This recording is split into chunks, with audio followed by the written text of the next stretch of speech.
Hi guys. I made a paid service in Telegram where you will find a great collection of fanfiction audiobooks organized and regularly updated. What you get? An unlimited access to the full audiobook library. New fanfiction audiobooks added regularly. You can play audios directly from Telegram anytime. Joining our service is available through a monthly subscription of $5. You can pay using PayPal or Ko-fi. So what are you waiting for? Send me a message on Telegram or Discord. I will provide the payment details. After the payment is confirmed, you will receive access to the private Telegram channel containing all audiobooks. If you enjoy fanfiction and prefer listening instead of reading, this library is made for you.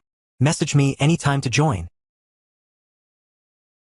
1. Chapter 1, The Interview Room. Chapter 1, The Interview Room. 2 years ago, I died on the Cross Bronx Expressway. Not dramatically. No heroic sacrifice or meaningful last words. Just a delivery truck that didn't see my sedan, and suddenly I wasn't a 31-year-old corporate lawyer grinding through merger documents anymore. I was, somewhere else. Nowhere. A void that felt like drowning in silence. Then I woke up here. 25 years old again, lying in a studio apartment I didn't recognize, with memories that weren't quite mine sliding alongside the ones that were. Scott Roden, Harvard law student. 2 years left before graduation. And somehow, impossibly, I was him now. Or he was me. The distinction stopped mattering after the first week of existential panic. What mattered was the voice in my head that wasn't quite a voice. Closer system initialized. Host integration, complete. Primary functions available. 1. Win rate calculator, analyze probability of success. 2. Blackmail archive, store and retrieve information. 3. Argument crusher, identify weaknesses in opposition.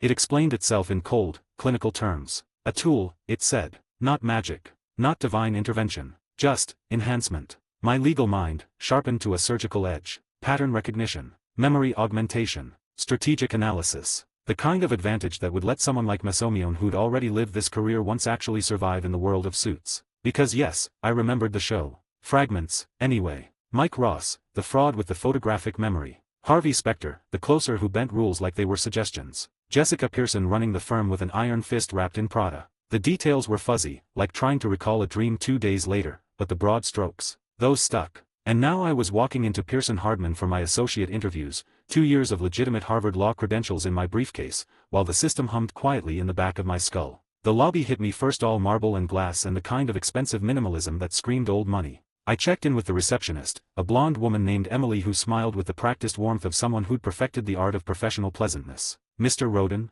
they're ready for you. 3rd floor, conference room B. Thank you. I took the elevator alone, watching the numbers climb. My reflection stared back from the polished steel doors. Charcoal suit, properly tailored. Navy tie, Windsor knot. Hair that actually cooperated this morning. I looked like every other ambitious law school graduate fighting for a spot at a top firm. But I'm not. The system pulsed, barely perceptible. Passive analysis, active. Monitoring, body language patterns. Monitoring, confidence indicators. Current assessment, 11 candidates in waiting area. I stepped into the 3rd floor reception area and immediately catalogued the competition. A woman in a severe black suit reviewing notes with military precision. Columbia, probably. 2 men comparing credentials in low voices, both radiating Ivy League arrogance. Others scattered around the space, some nervous, others projecting calculated calm. None of them knew they were already playing against someone who'd seen this game before. I found a seat near the window and pulled out my tablet, reviewing my prepared materials one last time. Partner Chin, corporate restructuring specialist, favored hypotheticals about international regulatory frameworks. Partner Williams, negotiation expert, liked to test improvisational thinking. Senior partner Brooks, litigation focus, wanted to see systematic case analysis. Preparation beats improvisation 9 times out of 10. The system agreed silently, filing away the observation. Then the doors burst open. A kid, and I mean kid, couldn't be older than 25, sprinted past security, clutching a briefcase like his life depended on it. His suit was off-the-rack garbage, tie crooked, hair a mess. He stammered something about deliveries and wrong floors while the security guard yelled after him. And just like that, the fragmented memories snapped into focus. Mike Ross. The fraud. The genius. The photographic memory that would let him fake a Harvard law degree and walk into Harvey Specter's life like he belonged there. Blackmail archive entry request. Subject, Michael Ross. Classification, potential intelligence. Store, / ignore. I selected store without hesitation. Not because I planned to use it. Not yet. But because knowledge was leverage, and in a firm like this, leverage was survival. The kid disappeared down a hallway, security still chasing him, and the waiting area buzzed with confused whispers. I returned to my tablet, ignoring the distraction. Scott Roden. Emily appeared at my side, professional smile firmly in place. Partner Chen is ready for you. I stood, straightened my tie, and followed her to conference room B. Partner Chen was exactly what I'd expected, mid-50s, expensive suit, the kind of sharp eyes that had dissected 1,000 depositions. She gestured to a chair across from her. Mr. Roden. Harvard Law Review, impressive GPA. Tell me why Pearson Hardman. I'd prepared this answer for weeks. Because I want to work with the best, and this firm has the most sophisticated corporate practice in New York. I'm particularly interested in your international restructuring work. The Eurotech merger you handled last year was masterful in how it navigated overlapping regulatory jurisdictions. Her expression didn't change, but something shifted in her posture. Interest. You studied the Eurotech case. I wrote a seminar paper on it. Cross-border M&A is where regulatory frameworks collide, and I find that intersection fascinating. She pulled out a tablet, tapped something, and pushed it across the table. Hypothetical. German pharmaceutical company wants to acquire a French biotech firm. Both have subsidiaries in the US-EU competition law, FDA approval requirements, and CFI-US review all apply. Walk me through the regulatory strategy. This is a test. I didn't need the system for this one. 2 years of corporate law classes, 2 lifetimes worth of experience kicked in automatically. Start with CFI-US, I said, pulling the tablet closer to sketch a timeline. U.S. subsidiaries trigger Committee on Foreign Investment Review, so we file a voluntary notice immediately to avoid forced review later. Parallel track the FDA pre-merger approval. Pharmaceutical means health authority scrutiny in both jurisdictions, so we coordinate with EMA and FDA simultaneously to avoid duplicative trials. I kept going, laying out the EU competition law analysis, the timing strategies, the potential bottlenecks. Chen took notes, nodding occasionally. 20 minutes later, she leaned back. Not bad. Most candidates would have started with EU law because it's flashier. You prioritize the US political risk. Smart. Because I've seen deals collapse over CFI-US before. Next interview is down the hall, she said. Williams. He's tougher than me.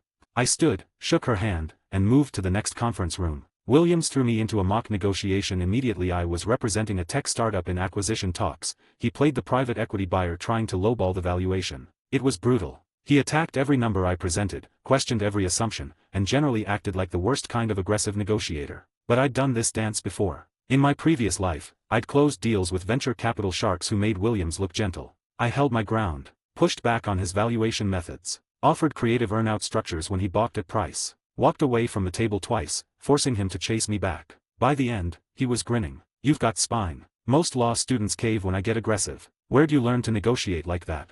From 10 years of corporate law practice you don't know about. Mock trial competitions, I lied smoothly. And stubbornness. He laughed, made a note on his tablet, and waved me toward the door. Senior partner Brooks was the final interview. Older than the other two, gray hair, the kind of calm authority that came from winning more cases than most lawyers ever tried. Litigation scenario, he said without preamble. You're defending a pharmaceutical company in a product liability suit. Plaintiff claims your client's drug caused liver damage. Discovery reveals internal emails showing executives knew about potential side effects but delayed reporting to the FDA. How do you proceed?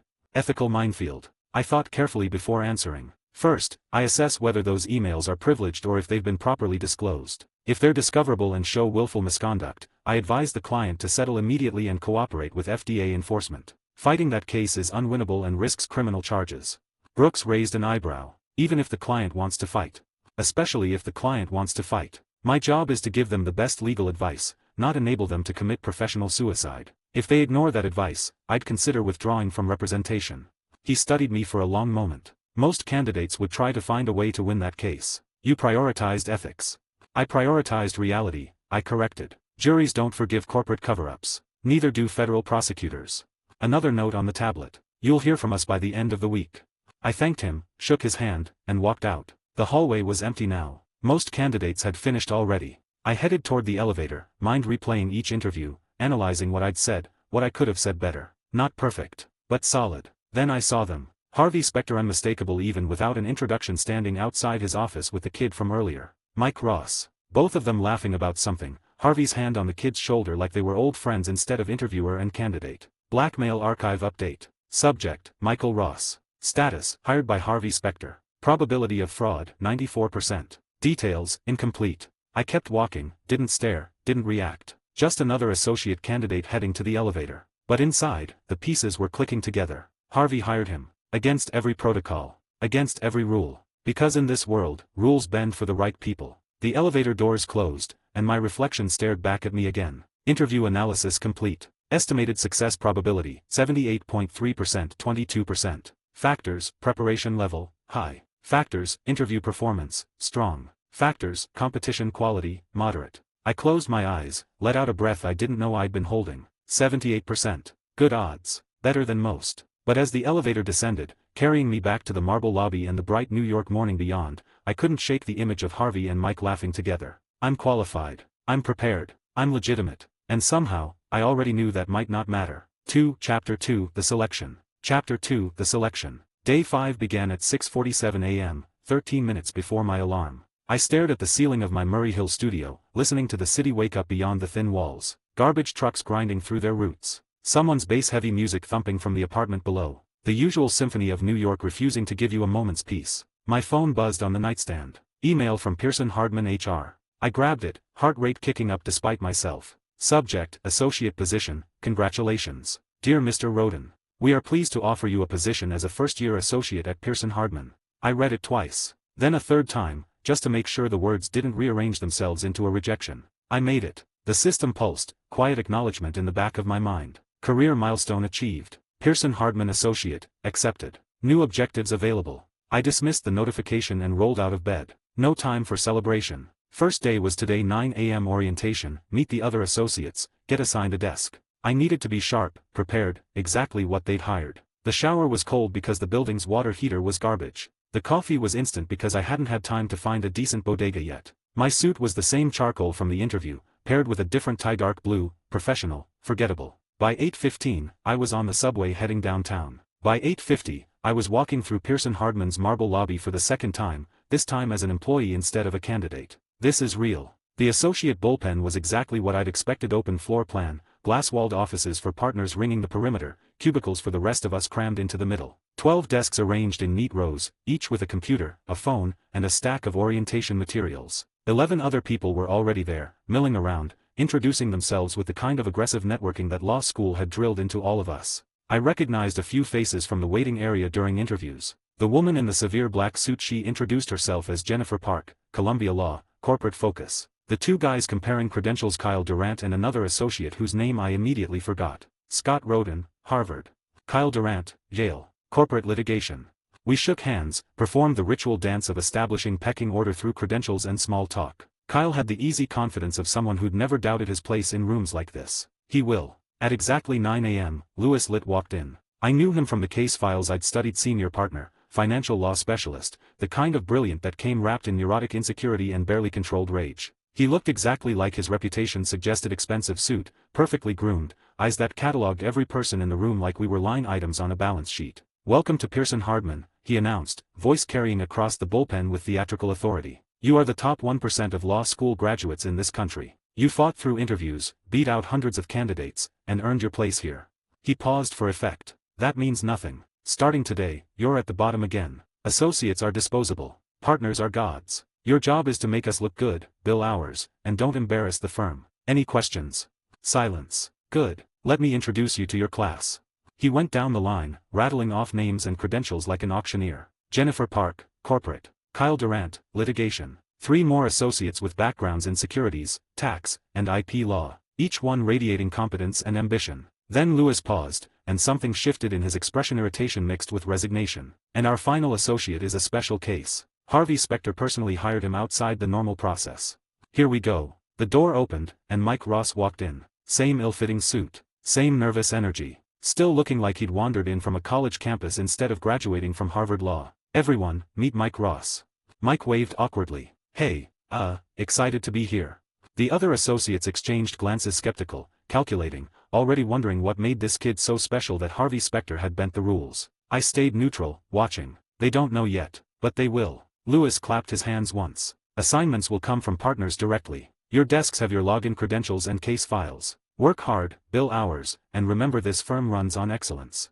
He left without another word, and the bullpen erupted into low conversations. I found my desk second row, middle position, and started logging into the computer. The orientation materials were thick enough to be used as a weapon. I flipped through them mechanically, mind already racing through strategy. Harvey personally hired Mike. That means Mike gets Harvey's cases, Harvey's mentorship, Harvey's protection. The system supplied probabilities I didn't ask for. Analysis, Pearson Hardman success factors. Mentor relationship, critical. With Harvey Specter mentorship, 89% partnership probability. Without Harvey Specter mentorship, 47% partnership probability. Current status, unassigned mentor. 47%. Barely better than a coin flip. I looked across the bullpen to where Mike was setting up his desk, already looking overwhelmed by the orientation packet. Harvey appeared in his office doorway, caught Mike's eye, gestured him over. Of course. 3 hours later, I'd finished orientation materials, memorized the firm's case management system, and started reviewing my first assignment, a corporate tax filing for a shell company Lewis needed processed by Friday.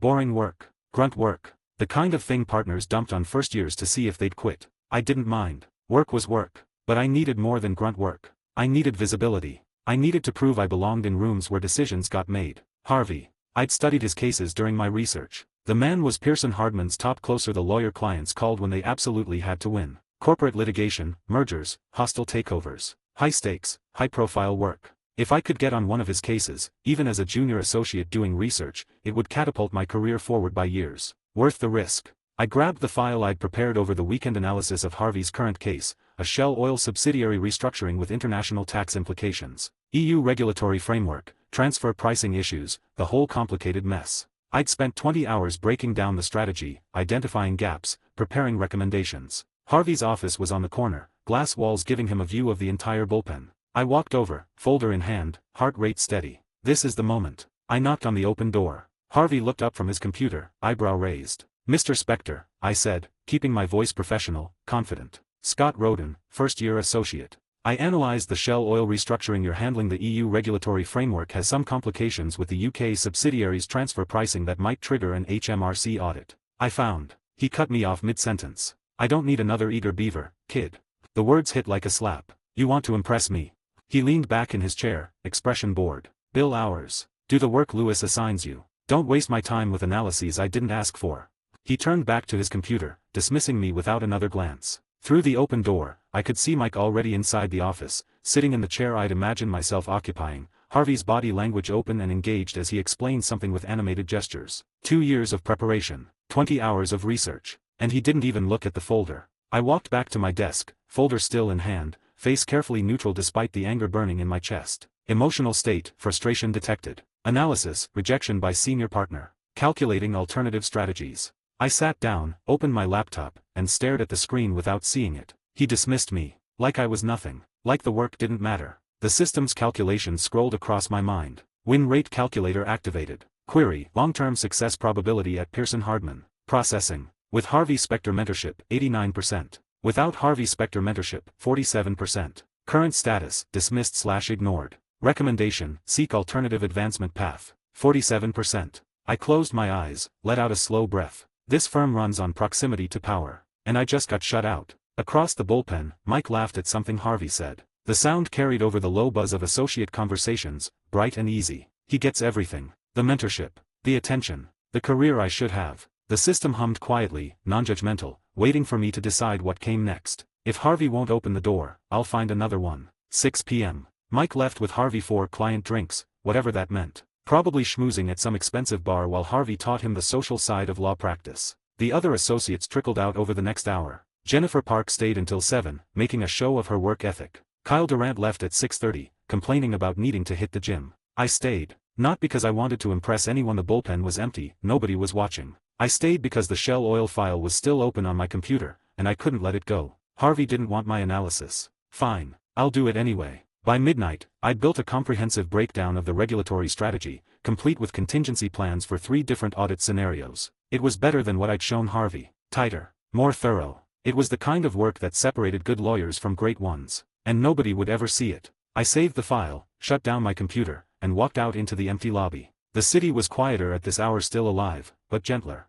Cabs cruising for late-night fares. A few drunk 20-somethings stumbling home from bars. The usual late-night crowd. I caught the subway back to Murray Hill, found a seat in the nearly empty car, and let my head rest against the window. First day. Career milestone, first day complete. Hours billed, 14.5. Relationship status, Harvey Specter, dismissive. Relationship status, Lewis Litt, neutral. Relationship status, Mike Ross, unknown. The system's assessment was clinical, emotionless. But underneath the calculations, I felt something else. Determination. Harvey Specter didn't think I was worth his time. Fine. Lewis Litt had grunt work that needed doing. I'd do it better than anyone expected. Mike Ross got the golden ticket. Good for him. I'll build my own path. The subway rattled through the tunnel, carrying me home through the city's underground veins. Chapter 3 The Lewis Option, Part 1. Chapter 3 The Lewis Option, Part 1. Day 8 at Pearson Hardman, and I'd learned the firm's real hierarchy. It wasn't about credentials or case wins or billable hours, though those mattered. It was about proximity. Who you knew. Who vouched for you. Who let you into the rooms where actual decisions got made. Harvey Specter's orbit, Mike Ross, 2 senior associates who'd been with him for years, and a rotating cast of junior associates he tolerated for specific cases before dismissing them back to the general pool. Jessica Pearson's orbit, senior partners, clients who'd been with the firm for decades, and the occasional associate she personally headhunted from law review. Lewis Litt's orbit, empty. I watched it happen in real time that first week. Partners would assign cases, and associates would nod professionally, then immediately start scheming to get reassigned. Lewis's work got passed around like a live grenade, everyone touching it just long enough to avoid looking insubordinate before finding an excuse to hand it off. Conflict of interest with my other case. My expertise is better suited for the Henderson matter. I'm already maxed on billable hours this week. Lies, all of them, but lies Lewis couldn't challenge without looking petty. He knew it too. I could see it in how his jaw tightened when someone made excuses, how his voice got sharper with each reassignment request, how he ate lunch alone in his office instead of joining the other partners, desperate for validation, brilliant at financial law, systematically overlooked. The system cataloged it automatically. Blackmail archive, Lewis Litt. Profile building. Trait identified, insecurity regarding peer recognition. Trait identified, teaching capability, high. Loyalty potential, high if properly cultivated. I dismissed the notification and kept watching. Thursday afternoon, Kyle Durant got assigned to help Lewis with a securities filing. I overheard the conversation from my desk. This needs to be filed by Monday, Lewis said, handing over a folder. Standard SEC compliance work, but the client's nervous about disclosure requirements. Kyle took the folder with visible reluctance. Of course, Mr. Litt. I'll make it a priority. 2 hours later, Kyle was in senior partner Brooks's office, somehow getting reassigned to a litigation case that had materialized out of thin air. The securities filing landed on another associate's desk, who immediately started looking for an exit strategy. Lewis stood in his office doorway, watching it happen, jaw working like he was chewing broken glass. Everyone wants Harvey's cases. Nobody wants Lewis's work. I turned back to my computer, fingers drumming against the desk. That's a mistake. Lewis Litt wasn't Harvey Specter, didn't have the swagger, the media presence, the closer reputation that made clients beg for his attention. But he had something Harvey didn't, actual expertise that went beyond charisma and improvisation. Financial securities law, corporate structuring, the technical, unglamorous work that kept firms running when the flashy litigators were busy giving interviews. And he was desperate to teach it to someone who'd actually listen. Opportunity. I waited until mid-morning the next day, Friday, when the office was starting to wind down toward the weekend. Most associates were already mentally checked out, planning happy hours and dates. Lewis was in his office, door open, stress-eating Cheetos while reviewing what looked like a merger document. I knocked. He looked up, orange dust on his fingers, expression shifting from irritation to confusion when he saw me standing there. Roden, what do you want? No preamble, no politeness, just immediate suspicion. I stepped inside, left the door open, less threatening that way. I'd like to learn financial securities law. Everyone says you're the best. Lewis's eyes narrowed. Everyone says that, do they? Name one person. Fair. Senior partner Brooks mentioned your work on the Eurotech merger during my interview. Said it was masterful structuring. That caught him off guard. His expression flickered surprise, then something that might have been pleasure, quickly buried under suspicion. Brooks said that. Direct quote. Lewis set down the Cheetos bag, wiped his hands on a napkin with careful precision. So you want to learn from me? Why? Harvey won't take you on.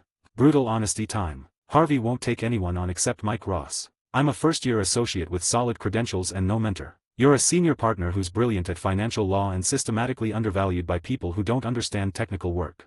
His mouth tightened. So this is pity. You're doing me a favor.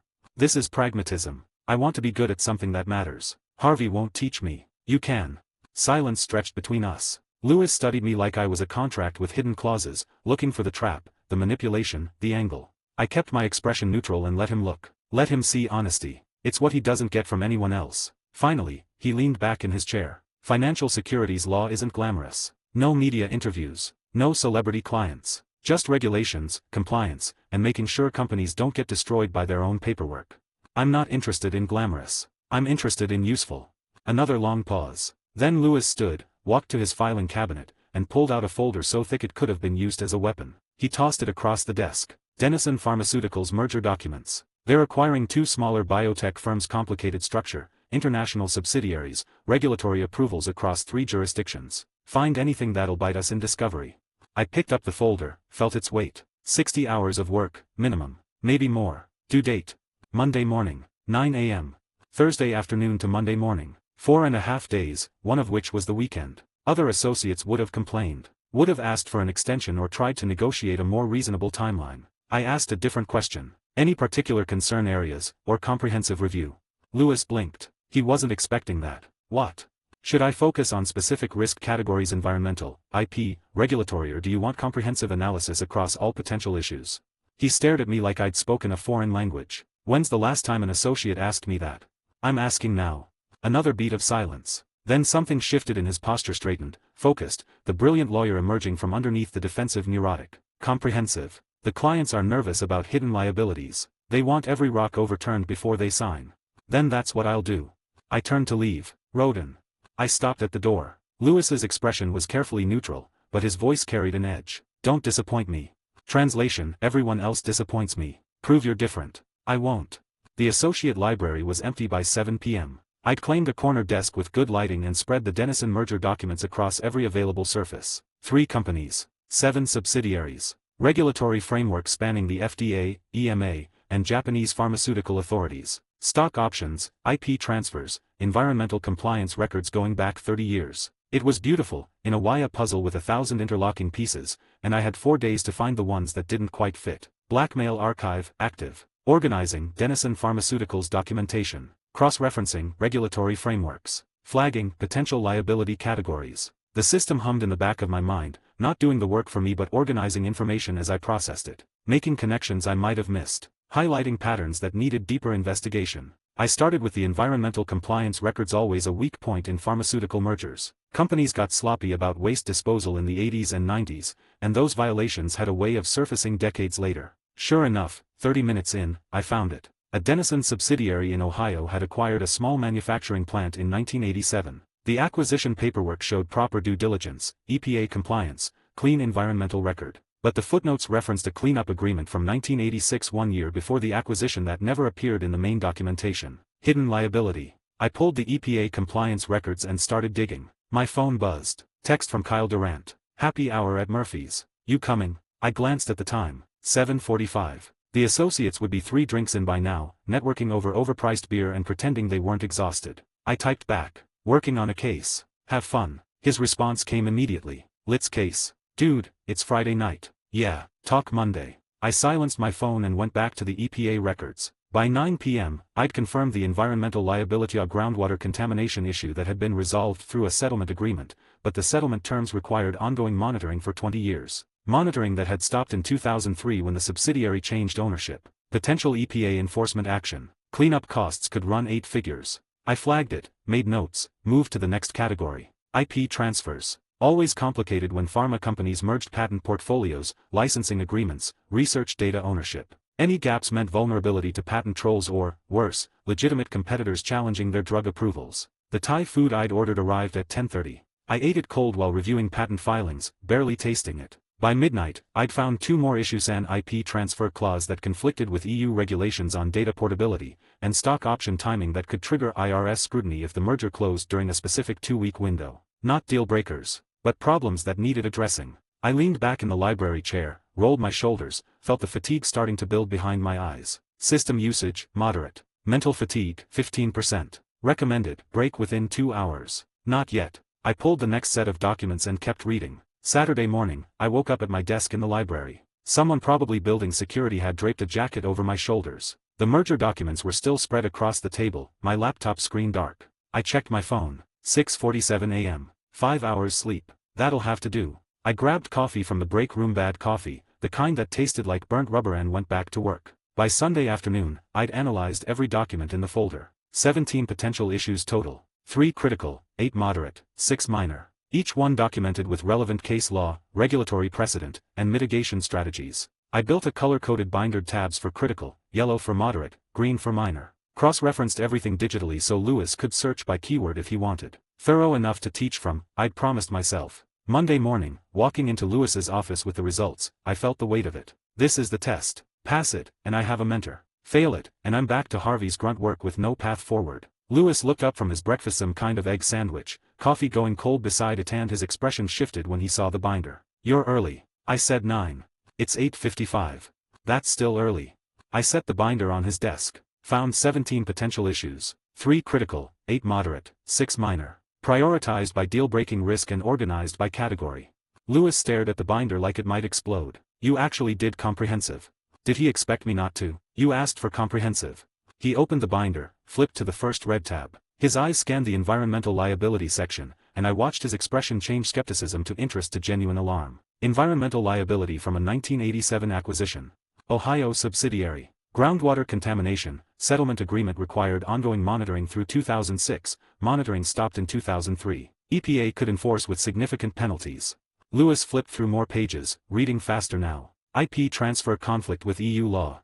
Article 17 data portability. The licensing agreement predates GDPR implementation but the merger triggers compliance review. Stock option timing. 2-week window where closure triggers IRS scrutiny under Section 409A. Mitigation strategy includes restructuring the option schedule before signing.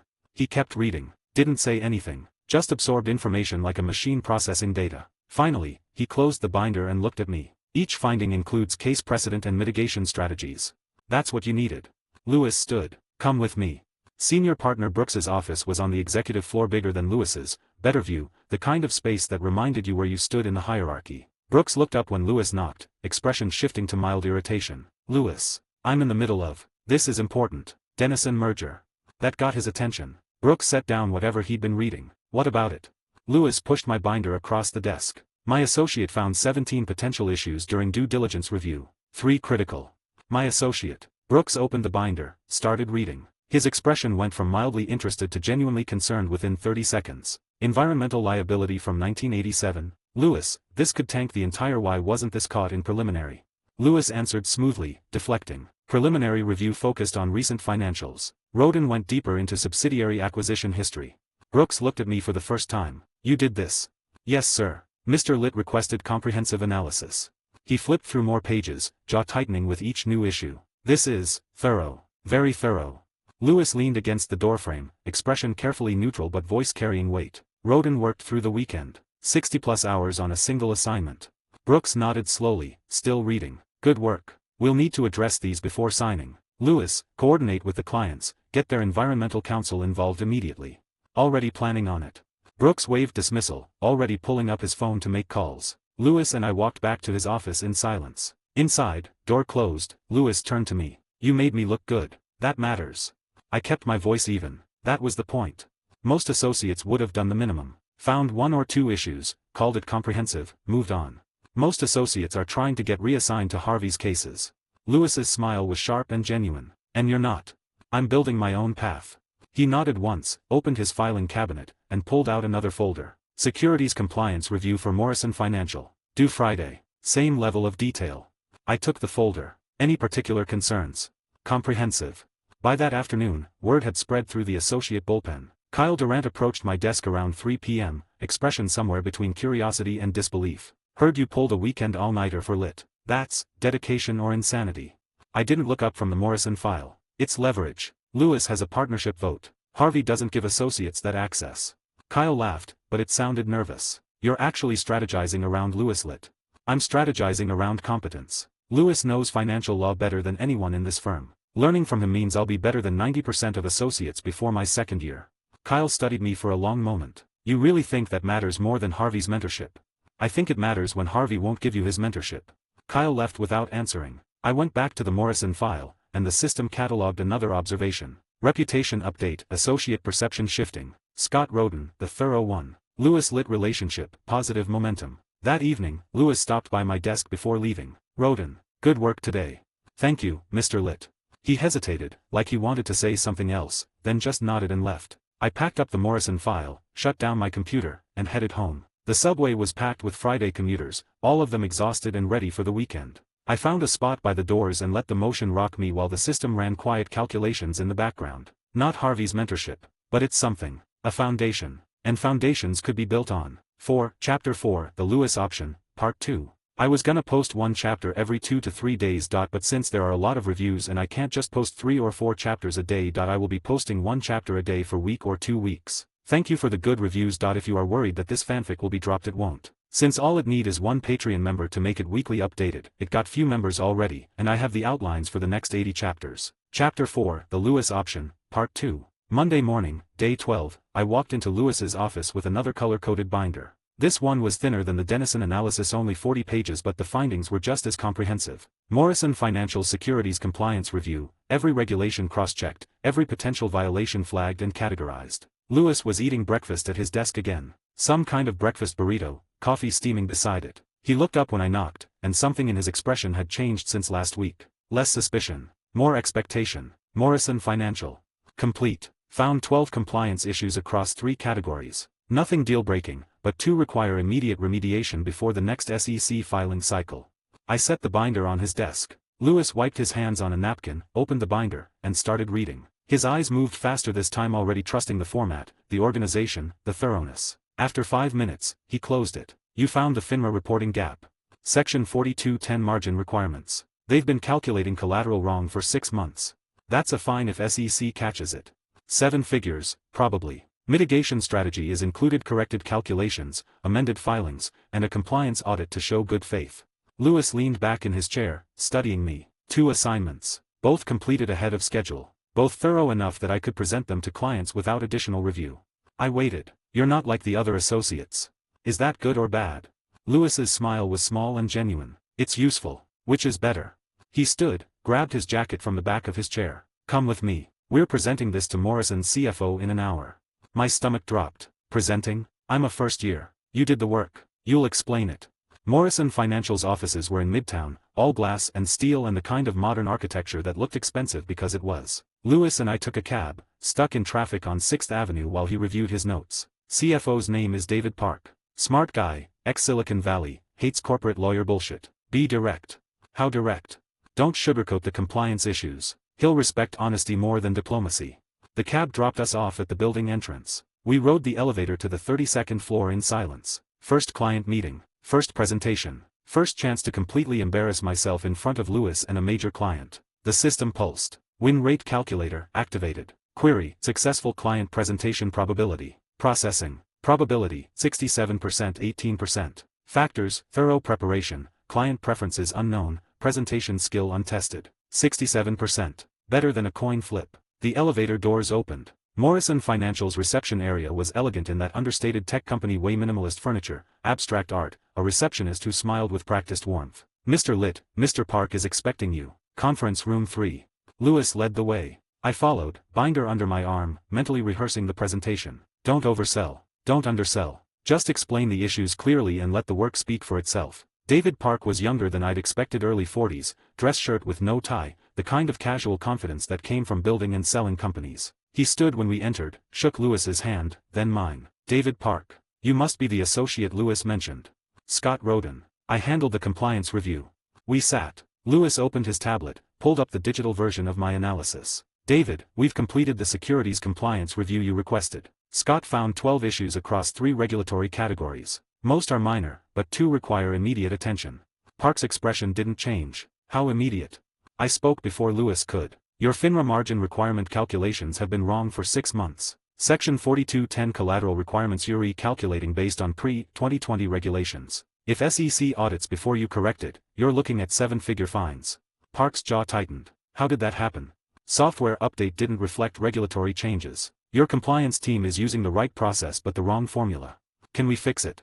Yes. Amended filings, corrected calculations going forward, and a voluntary compliance audit to show good faith. Should limit exposure if SEC notices before you finish corrections. Park looked at Lewis. Is he always this direct? Lewis's smile was thin. I told you he'd be useful. Park turned back to me. What's the other critical issue?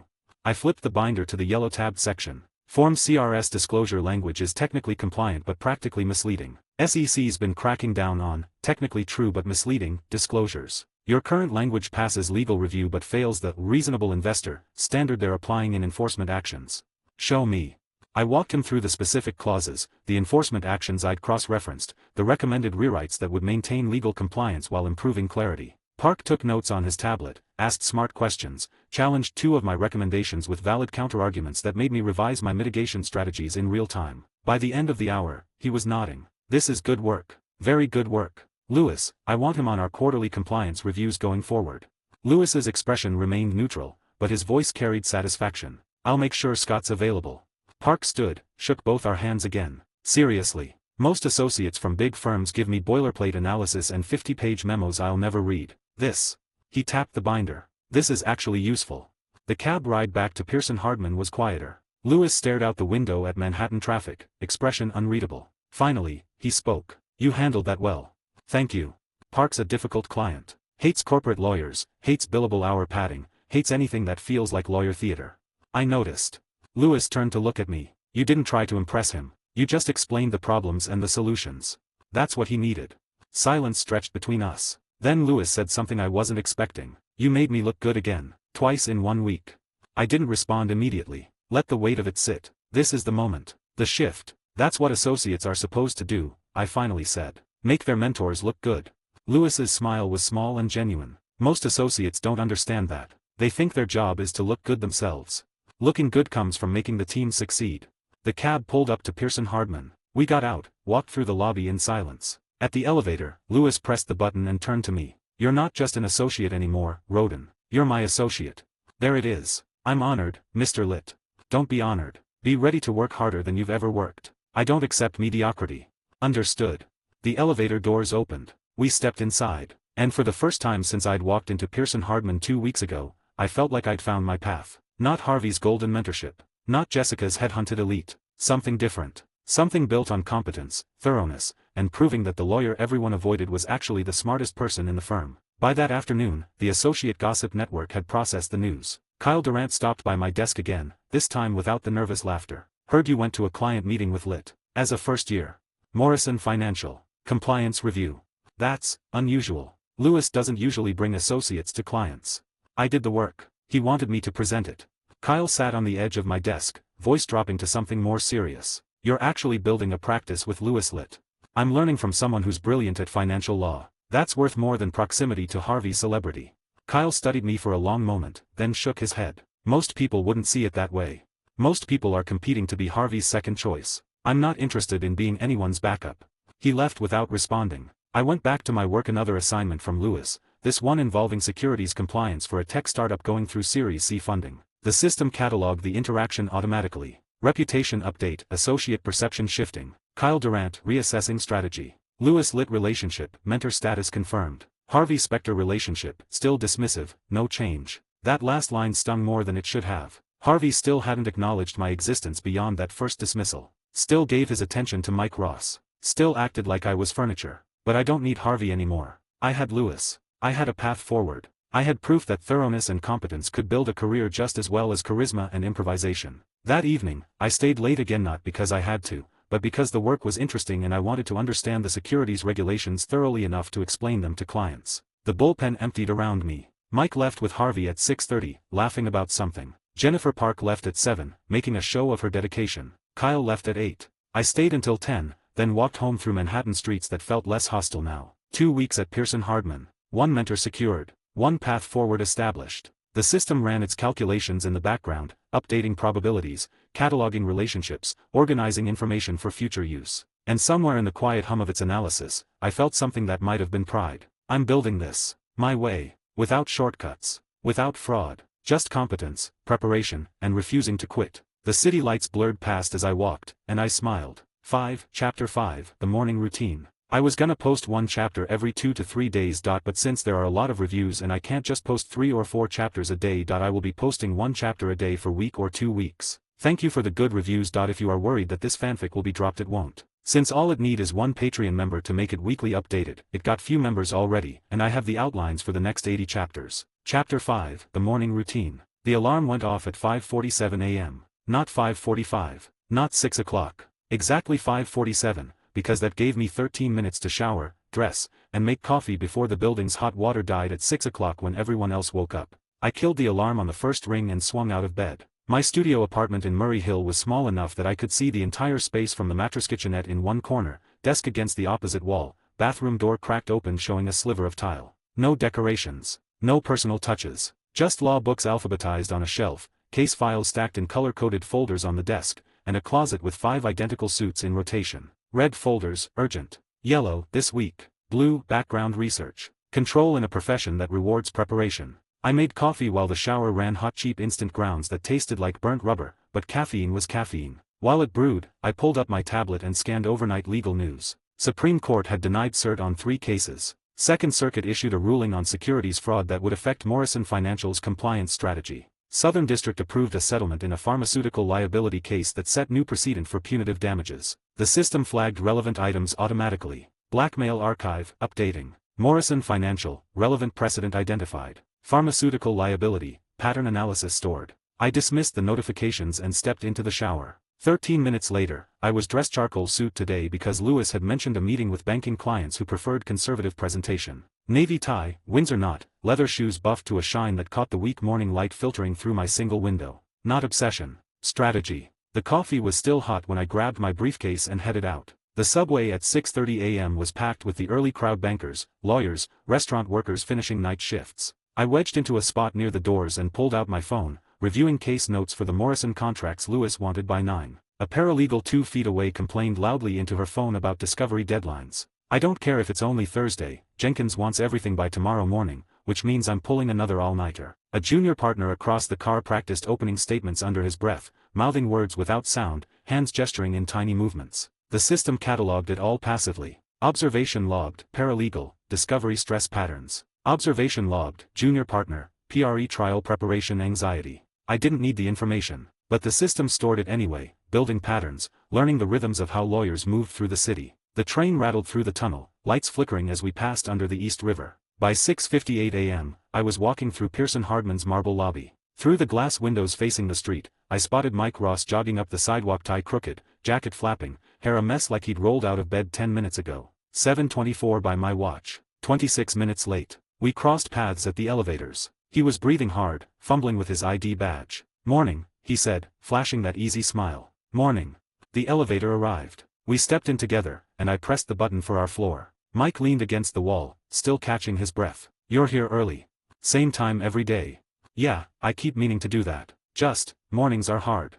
Because Harvey lets you get away with it." I nodded but didn't respond. The elevator climbed in silence. Mike looked stressed, eyes still askew, shirt wrinkled like he'd grabbed it off the floor. Whatever Harvey was teaching him, punctuality wasn't part of the curriculum. The doors opened. Mike headed straight for Harvey's office. I went to my desk. A yellow sticky note was waiting for me. "Lewis wants the Morrison contracts by 9. D. Donna's handwriting. Efficient, clear, the kind of penmanship that came from writing 1,000 notes a day without wasting a single stroke. I'd interacted with her maybe 3 times since starting brief conversations in the file room, passing acknowledgments in the hallway. Harvey's secretary. His gatekeeper. The person everyone said was impossibly competent and always 3 steps ahead of the chaos. Worth observing. I grabbed the Morrison file from my desk and headed toward the file room to pull the contract copies Lewis needed. Donna's desk was positioned outside Harvey's office like a fortress checkpoint. She was already on the phone coordinating Harvey's schedule based on the rapid-fire way she spoke while simultaneously reviewing what looked like a brief, red pen, making quick corrections. Multitasking that would have made most people's heads explode. She glanced up as I passed, caught my eye, gave a small nod. No smile. No words. Just acknowledgement. Mutual recognition of people who show up prepared. I nodded back and kept walking. By 7:30 a.m., I was settled at my desk with the Morrison contracts organized in the order Lewis would need them: original agreement, amendments, compliance addendums. The bullpen was still mostly empty. A few early bird associates trickled in, grabbing coffee from the break room, settling into their cubicles with the resigned energy of people facing another 14-hour day. Lewis emerged from his office at exactly 7:30, surveyed the bullpen, and his gaze landed on me. Already working. Already prepared. He gave a small grunt of approval and disappeared back into his office. This is the foundation. Not flashy wins. Not mentor relationships built on charisma. Just relentless, undeniable competence. I opened my laptop and started drafting the compliance memo Lewis would need for this afternoon's client call, and the system hummed quietly in the background, learning my rhythms, cataloging my patterns. Routine analysis, consistent preparation yields predictable advantage. Punctuality, plus 15 minutes average over peer group.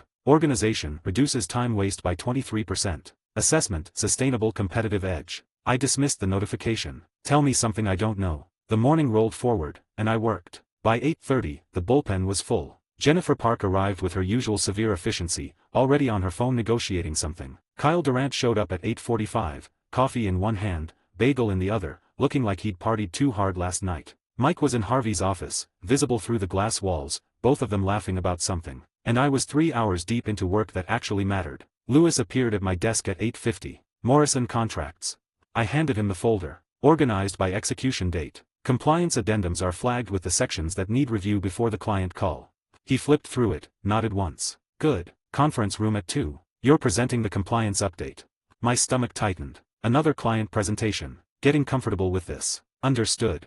Lewis left without another word. I leaned back in my chair, rolled my shoulders, felt the familiar weight of preparation settling over me. Morrison Financial. Compliance memo. 2 p.m. presentation. The system offered probability calculations I didn't ask for. Win rate calculator, passive analysis. Successful presentation probability, 71%, 15%. Factors, previous success with client, thorough preparation, Lewis's confidence. I ignored it and went back to work. The morning passed in a blur of emails, contract reviews, and the low hum of associate conversations around me. And somewhere in the mechanical rhythm of it all, I felt something that might have been satisfaction. This is working. Lewis trusts me. The path forward is clear. Not Harvey's path. Not the golden mentorship everyone else wanted, but mine.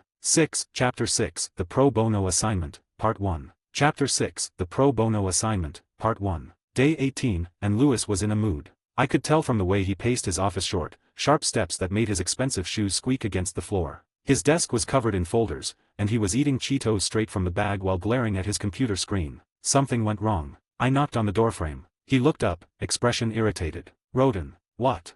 You asked for the Henderson brief by noon. I held up the folder. Lewis waved me in, impatient. Put it on the desk. And close the door. I did. Lewis tossed the Cheetos bag aside, wiped his hands on a napkin with sharp, angry movements. The Bar Association is breathing down Jessica's neck about pro bono hours. Apparently, we're not meeting our community service requirements, which means partners have to distribute cases to associates. Here it comes. He grabbed a thin folder from the pile on his desk and slid it across to me. Elderly Tenants vs. Castellano Development Corporation. Eviction Proceedings. Queens. I picked up the folder, flipped it open. 3 pages. Basic case summary, client contact information, court filing deadline in 6 weeks. This is nothing. Throwaway work. Castellano wants to demolish the building and develop luxury condos, Lewis continued, voice flat. Tenants have rent-controlled apartments, been there for decades, but the development company has legal precedent on their side. It's probably hopeless, but the Bar Association wants us to make the effort. He leaned back in his chair, studying me. Make them feel heard. Negotiate the best relocation package you can. Close it clean. This isn't about winning, it's about checking a box. Translation, I'm dumping grunt work on you because I have to, and I don't expect miracles. I kept my expression neutral. Understood. When do they want to meet? This afternoon. Community Legal Aid Office in Queens. Address is in the folder.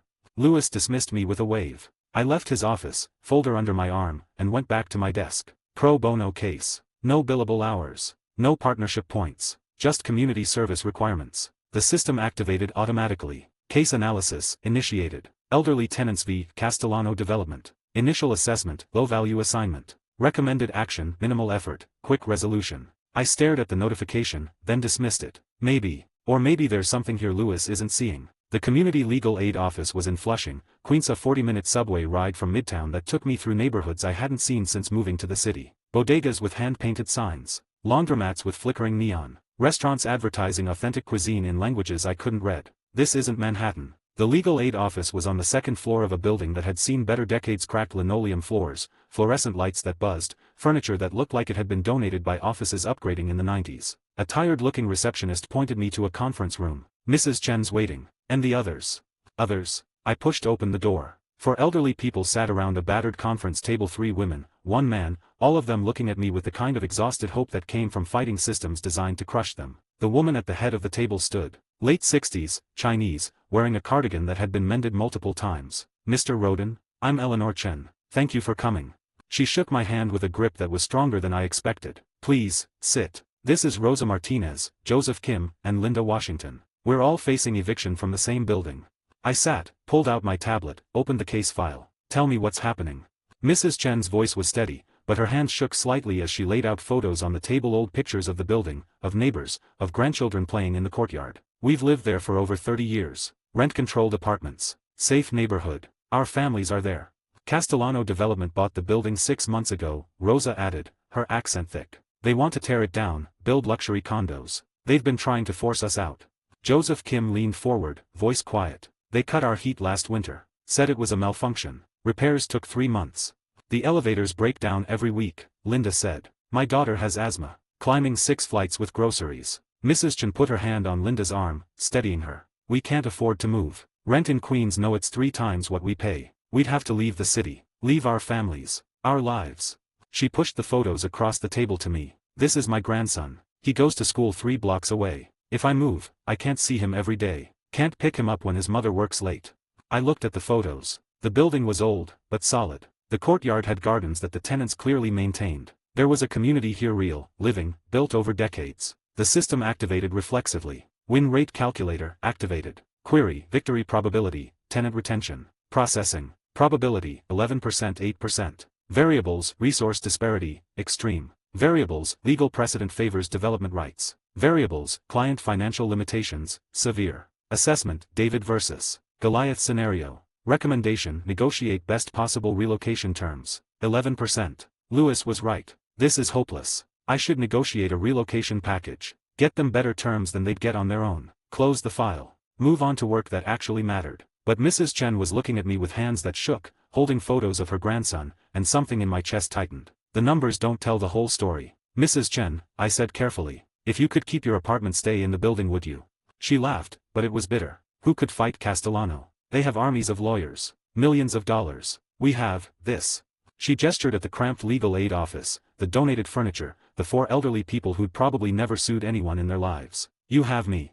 The words came out before I'd fully decided to say them. Mrs. Chen blinked. What? I set down my tablet, met her eyes. I can't promise victory. I can't promise this ends the way you want. But I can promise I'll fight like it's the most important case in the world. Silence filled the conference room. Why am I doing this? 11%. This destroys my weekend. No billable hours. No credit. Lewis expects me to phone it in. But Mrs. Chen's hands had stopped shaking. You do that? For us. I'd do that for what's right.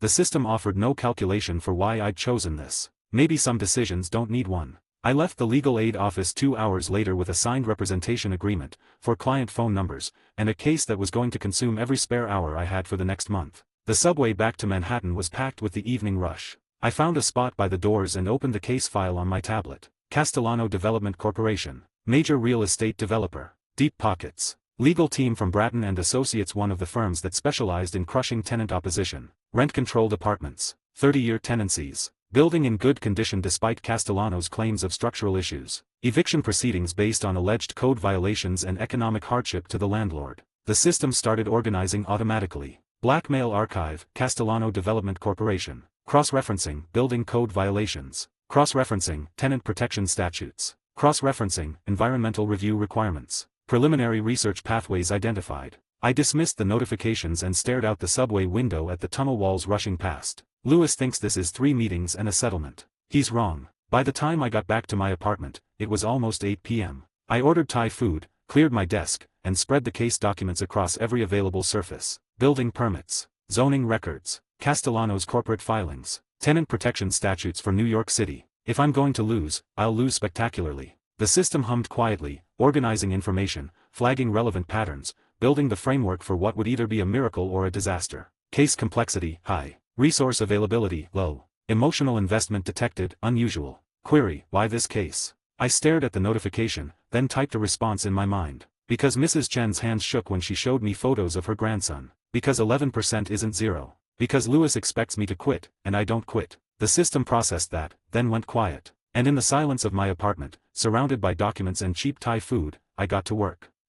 Chapter 7, The Research Dive. Chapter 7, The Research Dive. Day 21 started at the New York Public Library at 7 a.m., because Pearson Hardman's research database didn't have the historical zoning records I needed. The main reading room was mostly empty, just a few grad students and one homeless man sleeping in a corner chair that the security guards pretended not to notice. I claimed a table near the windows and spread out everything I'd gathered so far. Castellano Development's eviction filing. Building permits from the last 30 years. Tenant protection statutes. Environmental impact assessment requirements. There has to be an angle here. The system had been running passive analysis since I'd taken the case, cataloging precedents, cross-referencing regulations, building a database of everything that might be relevant. Blackmail archive, active cross-referencing. Tenant protection laws, 147 precedents cataloged. Historical preservation, 89 relevant cases. Environmental impact, 73 statutory requirements. Total database, 309 items. But it was my legal mind, not the system, that kept coming back to one thing. Castellano's development plan requires a zoning variance. I pulled up the City Planning Commission's website and started digging through zoning regulations for Queens. The building was in a mixed-use zone residential with commercial ground floors. Standard development rights would allow them to demolish and rebuild, but a luxury condo development was higher density than the current zoning permitted, which means they need city approval. I spent 3 hours reading through zoning variance procedures, and that's when I found it. Any variance request that significantly altered neighborhood character required a community impact review, public hearings, environmental assessment, analysis of effects on existing residents. Castellano's filing had skipped all of it. They'd applied for the variance claiming the building was structurally unsound and economically unviable to maintain, which exempted them from the full review process under emergency provisions. Procedural shortcut. They're gambling that no one will challenge it. The system activated automatically. Argument crusher, analyzing opponent strategy. Processing. Weakness identified, procedural overconfidence. Assessment, opponent assumes no substantive opposition. Recommendation, challenge emergency exemption claim. Analysis time, 45 seconds. I leaned back in the library chair, feeling the pieces click together. They rushed the process because they assumed 4 elderly tenants wouldn't fight. But if I can prove the building isn't actually unsound, the emergency exemption fails. And if the exemption fails, they have to go through the full community review process, which takes months, maybe years. My phone buzzed. Text from Lewis. Where are you? Henderson brief needed revisions. I typed back. Library. Research for pro bono case. Henderson revisions done, on your desk. 3 dots appeared, disappeared, appeared again. You're researching the pro bono case on your own time. Yes. Why? I stared at the message for a long moment. Because I told Mrs. Chen I'd fight. And I don't break promises. No response. I went back to the zoning records. Day 23, I took the subway back to Queens. Mrs. Chen met me outside the building at noon, wearing the same mended cardigan and carrying a thermos of tea she insisted I drink. Too cold to walk around without something warm. Thank you. The tea was too sweet, but I drank it anyway. We walked the neighborhood together, Mrs. Chen pointing out details I'd never have noticed from case files. The community garden in the building's courtyard where residents grew vegetables and herbs. The ground floor space that had been converted into a free ESL classroom 3 days a week. The corner store that had been family-owned for 40 years. This isn't just a building, Mrs. Chen said, stopping at the garden to show me tomato plants struggling through the late fall cold. It's a community. People help each other here. I took photos of everything. The garden. The ESL classroom with its donated desks and chalkboard. The corner store owner who waved at Mrs. Chen and called her by name. Community benefit. Back at the library that afternoon, I pulled up the 2019 zoning update, a massive policy overhaul that had created new designations for community benefit preservation zones. Areas where existing community infrastructure warranted special protection during development review. I cross-referenced the building's address. There. The zone designation had been added in 2019. Castellano's filing, submitted 6 months ago, had completely ignored it. Win rate calculator, updating analysis. New variables identified, procedural violations, community benefit argument. Recalculating. Victory probability, 27%, 12%. Significant improvement from initial 11% assessment. 27%. Still long odds. Still a David versus Goliath scenario. But not impossible anymore. Days 24 and 25 were a blur. I drafted the motion to stay eviction proceedings, 47 pages of argument, exhibits, and supporting documentation. Every procedural violation Castellano had committed. Every community benefit that warranted protection. Every piece of evidence that the building wasn't actually structurally unsound. The system organized it automatically, but the legal strategy was mine. Argument structure, optimized. Exhibits, cross-referenced and indexed. Precedent citations, verified. Mental fatigue, 18%. I pushed through the headache building behind my eyes. This isn't about winning anymore. It's about forcing them to fight fair. Friday afternoon, motion draft complete, I called Castellano's attorney. The number was on their eviction filing, Marcus Webb, Bratton and Associates, the kind of firm that specialized in crushing tenant opposition through procedural warfare. He answered on the third ring. Marcus Webb. Mr. Webb, this is Scott Roden, Pearson Hardman. I'm representing the tenants in the Castellano development eviction case. Pause. Pearson Hardman is handling a pro bono housing case? That's unusual. His tone said beneath you without actually saying it. I'm filing a motion to stay proceedings on Monday morning. Castellano's variance application violated multiple procedural requirements and ignored the 2019 Community Benefit Preservation designation. You can negotiate now, or we can do this publicly. Another pause, longer this time. The building is structurally unsound. We have engineering reports. Your engineering reports are conveniently timed to support an emergency exemption that avoids community review. Judge Henderson will find that interesting. Webb's voice hardened. Who are you again? I smiled even though he couldn't see it. The guy who read the zoning code. Motion gets filed Monday at 9 a.m. Call me if you want to discuss settlement before then. I hung up. My hands were shaking slightly, adrenaline from the confrontation, or maybe just exhaustion from 4 days of intensive system use. Mental fatigue, 22%. Recommended rest period within 24 hours. Not yet. I sent the motion draft to Lewis as a courtesy firm policy required partner approval before filing, even on pro bono cases. His response came 30 minutes later. You're litigating this. It's a pro bono housing case. I typed back. They violated city planning law. That's not a housing issue, it's a regulatory violation. I expected you to negotiate a relocation package. I negotiated leverage instead. Filing Monday unless they settle over the weekend. No response for 10 minutes. Then, keep me updated. I closed my laptop and let my head rest against my apartment wall. Mrs. Chen had called Thursday night just to thank me for trying. Her voice had cracked with gratitude, genuine emotion that my system couldn't quantify or categorize. You're the first lawyer who listened to us like we mattered. That wasn't leverage. That wasn't strategy. That was mattering. I wasn't sure how to archive that feeling.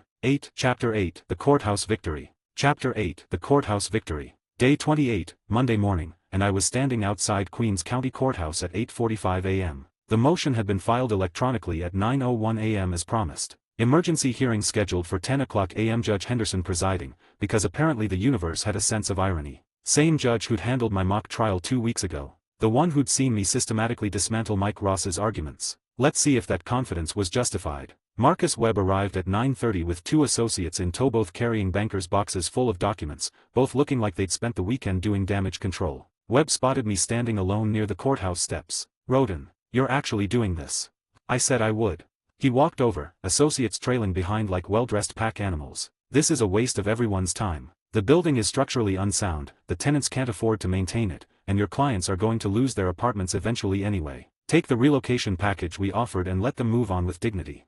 I kept my voice level. "Your engineering reports were commissioned 3 weeks before filing the variance application. That's not routine maintenance assessment, that's building a case for emergency exemption. Judge Henderson will see through it."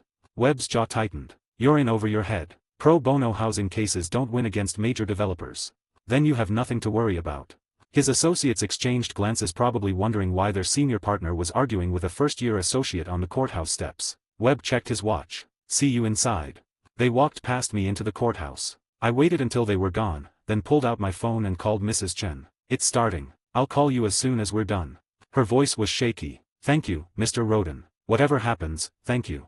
I hung up and headed inside. Courtroom 4B was smaller than I'd expected, 20 rows of gallery seating, wood paneling that had been polished so many times it looked like glass, and Judge Henderson sitting at the bench reviewing briefs with the kind of focus that made lawyers nervous. Webb and his associates took the plaintiff's table. I took the defendant's table alone. 1 lawyer versus 3. Perfect visual. Judge Henderson looked up from the briefs. "Mr. Webb, Mr. Roden, I've reviewed both motions. Mr. Roden, you're moving to stay eviction proceedings pending community impact review. That's an unusual argument."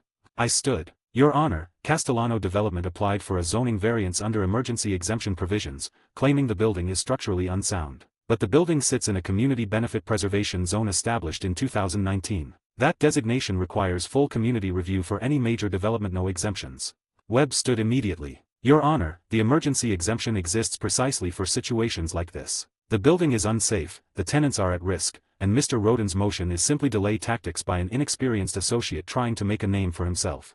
Judge Henderson's expression didn't change. "Mr. Roden, do you have evidence the building isn't structurally unsound?" I pulled up the exhibits on my tablet, transmitted them to the court system. "Yes, Your Honor. The building passed routine safety inspections 4 months ago with 0 structural violations. Castellano's engineering report was commissioned immediately before the variance application. The timing suggests it was created to justify the exemption, not to assess actual safety." Webb cut in. "Those inspections are routine fire code compliance, not structural integrity assessments." I didn't look at him. "Your Honor, I've also documented significant community benefits that exist at the property: a community garden maintained by residents, a free ESL education program using ground floor space, and established social infrastructure supporting elderly and immigrant populations. The 2019 zoning designation was created specifically to protect these kinds of community assets during development review."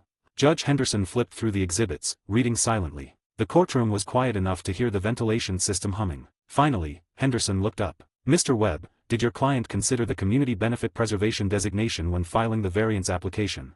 Webb hesitated. He didn't expect the judge to actually engage with my argument. "Your Honor, the designation is relatively new, and it's been in effect for 6 years. That's not new in zoning terms."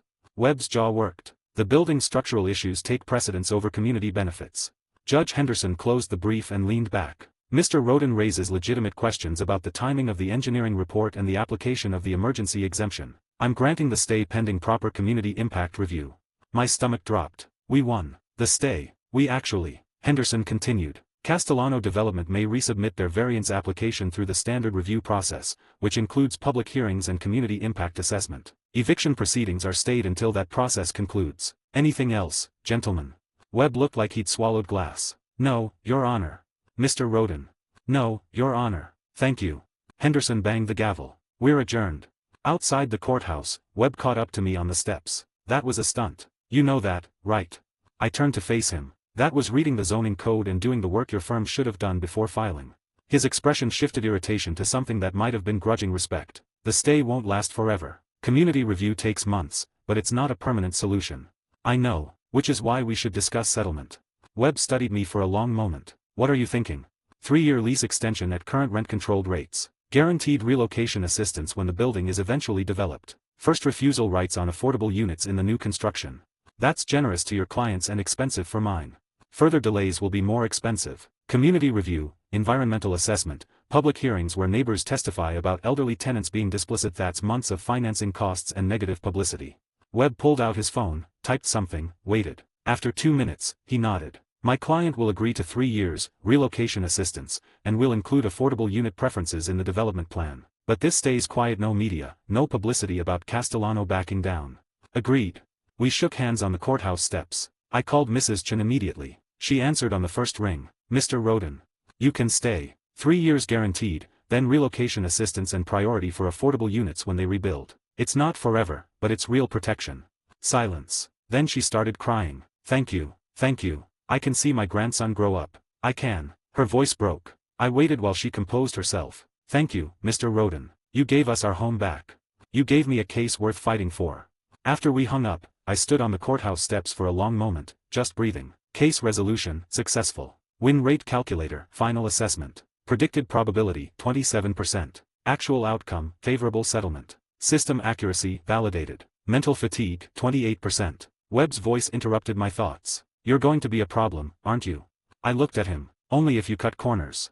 He laughed once, sharp and genuine. Fair enough. See you around, Roden. He left with his associates, and I caught the subway back to Manhattan. Lewis was waiting at my desk when I got back to Pearson Hardman. I saw him from across the bullpen, arms crossed, expression unreadable, standing next to my chair like a sentinel. Here we go. I walked over, set down my briefcase. Mr. Litt. Judge Henderson's clerk called. Said you were surprisingly well prepared for a first-year associate. I did the work. Lewis's expression didn't change. You turned a throwaway pro bono case into actual litigation. That was 30 hours of work minimum, probably more, on a case that bills $0. I met his eyes. It was the right thing to do. And it established we don't just fold when we're outgunned. Silence stretched between us. Then Lewis's expression shifted, something that might have been approval, carefully hidden under layers of professional neutrality. Not bad, Roden. He used my name. Not associate. My actual name. Thank you, Mr. Litt. Don't let it go to your head. You still have the Jameson Securities filing due tomorrow. Already done. On your desk.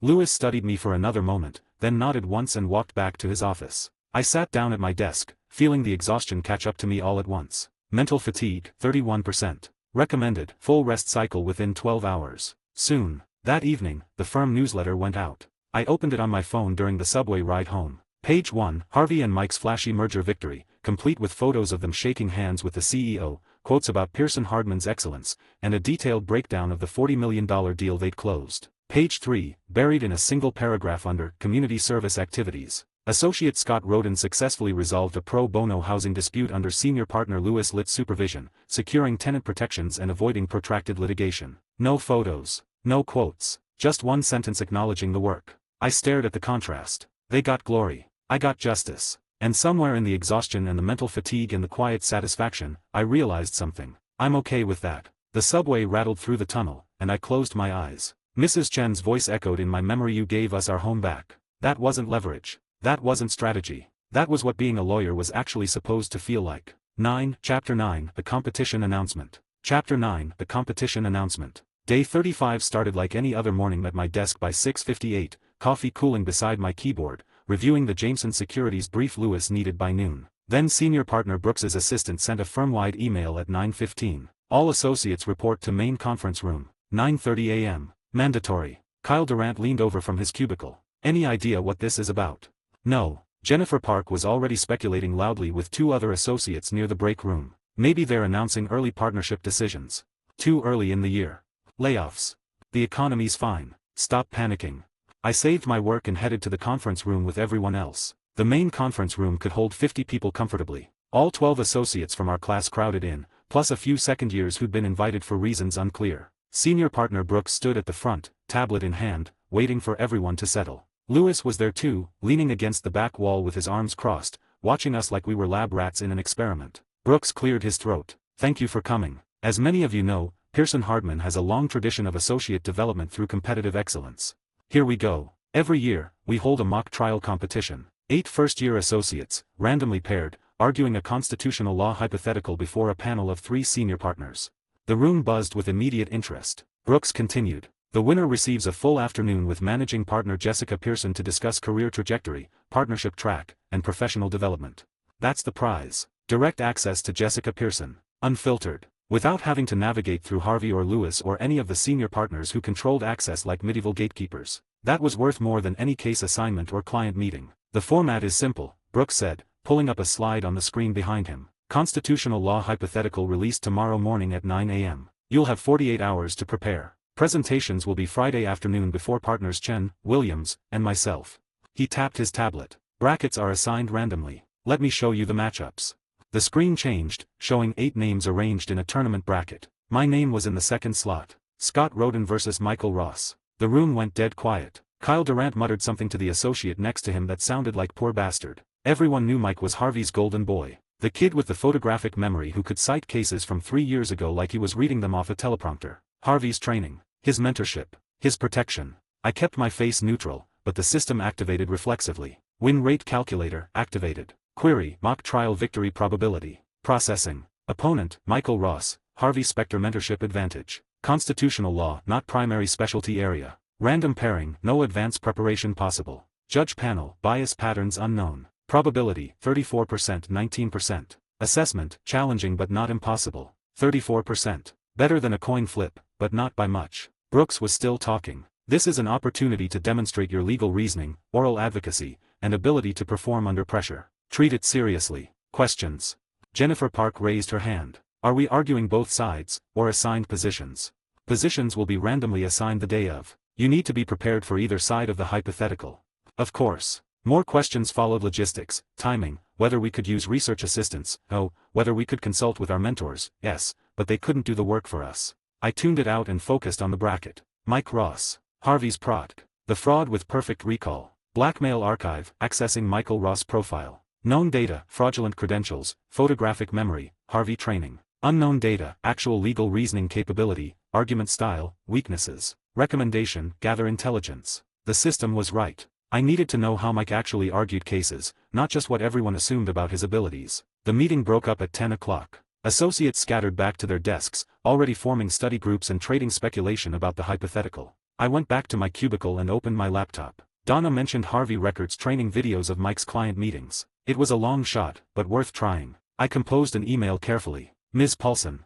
I'm preparing for the mock trial and wanted to review examples of effective oral advocacy. I heard Mr. Specter records training sessions with his associates. Would it be possible to access those recordings for study purposes? Best regards. Scott Roden. I sent it before I could second-guess myself. 5 minutes later, her response arrived. Mr. Roden. Harvey's training videos are stored on the firm's server under /training/advocacy. You'll need partner authorization to access them. I've copied Lewis on this email for approval. Donna. Lewis's response came 30 seconds later. Approved. Smart thinking. L. I logged into the server and started downloading files. That evening, I stayed late in the associate library. Most people had gone home by 7 p.m. The office was quiet except for the hum of the HVAC system and the occasional sound of someone's phone ringing in the distance. I pulled up the first training video. Mike handling a client meeting about a contract dispute, Harvey watching from the side and occasionally interjecting comments. Mike was good. Genuinely good. His recall was instant, cited contract clauses without looking at documents, referenced case law from memory, built arguments on the fly that were creative and compelling. But he also had patterns. He led with emotional appeals, built narratives around fairness and justice, got passionate about client outcomes in ways that made him likable but sometimes distracted from pure legal analysis. And when challenged with cold, technical counterarguments, he got flustered.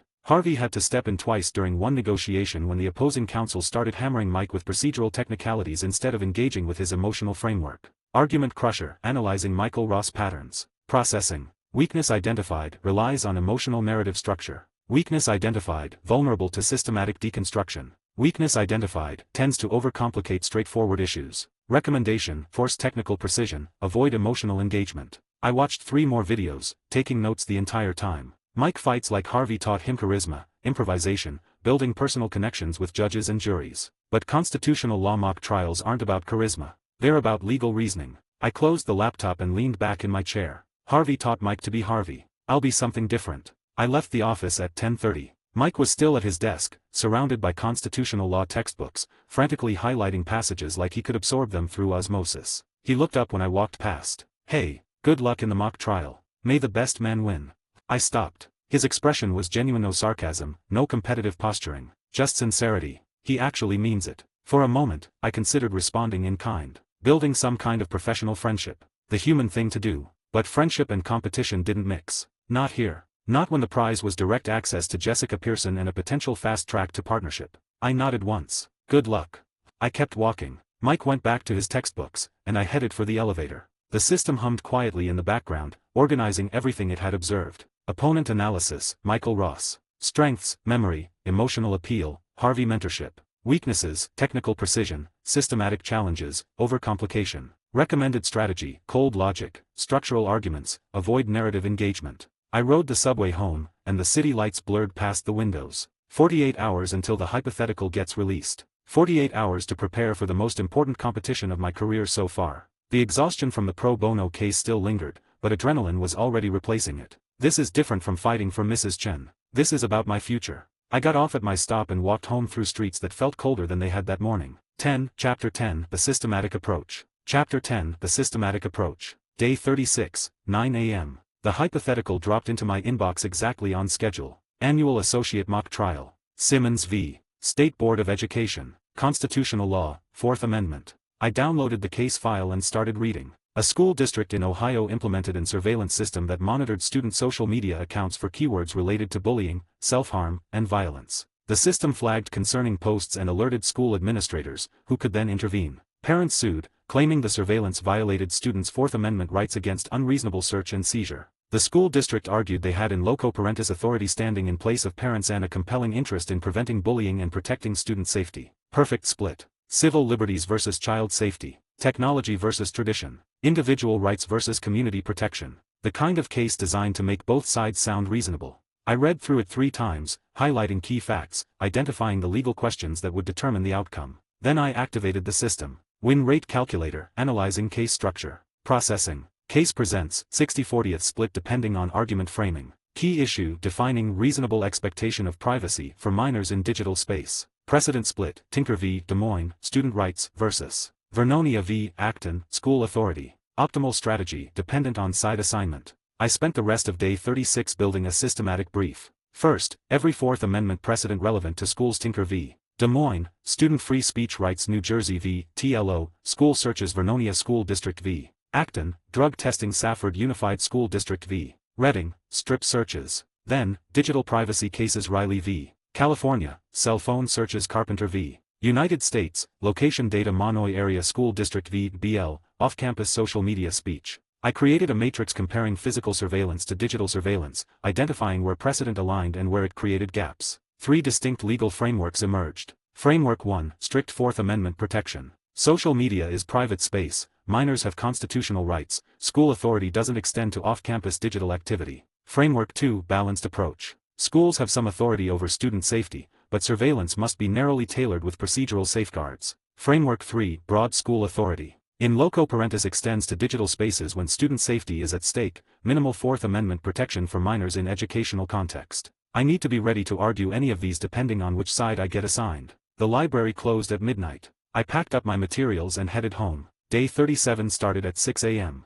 I went for a run through Central Park before the sun came up. Needed to clear my head, let my subconscious process everything I'd absorbed yesterday. The system ran passive calculations in the background. Argument structure, optimizing. Precedent hierarchy, organizing. Counterargument preparation, building. By the time I got back to my apartment, showered, and made coffee, I knew my strategy. I'll argue for the parents' civil liberties side. It was counterintuitive. Most people would expect the emotional, passionate argument about protecting children's freedom. But that's what Mike would do. I'd do the opposite. Strip all emotion from it. Make it pure constitutional analysis. Force the judges to engage with technical precedent instead of policy concerns. If Mike gets the school district side, he'll lead with child safety, bullying prevention, protecting vulnerable students. All emotional appeals. I'll counter with cold Fourth Amendment doctrine. Reasonable expectation of privacy. Warrant requirements. Procedural safeguards. Logic versus emotion. Structure versus narrative. I spent day 37 afternoon building a brief that was 90% case law, 10% policy argument. 15 pages of systematic constitutional analysis. Every precedent cited with pinpoint accuracy. Every argument built on technical legal foundations rather than moral principles. It wasn't inspiring, but it was irrefutable. Argument crusher, strategy analysis. Recommendation, prevent opponent narrative momentum. Recommendation, attack logical foundations. Recommendation, force technical precedent defense over broad principles. Estimated effectiveness, 67% against emotional argumentation. I saved the brief and checked the time. 8 p.m. Stop now. Overpreparation causes mental fatigue. Lewis had told me that weeks ago during one of our case discussions. The brain needed rest to execute well. Cramming the night before was for law students, not lawyers. I closed my laptop and went for another run. Central Park at night was quieter, just a few other runners, some couples walking, the occasional homeless person sleeping on benches that the police pretended not to see. The system continued organizing information passively, but I let my conscious mind rest. Tomorrow. The mock trial. Mike Ross with Harvey's training versus me with Lewis's systematic approach. We'll see which philosophy wins. I finished my run, went home, ate something that might have been pasta, and forced myself to sleep by 10 p.m. That night, I dreamed about the interview room. Not the Pearson-Hardman interview from 5 weeks ago, but the Cross Bronx Expressway. The delivery truck. The moment before impact when I knew I was going to die. Then waking up in Scott Rhoden's body, younger, given a second chance with a system that calculated probabilities but couldn't tell me why I was here or what I was supposed to do with this gift. Why me? Why this world? Why these abilities? The system had never answered those questions. Maybe it didn't have answers. Maybe I wasn't supposed to understand. Just use the tools I'd been given and build something worth building. I woke up at 5:47 a.m. 13 minutes before my alarm. Friday. The mock trial. Time to prove that preparation beats improvisation. I got dressed, made coffee, reviewed my brief one last time. Mental fatigue, 8%. System readiness, optimal. Win rate calculator, final assessment. Victory probability, 48%, 14%. Factors, thorough preparation, strategic opponent analysis, optimal mental state,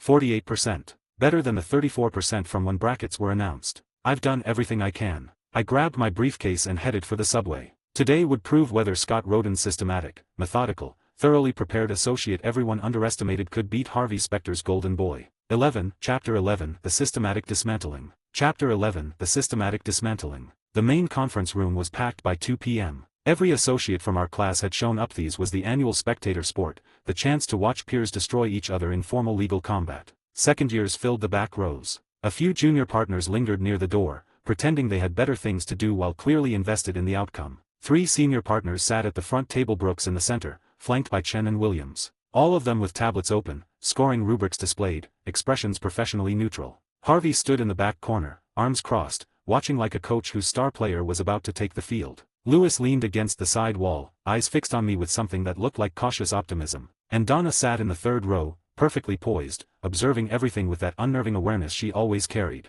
The audience doesn't matter. The judges matter. Mike and I took our positions at opposite tables. He looked nervous, tie slightly crooked, papers shuffled too many times, the kind of energy that came from caring too much about the outcome. I felt calm, cold, even. 48 hours of preparation. Every precedent memorized. Every counterargument anticipated. Brooks cleared his throat. Gentlemen. Mr. Ross, you're arguing for the defendant, the school district. Mr. Rhoden, you're arguing for the plaintiff, the parents challenging the surveillance program. Mr. Ross, your opening statement.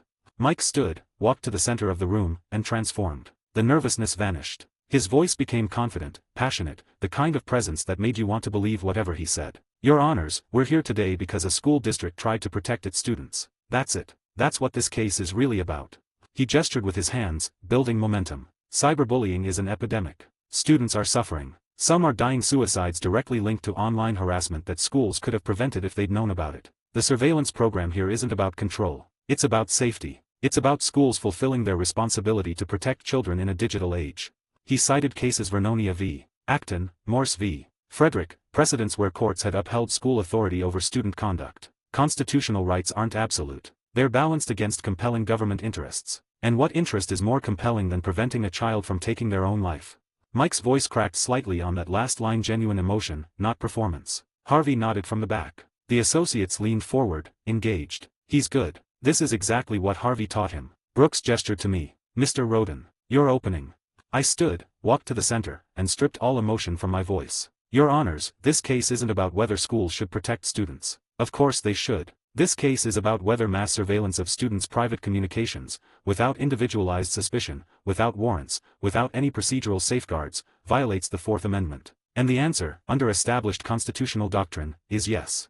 I didn't gesture, didn't build narrative momentum, just laid out systematic legal analysis. The Fourth Amendment requires particularized suspicion before searches. Schools and loco parentis authority, their ability to stand in place of parents, has defined limits established by Supreme Court precedent. Tinker v. Des Moines protects student speech unless it creates substantial disruption. New Jersey v. TLO allows searches only with reasonable suspicion of specific rule violations.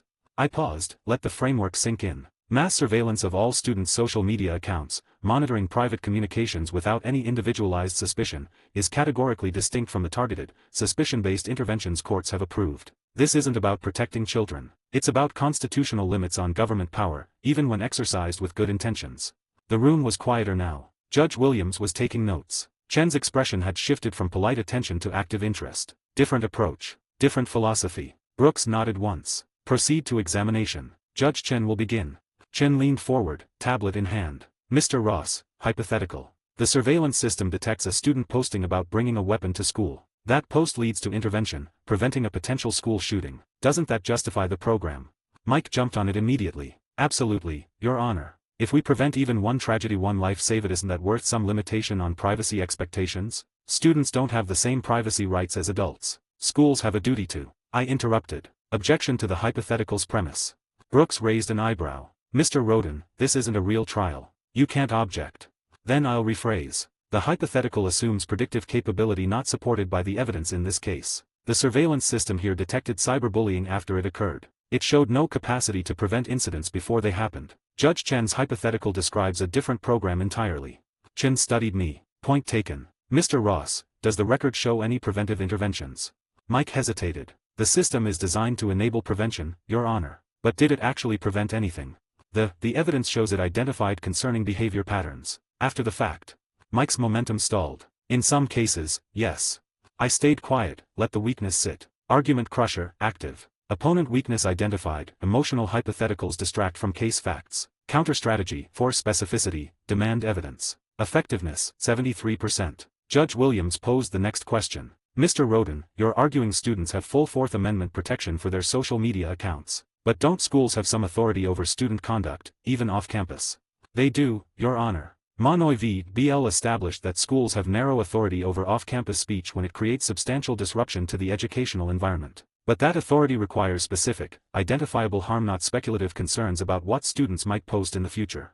Williams nodded slowly. And mass surveillance is the opposite of specific, identifiable harm. It's dragnet monitoring of all students' private communications on the theory that some might be concerning. That's exactly what the Fourth Amendment prohibits: suspicionless searches based on generalized government interest. I cited 3 more cases, building the constitutional framework brick by systematic brick. Mike tried 3 more: emotional appeals protecting vulnerable students, schools' duty of care, evolving technology requiring evolved constitutional interpretation. I stripped each one to its factual foundation. Does the record show vulnerable students were specifically protected by this program? No. Does duty of care override constitutional requirements? Precedent says no. Does technology change Fourth Amendment analysis? Only in how we apply established principles, not the principles themselves. By the time Brooks called for recess, Mike looked frustrated and Harvey looked concerned. Win rate calculator, real-time update. Probability, 52%, 58%, 63%. Systematic approach proving effective against emotional argumentation. Mental fatigue, 19%. I stepped out during the 10-minute break, needing water and a moment away from the tension. The break room was empty except for Donna, making coffee with the kind of efficiency that suggested she'd done it 10,000 times. She glanced up when I entered. You're doing well. I filled a cup with water from the cooler. That's not decided yet. Mike's better when he's improvising. You're better when you've planned everything. I drank half the cup before responding. Is that a compliment?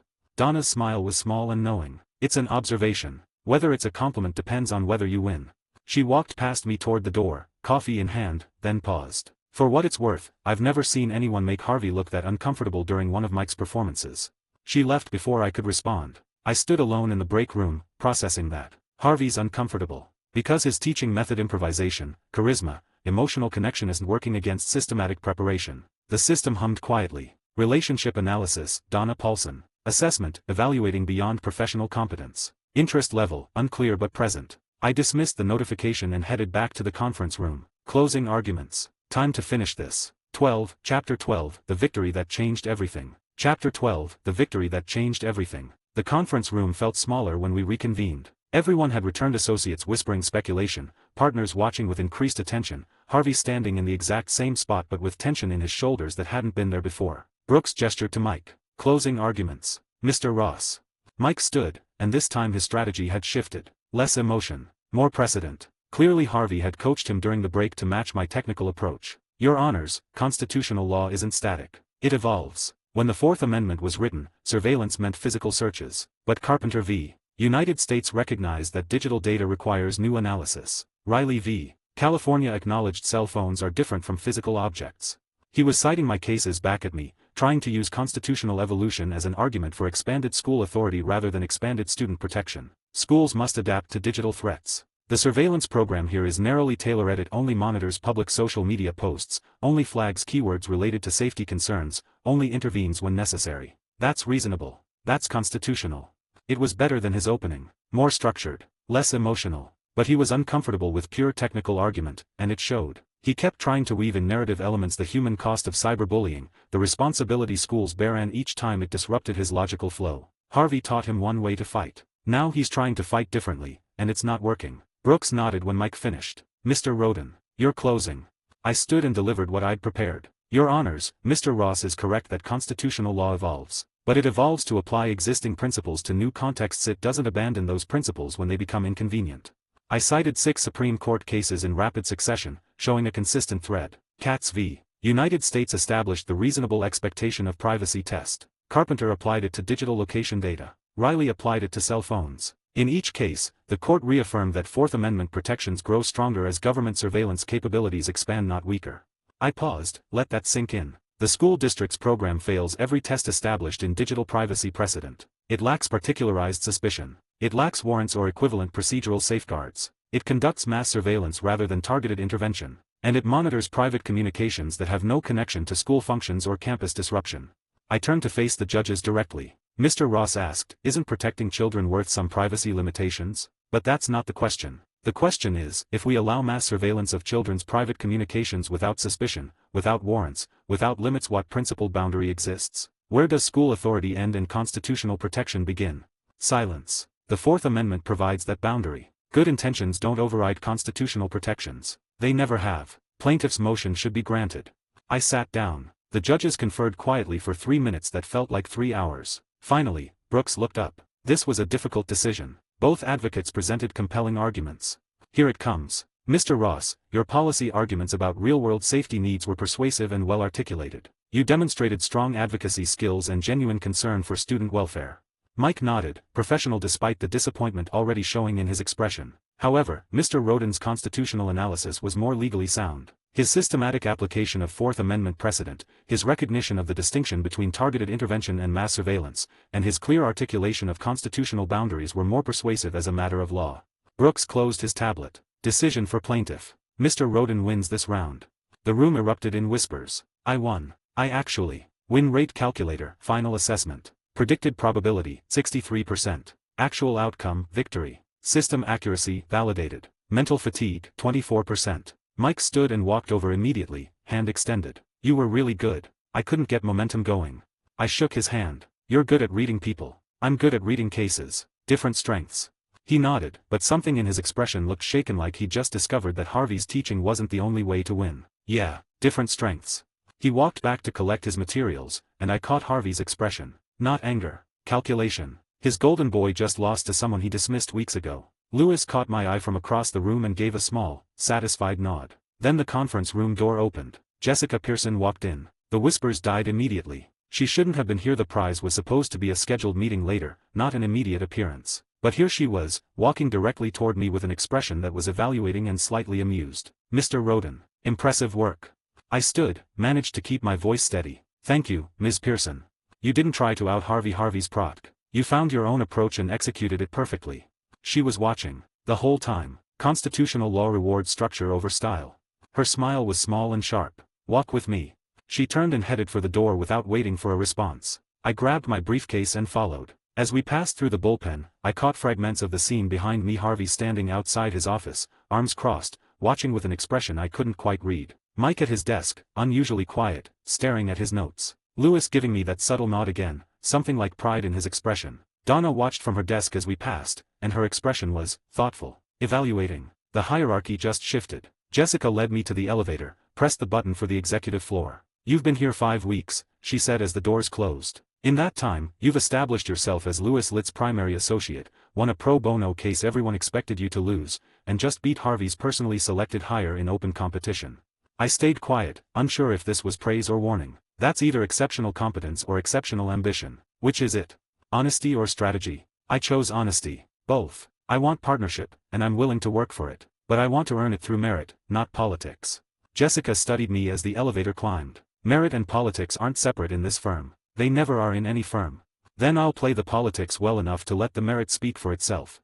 The elevator doors opened to the executive floor. Bigger offices, better views, the kind of space that reminded you exactly where power lived in this building. Jessica's office was at the corner, overlooking Manhattan in 2 directions. She gestured me to a chair across from her desk but didn't sit behind it. Took the adjacent chair instead, removing the power dynamic barrier. Testing me. Seeing how I handle authority when it's not wielded as a weapon. Tell me what you want from this firm, Mr. Roden. Partnership. Built on my own merit, not proximity to the right mentor. You know Harvey doesn't take associates under his wing easily. I know he's already chosen his project. I'm not interested in being someone's second choice. Jessica's expression shifted. Approval, maybe, or recognition of someone who understood how the game actually worked. Louis speaks highly of you. That's unusual. Louis doesn't praise easily.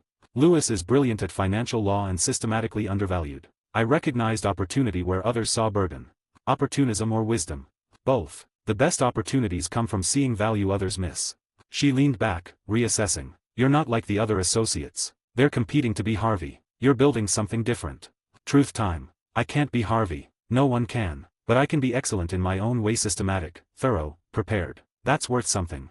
Jessica stood, walked to her window, looked out at the city. I'm going to give you advice most managing partners wouldn't. You're smart, prepared, and ambitious. Those are assets. But you're also calculating everything. I see it in how you move, how you choose words. She turned back to face me. That calculated quality makes you excellent at law and potentially dangerous to this firm. I kept my voice level. Dangerous how? Because people who calculate 3 moves ahead are either exceptional partners or catastrophic enemies. There's no middle ground. So choose which you'll be carefully. She walked back to her desk, picked up her tablet. Partnership track typically takes 7 years. Impress me, and we'll discuss 5. Now go bill some hours. Dismissed. I stood, thanked her, and left. The elevator ride back down felt longer than the ride up. Relationship update. Jessica Pearson. Status, evaluating, both opportunity and threat. Partnership probability, increased to 61%. Warning, under active scrutiny. I stepped back into the bullpen to find Donna waiting by the elevator. Jessica doesn't give personal meetings to associates who impress her. She gives them to associates she's deciding about. That was a test. Did I pass? You're still here, aren't you? The elevator doors opened. I stepped in. Donna's voice followed me. Congratulations on the win, by the way. You earned it. The doors closed before I could respond. And as I rode down to my floor, exhaustion finally catching up to me, I realized something. I just beat Harvey's golden boy, impressed Jessica Pearson, and announced myself as more than just another eager associate. In a firm built on power dynamics, that announcement had consequences. Good ones and bad ones. Time to find out which. 13, Chapter 13, The Managing Partner's Evaluation. Chapter 13, The Managing Partner's Evaluation. Jessica's office made every other space in the building feel small. Corner location, windows on 2 sides showing Manhattan from angles that reminded you exactly who commanded this firm. Awards on the walls. Top 100 lawyers, women in law leadership, framed photos with mayors and senators and CEOs whose companies had market caps larger than some countries' GDPs. The desk was massive, polished wood that probably cost more than my yearly salary. But Jessica didn't sit behind it. She gestured to a chair across from a small sitting area. 2 chairs, a coffee table, the kind of setup designed to feel less adversarial than the traditional power position behind a desk. Removing the authority barrier. Testing how I handle it. I sat. She sat across from me, crossed her legs, studied me with the kind of focus that made you understand why she'd become managing partner before 45. Tell me what you want from this firm, Mr. Roden. Politician answer or honest answer? I chose the middle ground. Partnership. Built on my own merit, not proximity to the right mentor. Everyone says that. Then let me be more specific. I want partnership as Scott Roden-Simeon, who brings value through systematic preparation, thorough analysis, and consistent results. Not as Harvey's second choice or anyone else's backup plan. Jessica's expression shifted slightly. Not quite approval, but recognition. You know Harvey doesn't take associates under his wing easily. I know he's already chosen his project. I'm not interested in being someone's second choice. She leaned back, fingers steepled. Lewis speaks highly of you. That's unusual. Lewis doesn't praise easily. Careful here. Lewis is brilliant at financial law and systematically undervalued. I recognized opportunity where others saw burden. Jessica laughed once, sharp and genuine. Opportunism or wisdom? Both. The best opportunities come from seeing value others miss. She stood, walked to the window, looked out at the city sprawling below us. You're not like the other associates. I'm not trying to be. They're competing to be Harvey. You're building something different. I kept my voice level. There's already a Harvey. The firm doesn't need another one. But it could use someone who excels at the technical work that keeps the flashy litigators from imploding. Jessica turned back to face me, and something in her expression had changed, sharper now, more evaluating. Win rate calculator, unbidden activation. Analysis, Jessica Pearson's assessment. Probability of positive evaluation, 61%. Probability of threat classification, 54%. Note, both classifications can exist simultaneously. I dismissed the notification but couldn't ignore its accuracy. Jessica walked back to her chair but didn't sit. I'm going to give you advice most managing partners wouldn't. Here it comes. You're smart, prepared, and ambitious. Those are assets. But you're also calculating everything. I see it in how you move, how you choose words, how you positioned yourself with Lewis while everyone else competed for Harvey's attention. She paused, let that sink in. That calculated quality makes you excellent at law and potentially dangerous to this firm. I kept my face neutral but my pulse kicked up. Dangerous how? Jessica sat down, leaned forward slightly. Because people who calculate 3 moves ahead are either exceptional partners or catastrophic enemies. There's no middle ground. The ones who become partners use their strategic thinking to build the firm. The ones who become enemies use it to destroy. She's not wrong. So which do you want me to be? I want you to choose carefully. And I want to make sure you understand what that choice means. She picked up her tablet, tapped something. Partnership track typically takes 7 years. Associates who impress me can make it in 5. You've impressed me today. But impressing me once isn't enough. What would be enough? Consistent excellence. No scandals. No ethical violations. Building relationships instead of just extracting value from them. And most importantly, proving that your ambition serves the firm, not just yourself. Fair. I nodded. I understand. Do you? Her voice had an edge now. Because I've seen ambitious associates before, Mr. Roden. The smart ones, the calculating ones, the ones who think they're playing a game everyone else is too stupid to notice. Half of them burn out trying to maintain the performance. The other half become liabilities when their ambition conflicts with firm interests. She stood, meeting over. You have talent. Real talent. Don't waste it by being too clever for your own good. Now go bill some hours. Dismissed. I stood, thanked her, and headed for the door. Mr. Roden. I turned back. Jessica's expression was unreadable. I'll be watching. The elevator ride down felt longer than it should have. My hands were steady, but adrenaline hummed through my system like electricity. Relationship update, Jessica Pearson. Status, evaluating, opportunity and threat. Partnership probability, increased to 61%. Warning, active scrutiny initiated. Recommendation, consistent performance required. The doors opened on my floor. Donna was waiting by the elevator bank, arms crossed, expression knowing. Jessica doesn't give personal meetings to associates who impress her. I stepped out. No. She gives them to associates she's deciding about. That was a test. Of course it was. Did I pass? Donna's smile was small and genuine. You're still here, aren't you? The elevator doors started to close. I caught them, turned back. Was it always a test? Or did I say something specific that triggered evaluation mode? Donna tilted her head, studying me. You're asking if you failed or if you were always going to be tested. Yeah. The answer is both. Jessica tests everyone who shows potential. You just showed more potential than most. She walked past me toward her desk, then paused. Congratulations on the win, by the way. You earned it. Thank you. She kept walking, and I headed back to my cubicle. The bullpen was mostly empty now, just a few associates grinding through evening work, Kyle Durant among them. He looked up when I passed, something between respect and wariness in his expression. Words already spreading. Mock trial victory. Personal meeting with Jessica. I sat at my desk and opened my laptop, but my mind was still replaying the conversation. People who calculate 3 moves ahead are either exceptional partners or catastrophic enemies.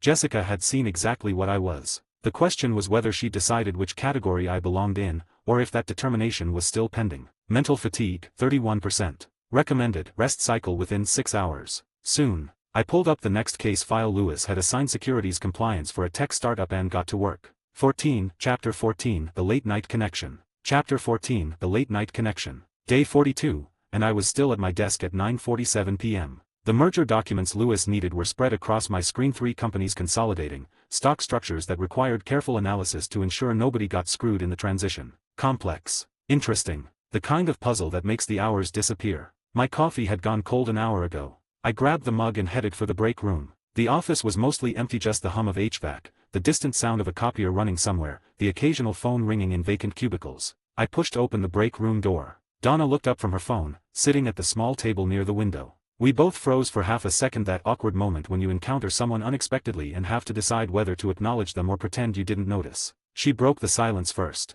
The Colombian roast, not the house blend. You have taste. I looked at the coffee maker, where I'd been about to pour the cheap office coffee. You've noticed my coffee preferences.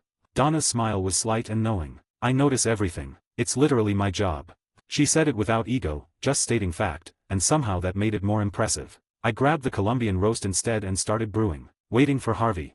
Client dinner running late. He texted 20 minutes ago saying another hour. You could go home. I could. But then I'd just be sitting in my apartment wondering if something urgent came up that I should handle. Workaholic recognizing workaholic. The coffee finished brewing. I poured a cup and was about to leave when Donna spoke again. What are you working on? I paused at the door. Merger documents. 3 tech companies consolidating, complicated stock structure. And you're still here at almost 10 p.m. because it's interesting. The way the equity structured, each company has different share classes with different voting rights, and the merger has to preserve those distinctions while creating a unified corporate entity. It's like a logic puzzle. Donna's expression shifted, genuine interest replacing polite conversation. That sounds complicated. It is, but that's what makes it worth doing. I realized I was explaining without condescension, without the performance of trying to sound impressive. Just talking about work I actually found engaging. When's the last time I did that? Donna gestured to the empty chair across from her. Tell me more. I have an hour to kill, and Harvey's client dinners are never as interesting as he thinks they are. I hesitated. She's Harvey's secretary. The guy whose golden boy I just beat. This is probably a terrible idea. But she was looking at me with real curiosity, and the alternative was going back to my desk alone. I sat. Okay. So imagine 3 companies. Company A has Class A shares with 10 votes each, Company B has Class B shares with 5 votes each, and Company C has Class C shares with 1 vote each. I explained the structure, the conflicts, the solutions. Donna asked intelligent questions, not attorney questions, but smart questions that proved she understood corporate law despite not having a law degree. She's been Harvey's secretary for years, absorbing expertise through proximity. You could have gone to law school, I said after explaining a particularly technical point about fiduciary duties. Donna's smile was small and self-aware. I could have. Chose not to. Why? Because I'm better at making lawyers effective than being one myself. Harvey wins because I make sure he's prepared, organized, and pointed in the right direction. That's more valuable than being another lawyer in a firm full of lawyers. No defensiveness. Just self-knowledge. I found that refreshingly honest, someone who deliberately chosen their path instead of defaulting into it. That's rare. Most people stumble into their careers and pretend it was the plan all along. And you? Careful. I always wanted to be a lawyer. But the specifics, corporate law, financial structuring, this firm, those evolved as I learned what I was actually good at. Donna tilted her head, studying me. You're different when you're not performing. Performing. The professional voice. The calculated responses. You do it with everyone, partners, clients, other associates. But right now, talking about stock structures, you're just enthusiastic. Like you actually care about the work instead of caring about what caring about the work will get you. She's right. And she noticed. Blackmail archive, updating Donna Paulson profile. Trait, observes beyond professional competence. Trait, values authenticity over performance. Note, not for leverage, for understanding. I dismissed the notification and realized I'd been about to calculate my next response. Stop. Just talk to her. This is nice, I said honestly. What is? Talking to someone without strategizing every word. Donna's expression softened, something genuine breaking through the professional armor she wore as reflexively as I wore mine. That's the first real thing you've said to me. Everything else has been your professional voice. Is that bad? It's normal. Everyone has a work voice and a real voice. Most people just don't realize when they're using which one. Her phone buzzed. She glanced at it. Harvey. Deal closed, heading home. I can leave. She stood, grabbed her coat from the back of the chair. Conversation over. But she paused at the door, turned back. Scott Roden, who prepares for everything. Did you prepare for this conversation? I thought about lying, deflecting, giving some clever response. Instead, I told the truth. No, that's why I actually enjoyed it. Donna smiled, genuine, unguarded, the kind of expression I'd only seen in glimpses before. Good. Do it again sometime. She left. I sat alone in the break room, coffee cooling in my hands, and realized the system was running calculations I hadn't asked for. Relationship analysis, Donna Paulson. Interest detected, nature unclear. Win rate calculator attempting probability assessment. Error, insufficient parameters. Query, what constitutes success in personal connection? I stared at the notification, then dismissed it. The system can calculate case outcomes, identify argument weaknesses, archive information. But it can't tell me what to do when someone smiles at me like that. And maybe that's okay. I finished my coffee, rinsed the cup, and headed back to my desk. The merger documents were still waiting, complex and engaging and safe. But my mind kept returning to the break room conversation. Donna Paulson noticed my coffee preferences, asked intelligent questions about corporate law, called me out for performing instead of being genuine, and she wanted to do it again sometime. The system hummed quietly in the background, trying and failing to quantify something that didn't fit into probability calculations or strategic frameworks. It's disorienting. Also, not unpleasant. 15, Chapter 15, The Pattern. Chapter 15, The Pattern. Day 45, and I arrived at exactly 6:58 a.m. like clockwork. The office was still mostly empty, just security, a few janitors finishing overnight cleaning, and the hum of computers that never fully shut down. I headed for the break room, ready to brew my usual Colombian roast. The coffee was already made. Fresh pot, steam still rising, and a yellow sticky note on the machine in handwriting I recognized. Seemed like a Colombian day. I stood there for a moment, coffee pot in one hand, sticky note in the other. She made coffee. For me. At 6:30 in the morning. The system activated automatically. Relationship analysis, Donna Paulson. Gesture identified, thoughtful, personal, and strategic. Assessment, interest confirmed. I dismissed the notification and poured a cup, smiling despite myself. Day 46, I arrived with 2 cups of coffee. One for me, one with a sticky note that said seemed like you'd appreciate this. I left it on Donna's desk at 7:15, before she arrived. By 7:45, when she got in, I was already buried in case files at my desk. My phone buzzed. You're getting better at this. I looked up. Donna was at her desk, holding the coffee cup, smiling in my direction. I typed back. Getting better at what? Being genuine instead of strategic. Is there a difference? 3 dots appeared, disappeared, appeared again. With you? Not always. But I'm starting to see it more. I stared at my phone, unsure how to respond to that. Good, I finally typed. Very good, she responded. Day 47, we arrived at the coffee machine at the exact same time. 7:02 a.m. Both of us reaching for the Colombian roast, both stopping when we realized the other was there. Donna laughed first. We've created a pattern. Apparently. Are we having a coffee relationship? I considered that. Is that a thing? Donna's smile was warm and slightly mischievous. It is now. She made the coffee. I got 2 cups. We stood in the break room for 5 minutes, talking about nothing important. Harvey's client from last night, Lewis's new obsession with a securities case, the weather turning colder. Normal conversation. Easy conversation. The kind I never had with anyone else in this building. When she left to set up Harvey's office for the day, I stayed behind with my coffee, and the system ran quiet calculations I didn't ask for. Relationship progression, positive. Pattern establishment, mutual interest confirmed. Recommendation, formalize interaction, request lunch or dinner. The system's trying to help. That's new. Day 46 afternoon, I decided to act on it. I'd spent 3 hours researching not case law this time, but restaurants near Pearson Hardman that were nice without being intimidating. Found one, La Tanzi, Italian place, good reviews, quiet enough for conversation. I prepared conversation topics. Memorized interesting anecdotes. Timed my approach for Donna's least busy hour 2:30 p.m., after Harvey's lunch meetings but before his afternoon court appearances. I walked up to her desk with what I hoped was confident casualness. Donna, I was wondering if you'd like to. She cut me off. You're doing that thing. I stopped mid-sentence. What thing? Donna leaned back in her chair, expression amused and knowing. The thing where you're being charming because you've calculated it's the optimal approach. Your voice goes half an octave deeper and you make 8% more eye contact than normal conversation. She measures my eye contact. I was simultaneously impressed and mortified. That's very specific. I notice patterns. It's what I do. She stood, walked around her desk, and crossed her arms, not hostile, just evaluating. Try again. But be you this time, not the version of you that thinks charm is a negotiation tactic. I dropped the calculated confidence and felt my shoulders slump slightly. I wanted to ask you to lunch but I'm genuinely nervous about it, so I rehearsed the whole thing, which is apparently obvious, and now I'm making it worse by explaining it. Donna laughed, genuine, warm, the kind of sound that made the entire office feel less suffocating. Much better. Yes. Thursday, 12:30. Yes. Did you want me to say no? No, you said yes. I did. Now go back to your desk before you overthink this and try to renegotiate the terms. I went back to my desk. Kyle Durant was watching from his cubicle with an expression somewhere between confusion and respect. I ignored him and pulled up my case files, but my hands were shaking slightly. She said yes. Because I stopped performing. Day 48, Lewis caught me leaving coffee on Donna's desk. Roden. My office. Now. I followed him, already knowing what this was about. Lewis closed the door, turned to face me with an expression that was equal parts concern and exasperation. That's Harvey's secretary. You're playing with fire. I'm bringing someone coffee. That's not illegal. It's not about legal. It's about politics. Harvey is territorial about Donna. I kept my voice level. They're not together. Doesn't matter. She's his secret weapon, the person who makes him effective, keeps him organized, knows his schedule better than he does. Harvey's possessive of that relationship even if it's not romantic. Lewis sat on the edge of his desk, genuinely worried. You pursuing her, he'll take as a move against him. Another challenge to his authority after you beat Mike in the mock trial.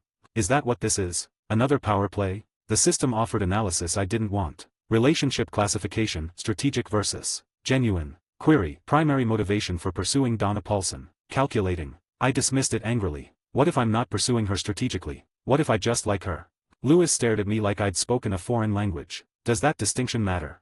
And in that moment, I understood the fundamental difference between Lewis and me. To Lewis, everything was strategy. Every relationship, every gesture, every conversation calculated for maximum advantage. That's why he's brilliant and lonely. Yes, Lewis. It matters. He shook his head slowly. Your funeral. Don't say I didn't warn you. I left his office and went back to work, but the question lingered. Am I pursuing Donna because I genuinely like her, or because she's Harvey's secretary and some part of me wants to prove I can? System analysis attempting. Error, emotional motivations unclear. Recommendation, self-examination required. Helpful as always. Thursday morning, I stood in front of my closet for 10 minutes. The system offered no input. This wasn't case preparation, wasn't negotiation strategy, wasn't anything it had frameworks for. Just a date. With someone I actually wanted to impress. I grabbed my phone and texted Donna. Is this a lunch or a work lunch? 3 dots appeared immediately. What do you want it to be? I stared at the message. She's forcing me to commit. To be honest instead of strategic. I typed slowly. Lunch. If that's okay. 3 dots appeared, disappeared, appeared again. The longest 30 seconds of my week. Finally. That's very okay. See you at 12:30. I smiled at my phone like an idiot. The system had no framework for the feeling in my chest, something warm and nervous and completely unpredictable. Maybe that's the point.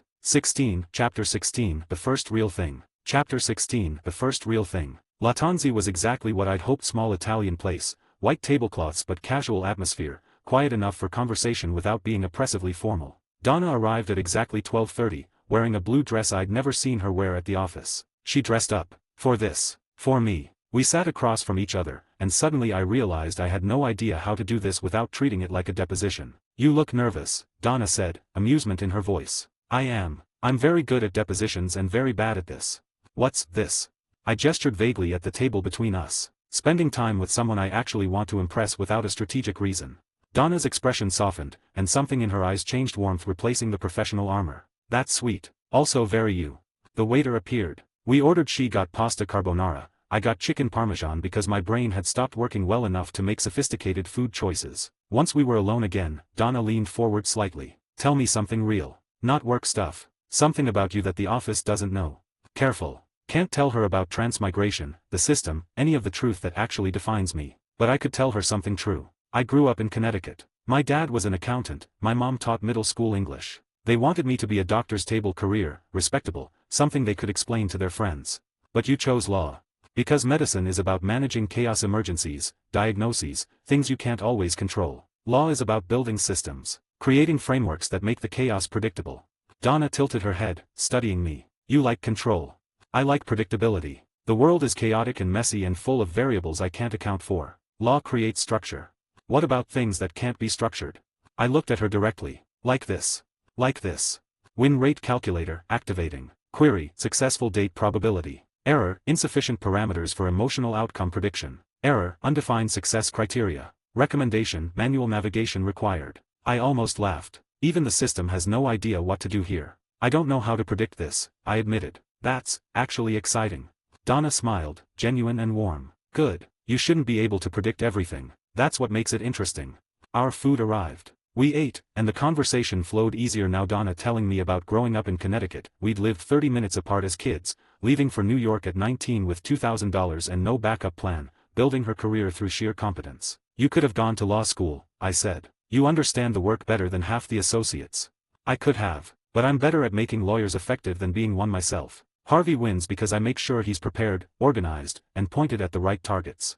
No defensiveness. No insecurity. Just self-knowledge. She chose this path deliberately. She's not defaulting or settling. That's rare, I said. Most people stumble into their careers and pretend it was the plan. And you? Careful. I always wanted to be a lawyer. The specifics: corporate law, financial structuring, Pearson Hardman. Those evolved as I learned what I was actually good at. Donna set down her fork, expression shifting to something more serious. Harvey's going to be weird about this. Here it is. Lewis already warned me. Did he? Good. Then you know Harvey's possessive of my loyalty. Not romantically, we're not together, never have been, but he likes having me as his secret weapon. You dating me, he'll see it as you trying to take something that's his. I kept my voice level. Do you care what Harvey thinks? Donna considered the question carefully. I care about Harvey. We've worked together for years, and he's important to me. But I don't obey Harvey. There's a difference. I nodded. For the record, I'm not dating you to get at Harvey. That would be terrible for multiple reasons, starting with, you're a person, not a strategy. Donna's smile was small and knowing. I know. If I thought you were using me, we wouldn't be here. But you calculate everything else: your cases, your relationships with Lewis and Jessica, your career trajectory. What happens when you can't calculate this? Honesty. She deserves honesty. I have no idea. Want to find out together? Donna's expression changed, something vulnerable and hopeful breaking through. That's the most romantic thing you could have said, and you didn't even mean it to be. I meant it. I just didn't realize it was romantic until you pointed it out.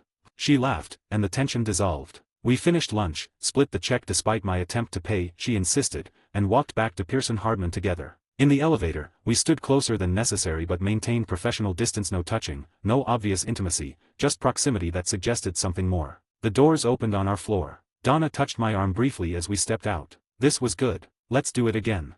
Is that a prediction or a request? Both. She walked to her desk. I walked to mine. Kyle Durant had noticed us arriving together, his eyebrow raised in that universal gesture of interesting development. Lewis saw from his office and looked concerned. Harvey was in court. Hadn't seen yet. But he will. Eventually. I sat at my desk, opened my laptop, and tried to focus on the securities filing that was due tomorrow. The system ran quiet calculations in the background, but for once, it had nothing useful to offer. Relationship status, undefined but positive. Emotional state, satisfied with uncertainty. Assessment, manual navigation successful. I dismissed the notification and smiled at my screen. Maybe some things don't need calculating. Maybe that's the entire point. 17, Chapter 17, The Office Knows. Chapter 17, The Office Knows. Day 53 started with whispers. I arrived at 6:58 a.m. like always, but the associate bullpen felt different. Conversations that stopped when I passed, glances that lasted a beat too long. Kyle Durant huddled with Jennifer Park and another associate near the coffee machine. They went quiet when they noticed me. Word travels fast. I grabbed my coffee and headed to my desk, pretending not to notice. Kyle appeared 5 minutes later, leaning against my cubicle wall with forced casualness. So, you and Donna Paulson. I kept my eyes on my screen. We had lunch. Is that remarkable? Harvey's Donna. That's bold or stupid. Still deciding which. I looked up, kept my voice level. She's not Harvey's Donna. She's Donna Paulson, who happens to work for Harvey. There's a difference.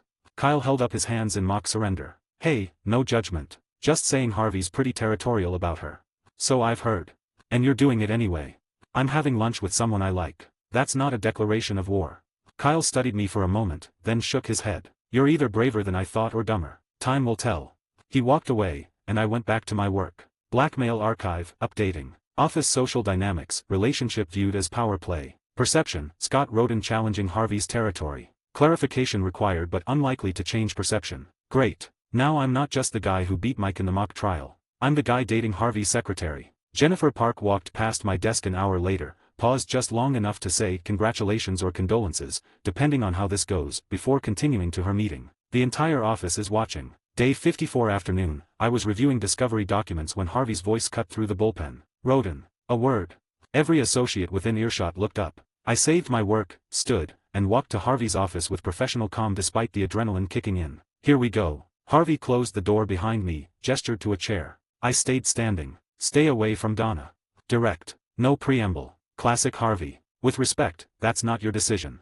Harvey's expression hardened. She's my secretary. That makes it my business.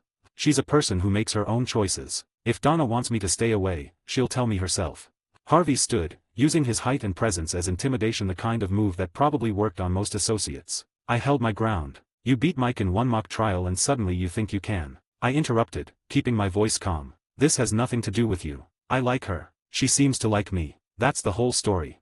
Harvey stared at me, jaw working, clearly unused to associates who didn't immediately fold under pressure. The silence stretched for 5 seconds that felt like 5 minutes. Finally, Harvey spoke again, voice colder. If this affects her work, it becomes my problem. And if it becomes my problem, it becomes your problem. We clear? Crystal. Get out.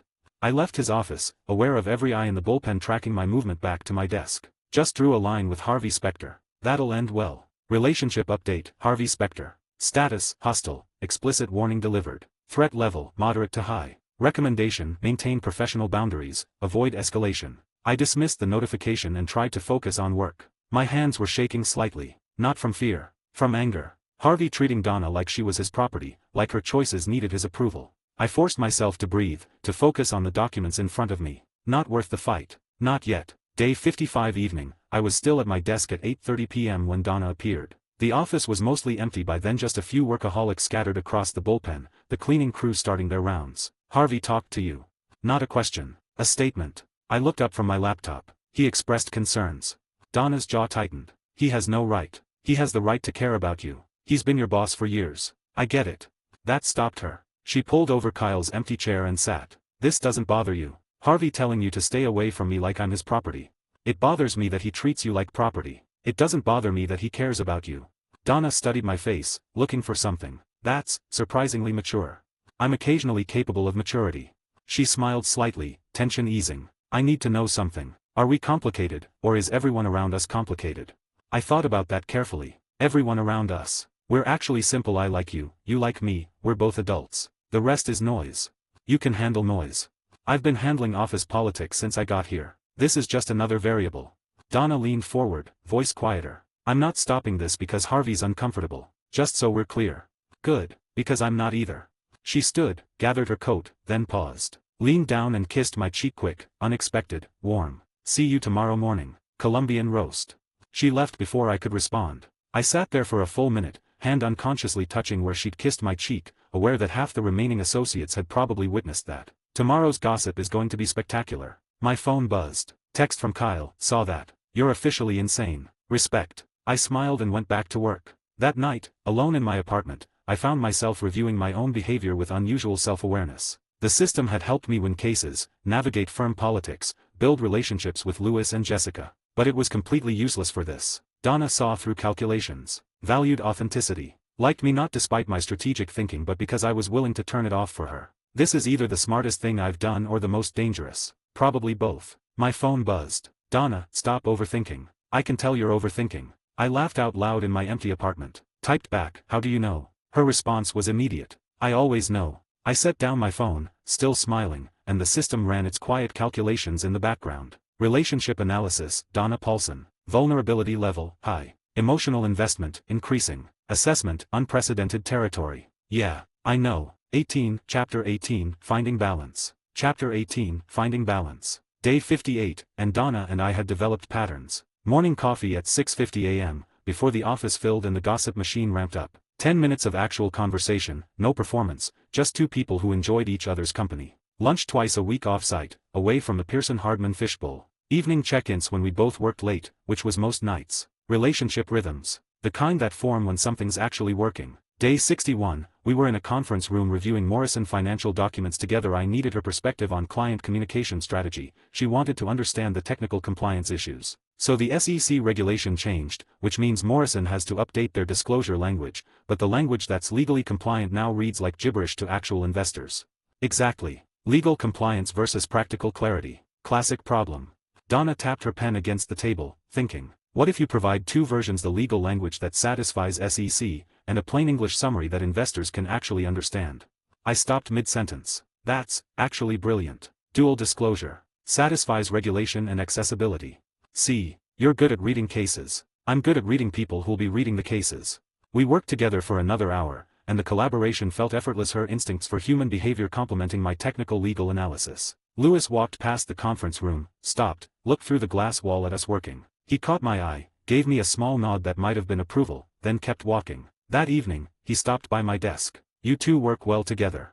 We do. That's actually sweet. He paused, uncomfortable. Still think you're insane for dating Harvey's secretary, but sweet. I'll take that as a compliment. You should. I don't give many. He left, and I smiled despite myself. Lewis approving of my relationship. Unexpected development. Day 63, Saturday, first full day together outside the office context. Donna's choice, Bronx Zoo. I pretended to find this pedestrian when she suggested it. A zoo? Really? Yes, really. When's the last time you did something that wasn't work-related or strategically useful? Good point. Define, last time. That's what I thought. We're going. The zoo was crowded with families, kids screaming with excitement, the smell of overpriced food and animal habitats mixing in the autumn air. Donna dragged me to the red panda exhibit first. Look at them. They're perfect. The red pandas were, admittedly, adorable, one sleeping in a tree, another munching bamboo with focused determination. Donna's entire face changed when she smiled at them. No professional armor, no calculated expressions, just genuine delight. This is what she's like when no one's evaluating her performance. You're analyzing me, she said without looking away from the pandas. How do you know? Because you stopped looking at the pandas and started looking at me like I'm a case study. Caught. Sorry. Habit. I know, but try turning it off for a few hours. We walked through the exhibits, and I tried. Really tried. Stopped analyzing crowd patterns. Stopped calculating optimal routes. Stopped treating the day like it needed strategic planning. Just walked with her. Argued playfully about whether the gorillas were actually judging the visitors. Donna said yes, I said no, we agreed to disagree. Got overpriced ice cream. Sat on a bench watching families pass by. You're analyzing the crowd again, Donna said, ice cream cone in hand. Habit. Turn it off. I don't know how. Donna took my hand, warm, real, grounding. Try. I looked at her instead of the crowd. Focused on her expression, the way sunlight caught her hair, the warmth of her hand in mine, the moment itself. The system went quiet. Active analysis suspended. Manual override detected. Allowing emotional presence. Better? Donna asked. Much. We sat like that for 20 minutes, just existing together without purpose or strategy. When's the last time I did this? Maybe never. Day 65, Donna's apartment. First time I'd been there, neat but lived in, with actual decorations and personal touches that made my sparse studio feel like a prison cell by comparison. We were cooking dinner together. Or trying to. Donna was competent with a knife, I was passable, and the pasta was probably going to turn out fine despite our combined lack of culinary expertise. Do you calculate our relationship? The question came while Donna was chopping vegetables, tone casual but meaning serious. I paused mid-stir. Do you want honesty or reassurance? Always honesty with me. I set down the spoon, turned to face her. At first, yes. I calculated optimal conversation topics, when to text, how to make you like me. It was exhausting and ineffective.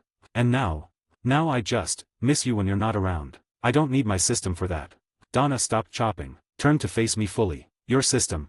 Shit. My heart rate kicked up. She doesn't know about the actual system, the interface, the calculations, the enhancement that defines everything I am. I recovered quickly. My systematic thinking, everything being a calculation. Sorry, shorthand. Donna studied me, and I couldn't read her expression. Does she believe that? Or does she know I'm hiding something? There's something you're not telling me. My stomach dropped. Donna. She held up a hand. It's okay. Everyone has secrets. I'm not asking you to tell me everything. Just, when you're ready, I'll listen. Relief and guilt hit simultaneously. I'll tell you when I can. I'll be here when you're ready.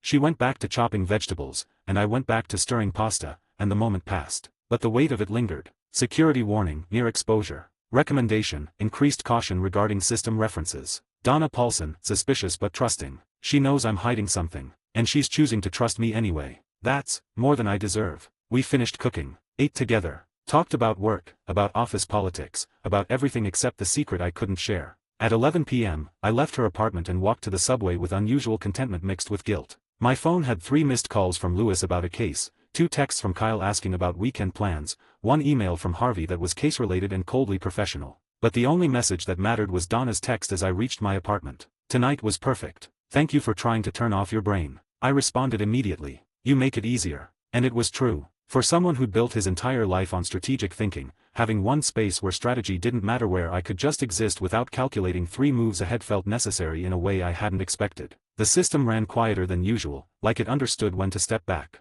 Relationship status, deepening. Emotional investment, high. Vulnerability, unprecedented. Assessment, worth the risk. I smiled at the notification. Yeah, worth it. Chapter 19, The Betrayal. Chapter 19, The Betrayal. Day 68 started with an emergency. I arrived at 6:58 a.m. to find the bullpen already buzzing with tension, partners huddled in Jessica's office, associates whispering, everyone's faces tight with the kind of worry that came from serious problems. Kyle Durant caught my eye from his desk. Mouth, what's happening? I shrugged. At 9:15, firm-wide email, all associates with access to the TechVance merger case report to conference room A, immediately. That's Harvey's case. The tech startup acquisition. I grabbed my tablet and headed to the conference room with 6 other associates. Jessica stood at the head of the table, arms crossed, expression colder than I'd ever seen. Harvey was beside her, jaw clenched, radiating barely controlled fury. Lewis stood against the wall, looking nervous. This morning, Jessica said without preamble, confidential details from the TechVance merger appeared in the Wall Street Journal. Before the deal closed, our client is threatening a malpractice suit. The room went dead silent. Someone in this firm leaked privileged information. We're going to find out who. Harvey stepped forward. Access logs show 7 associates had document access. My team, Mike Ross. Corporate team, 3 associates. Lewis's team, Scott Roden and Kyle Durant. His eyes swept across us like a judge passing sentence. I know it wasn't Mike. Of course. Absolute certainty for his golden boy. Jessica turned to the rest of us. Which means it was one of you. You have until end of day to come forward voluntarily. After that, we investigate. She dismissed us. I walked back to my desk on autopilot, mind already racing. Win rate calculator, emergency activation. Scenario, false accusation probability. Processing. Probability of being wrongly accused, 37%. Probability of clearing name without evidence, 23%. Recommended action, find actual source. 37% chance I get blamed for something I didn't do. Not acceptable. At 2:30 p.m., Lewis's assistant called me to his office. Jessica was already there. This is bad. I walked in, closed the door, stayed standing. Lewis wouldn't meet my eyes. Scott, he started, voice strained. You had access to the merger documents. You've been working late nights recently. You think I leaked? The words came out flat, disbelieving. Lewis finally looked at me, and I saw it. Fear. Not of me. Fear of Harvey, fear of Jessica, fear of being blamed for loose oversight. You're the most likely candidate. You're ambitious, you've been distracted recently with personal matters, you have the technical access. Personal matters? You mean dating Donna? That's your evidence. Jessica cut through. Mr. Roden, can you account for your whereabouts when the leak occurred? Yesterday evening, approximately 8 p.m. My mind raced. I was at Donna's apartment. We were cooking dinner. That's my alibi. Win rate calculator, analyzing response options. Option A, admit alibi with Donna. Probability, 34% success, damages professional image, confirms distracted narrative. Option B, deny and investigate independently. Probability, 47% success, if real leaker found. Option C, accept temporary blame. Probability, 12% success, career ending. I chose option B. I was working late, alone, and I didn't leak anything. Lewis looked almost relieved that I wasn't giving him an easy alibi. He wants to believe I'm guilty. It's easier than fighting Harvey. I have no financial motive, I continued, voice cold. No relationship with Wall Street Journal contacts. No reason to sabotage this firm. But I understand I'm a convenient suspect. Lewis bristled. This isn't personal. I cut him off. It's entirely personal. You're scared Harvey will blame you for loose oversight, so you're throwing me forward as a shield. I understand the logic, Lewis. But I won't accept the accusation without fighting. Jessica's expression was unreadable. Then prove your innocence, Mr. Roden. You have 48 hours before I involve external investigators. If they find evidence against you, you're done at this firm and possibly facing criminal charges. Understood. I turned and left before I said something I'd regret. Behind me, I heard Lewis start to say something to Jessica, but I was already gone. The associate library became my war room. I spread access logs across the table, pulled timeline documents, started building a systematic investigation. Someone leaked. Someone with access. Someone who needed money or had a grudge. Find them. Blackmail archive, initiating deep analysis. Cross-referencing, all associates with access. Behavioral patterns, reviewing 4 months of observations. Financial anomalies, searching. External connections, mapping. The system hummed at full capacity, organizing everything I'd observed over the past 2 months. At 7:30 p.m., Donna found me. Lewis is wrong. I looked up. She stood in the doorway, expression fierce. Doesn't matter if he's wrong. Matters if he's convincing. Donna walked in, closed the door, sat across from me. Then prove him wrong. You're good at solving impossible problems. This one matters. I know, that's why you'll solve it. She stood to leave, paused at the door. For what it's worth, I told Jessica there's no way you leaked. She's listening, but she needs evidence. Thank you. After she left, I activated the system fully. Mental fatigue, 12%. Sustained high-intensity use, initiated. Warning, energy management required. If I'm going down, I'm taking the real leaker with me. And after that, I'll deal with Lewis. 20, Chapter 20, The Hunt. A paragraph was missing at the end. I added it. Chapter 20, The Hunt. Day 69, 5:47 a.m., and I hadn't slept. The access logs were spread across my apartment floor, coffee cups stacked on every surface, system running continuous analysis. Blackmail archive, analysis complete. Suspect profiles, 6 associates reviewed. Anomaly detected, Kyle Durant. Behavioral changes, significant. I pulled up everything I'd archived about Kyle over the past 2 months. New watch Cartier, approximately $8,000 appeared 3 weeks ago. Expensive lunches increased in frequency, went from twice a month to 3 times a week. New clothes, better haircut, living beyond associate salary. Someone's funding a lifestyle change. I cross-referenced the access logs with Wall Street Journal publication timing. Kyle accessed the merger documents at 2:17 p.m. on day 67. Wall Street Journal published at 8:43 p.m. the same day. 6.5 hours. Enough time to transmit information, for a journalist to verify and write the story. Win rate calculator, probability assessment. Kyle Durant as source, 67%, 15%. Confidence level, moderate. Additional evidence required for 89% threshold. Not enough. Jessica needs certainty, not probability. I showered, changed, headed to the office by 7:30 a.m. Kyle was already at his desk, looking nervous. Everyone's nervous. But he's nervous in a different way. At 2 p.m., I made my move. Walked over to Kyle's desk, casual and friendly. Nice watch. Kyle looked up, startled. What? The watch. Cartier, right? Tank model. His hand instinctively covered it. Graduation gift. Argument crusher, activated. Analyzing response. Lie detected, 0.8-second delay, defensive body language, overcompensation in casualness. Confidence, 91%. I smiled. From 3 months ago, weird timing for a graduation gift. Kyle's expression flickered just for a second, but enough. I leaned closer, dropped my voice. I know you leaked the merger details, Kyle. I can prove it. You have one chance to confess before I take this to Jessica with evidence that'll end your career and possibly trigger criminal charges. All color drained from his face. I don't. You can't. Cartier watch. Expensive lunches. New clothes. You accessed the merger document 6 hours before publication. Either you're the world's luckiest investor, or someone's paying you for information. Kyle's hand started shaking. Scott, I didn't mean it wasn't supposed to. Conference room C. 5 minutes. Come alone or I go to Jessica now. I walked away before he could respond. Conference room C was empty. I set my phone on the table, opened the recording app, placed it face down so Kyle wouldn't notice the screen. Legally questionable, but necessary. Kyle entered 3 minutes later, looking like he might vomit. I gestured to a chair. Sit, talk, and don't lie to me again. Kyle sat, head in his hands. How did you know? Does it matter? I guess not. He took a shaky breath. A rival firm approached me 2 months ago. Bratton and Associates. Said they'd pay for inside information on Pearson Hardman deals. $50,000 per significant leak. My stomach turned. How many? 3. Small cases first, testing if I'd do it. The TechVance merger was the third. Why? Student loans. Credit card debt. My dad got sick, medical bills. His voice cracked. I needed the money. I know that's not an excuse, but, it's not an excuse, I agreed, voice cold. It's a reason. They're different. Kyle looked up, desperate. What are you going to do? I let the silence stretch for 5 seconds. You're going to confess to Jessica. Full statement. Every leak, every payment, every contact with Bratton and Associates. You'll exonerate me completely. Then you'll resign. They'll press charges. If you do exactly what I say, I won't pursue criminal charges. Jessica and Harvey might, but that's their decision. The alternative is I hand them this recording and recommend maximum prosecution. Kyle's eyes widened. You recorded this. Every word.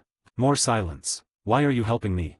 I stood, grabbed my phone. I'm not helping you. I'm protecting myself. Your confession is my evidence. Don't mistake mercy for friendship. I walked to the door, paused. You have until 9 a.m. tomorrow to confess to Jessica. If you don't, I will. And I won't be as generous. I left him sitting there, shaking. Mental fatigue, 26%. Sustained system use, 18 hours. Recommended rest within 6 hours. Not yet. Back at my apartment that evening, I sat with my phone, staring at Lewis's number. The efficient move was obvious. Take the recording to Jessica tomorrow morning. Clear my name. Let Kyle confess. Move on. But Lewis had betrayed me. Not maliciously. Out of fear and insecurity and the desperate need to protect himself. I could destroy him with this. Prove he was wrong to accuse me. Humiliate him in front of Jessica. Or, I made my decision. Texted Lewis. Found the leaker. It's Kyle. Have recorded confession. Meet me tomorrow morning before you talk to Jessica. His response was immediate. How did you? Tomorrow. 7 a.m. My desk. I turned off my phone, leaned back against my couch, and closed my eyes. System analysis. Choice point detected. Option A. Present evidence to Jessica. Maximum vindication. Minimal Lewis involvement. Option B. Allow Lewis to participate in resolution. Moderate vindication. Preserves relationship. Option C. Confront Lewis first. Address betrayal directly. Recommendation. Unclear. Emotional variables dominant. Revenge or mercy. Vindication or relationship. Proving Lewis wrong or teaching him something better. Tomorrow morning, Lewis would learn exactly who Scott Roden was. And I still wasn't sure which version of myself I'd choose to show him. 21. Chapter 21. Mercy and Calculation. A paragraph was missing at the end. I added it. Chapter 21. Mercy and Calculation. Lewis arrived at 7:02 a.m. The office was still mostly empty, just building security, a janitor vacuuming the executive floor above us, and the two of us standing at my desk in the associate bullpen. Lewis looked like he hadn't slept. Tie slightly crooked, hair not quite as perfect as usual, eyes red-rimmed. You found the leaker. Not a question. He'd spent all night wondering how I'd done it, probably running through every possible explanation except the truth. I pulled out my phone, opened the recording, and hit play. Kyle's voice filled the space between us. A rival firm approached me 2 months ago. Bratton and Associates. Said they'd pay for inside information on Pearson Hardman deals. $50,000 per significant leak. Lewis's face went through a sequence I cataloged automatically: shock first, eyes widening. Then relief, shoulders dropping as the accusation lifted off him. Then shame, jaw tightening as he realized what he'd done. How many? 3. Small cases first, testing if I'd do it. The TechVance merger was the third. I let the recording play all the way through. Kyle's confession. His desperate justifications. My cold response. When it finished, silence filled the bullpen. Lewis opened his mouth, closed it, tried again. Scott, I raised my hand. He stopped. Let him sit with this. Blackmail archive, analyzing Lewis lit responses. Genuine remorse detected, 94% confidence. Defensive mechanisms, lowering. Vulnerability, maximum. Assessment, optimal moment for influence. I dismissed the notification and finally spoke. You accused me to save yourself. Lewis flinched. You threw me under to avoid Harvey's blame. You took everything we'd built, the trust, the mentorship, the partnership, and you sacrificed it the moment you felt scared.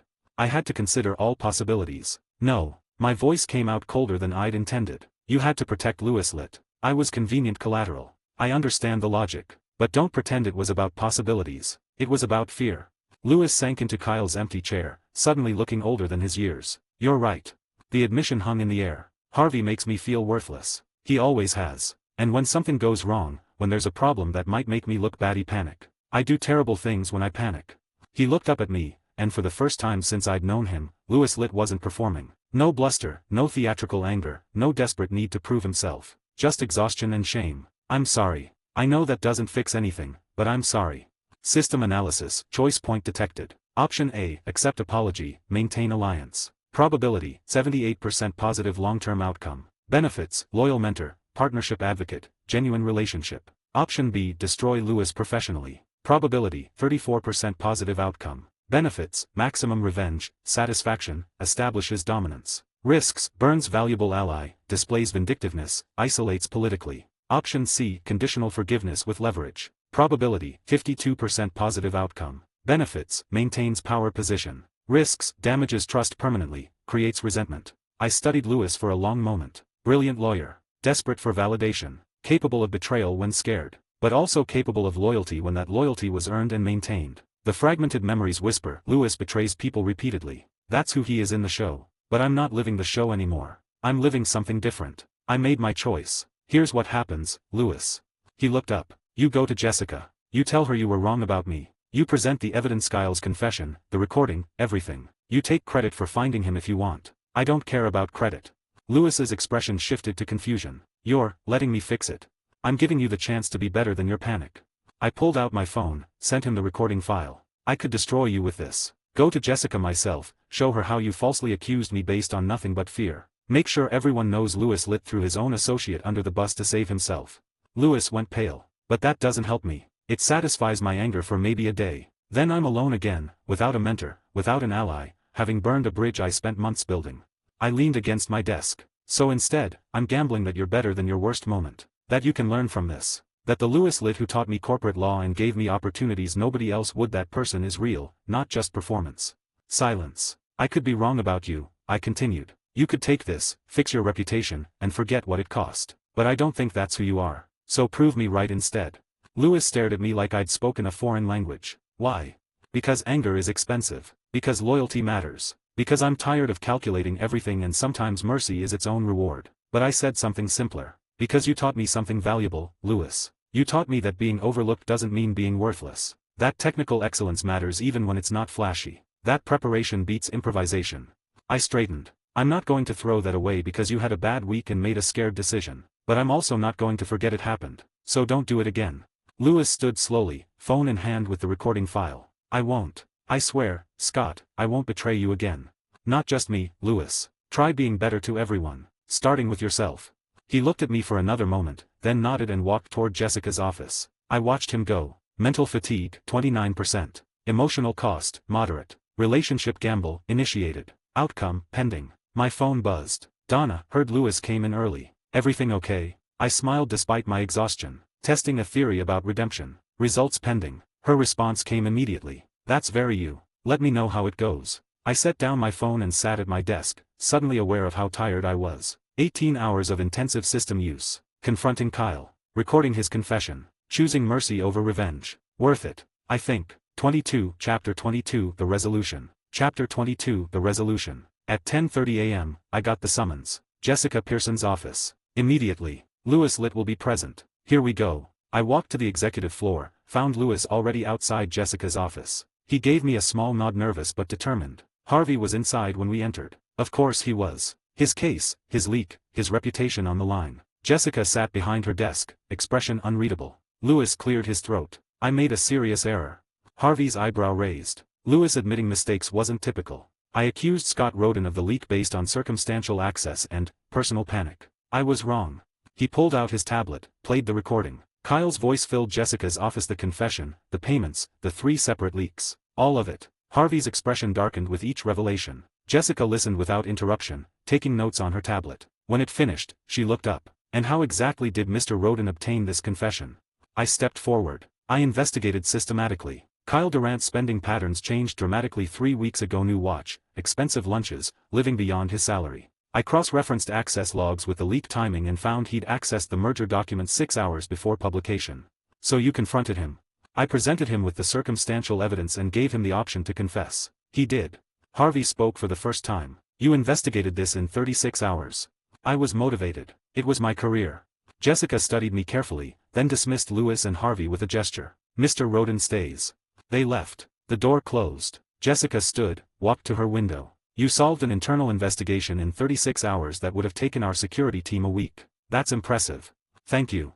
Most associates would have hired a lawyer and gone defensive. Demanded formal hearings, made noise, protected themselves through procedure. She turned back to face me. You went offensive. Found the real culprit. And then most interestingly you handed Lewis the evidence to clear you himself rather than going directly to me. She noticed. That's either mercy or calculated relationship management. Which was it? I chose honesty. Both. Lewis betrayed me, but destroying him publicly doesn't help me. Making him owe me does. And honestly, I think he's better than his worst moment. He deserves the chance to prove that. Jessica's smile was small and sharp. Ruthlessly pragmatic wrapped in compassion. That's a rare combination, Mr. Roden. She returned to her desk. You're cleared completely. Formal apology on firm record. Lewis will be sending a memo to all relevant parties taking responsibility for the false accusation. Thank you. Don't thank me. You did the work. She tapped her tablet. Kyle Durant will be resigning effective immediately. I offered him the choice between public termination with ethics charges or quiet resignation with neutral reference. He chose quiet. Mercy for him too. Good. Dismissed, Mr. Roden. And for what it's worth, well played. I left her office, legs slightly unsteady from exhaustion and relief. Case resolution, successful. Reputation, enhanced. Relationship, Lewis Litt, loyalty secured. Mental fatigue, 32%. Recommended, immediate rest cycle. That afternoon, Kyle packed his desk. Associates whispered as he loaded his personal items into a box. Everyone knew now. The leak had been found. Scott Roden had cleared himself through systematic investigation. Mike Ross approached my desk while I was reviewing the Morrison financial brief I'd been neglecting. That was impressive detective work. Just thoroughness. Lewis was really wrong about you. I looked up. Lewis was scared and made a bad choice. We've all been there. Mike studied me curiously. You're not angry. I'm furious. But anger doesn't help. Anger is expensive. Results matter more. Mike nodded slowly, and something in his expression suggested he didn't quite understand my philosophy. He operates on loyalty and emotion. I operate on calculation and outcomes. Neither of us is wrong. We're just different. Thanks for saying that, Mike said. About Harvey, I mean, that we've all made bad choices. He walked back to his desk, and I returned to my work. Evening came. The bullpen emptied. I stayed at my desk, too exhausted to move but too wired to go home yet. Lewis appeared. He stood there, awkward and uncertain, hands in his pockets. Thank you. Don't thank me. I need to. You could have destroyed me. You chose not to. I looked up at him. Just don't do it again. Lewis nodded seriously. I won't. To you. It was honest. Lewis might betray others in the future, but he understood debt. He understood that I'd given him something valuable, the chance to be better. That's all I ask. He walked away, and I slumped in my chair. Donna appeared 5 minutes later. Heard you're officially innocent. Celebratory dinner. I looked at her, professional armor slightly lowered, genuine concern in her expression. Is that a date or sympathy? Can't it be both? I smiled despite my exhaustion. Both sounds good.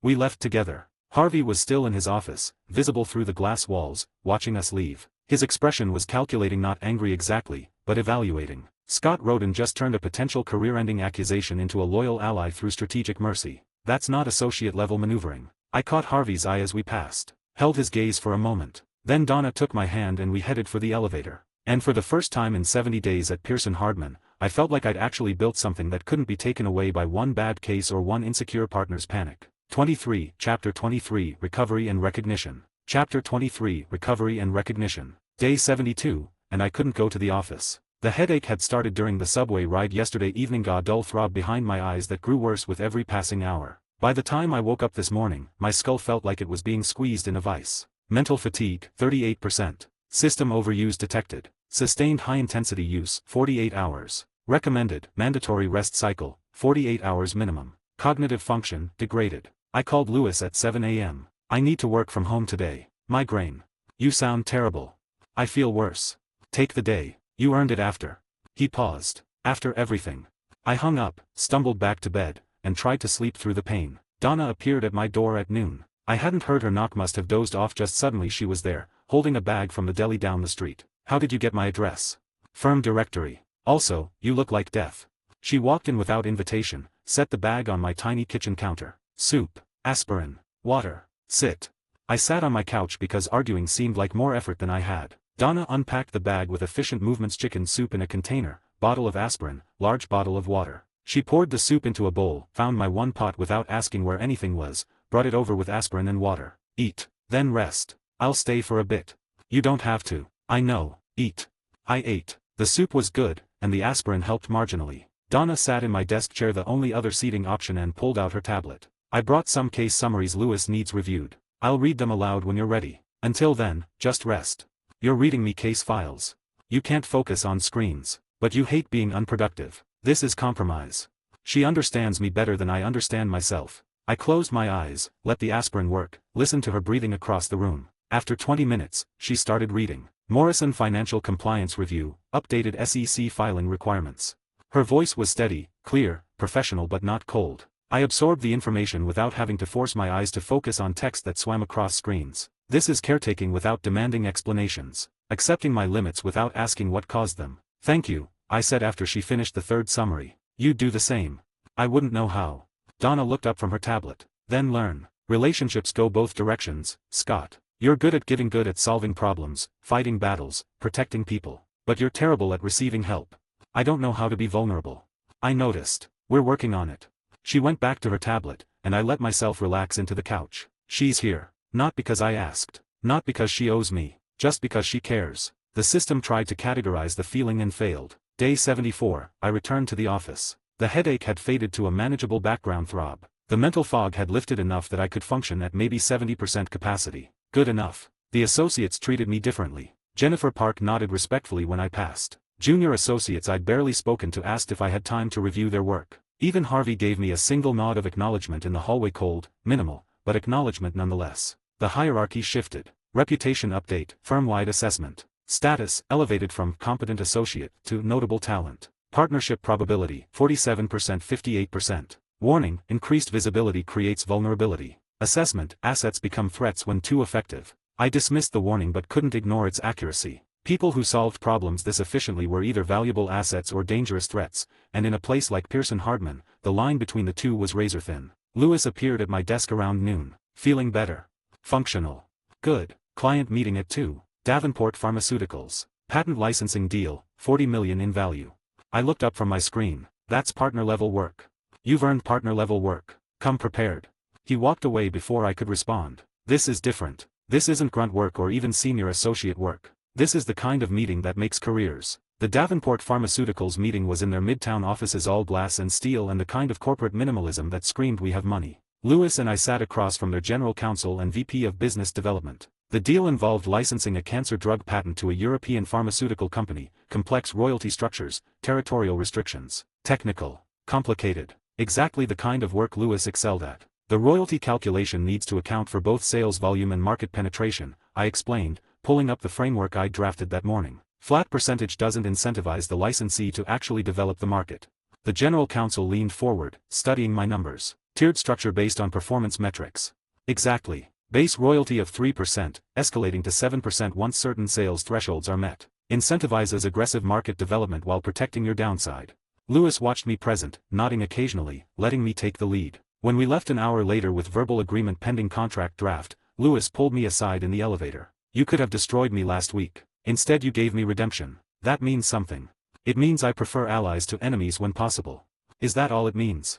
I thought about that carefully. No, it means I think you're better than your worst moments. I've seen you be brilliant, generous, surprisingly kind when you think no one's watching. That's who you actually are. The panic and insecurity thoughts just damaged from working with Harvey.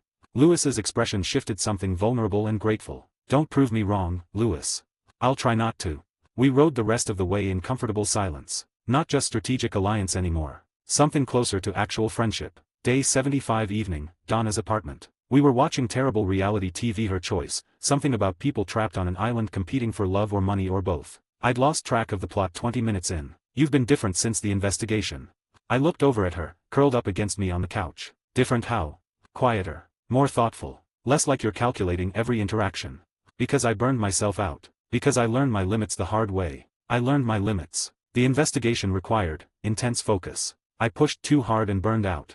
Donna's hand found mine. And now I'm learning that recovery matters as much as performance. That I can't just run at maximum capacity constantly without consequences. She squeezed my hand. Good. I like you better when you're not running calculations every second. I'm always running some calculations. I know, but you're learning when to ignore them. That's progress. She's right. The system was still there, still humming in the background, still offering probability assessments and strategic analysis. But I was getting better at knowing when to listen and when to let it fade into background noise. Thank you, I said, for last week. For showing up when I was barely functional and just being there. You're welcome. And you're learning. Learning what? How to need people. It's harder for you than winning cases, but you're getting better at it.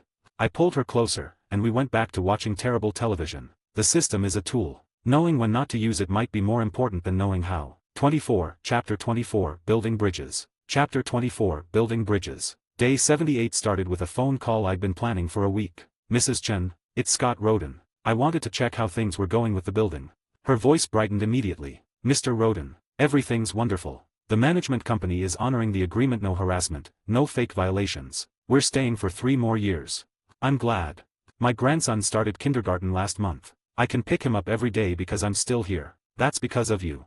That's not leverage. That's just mattering. I'm happy I could help.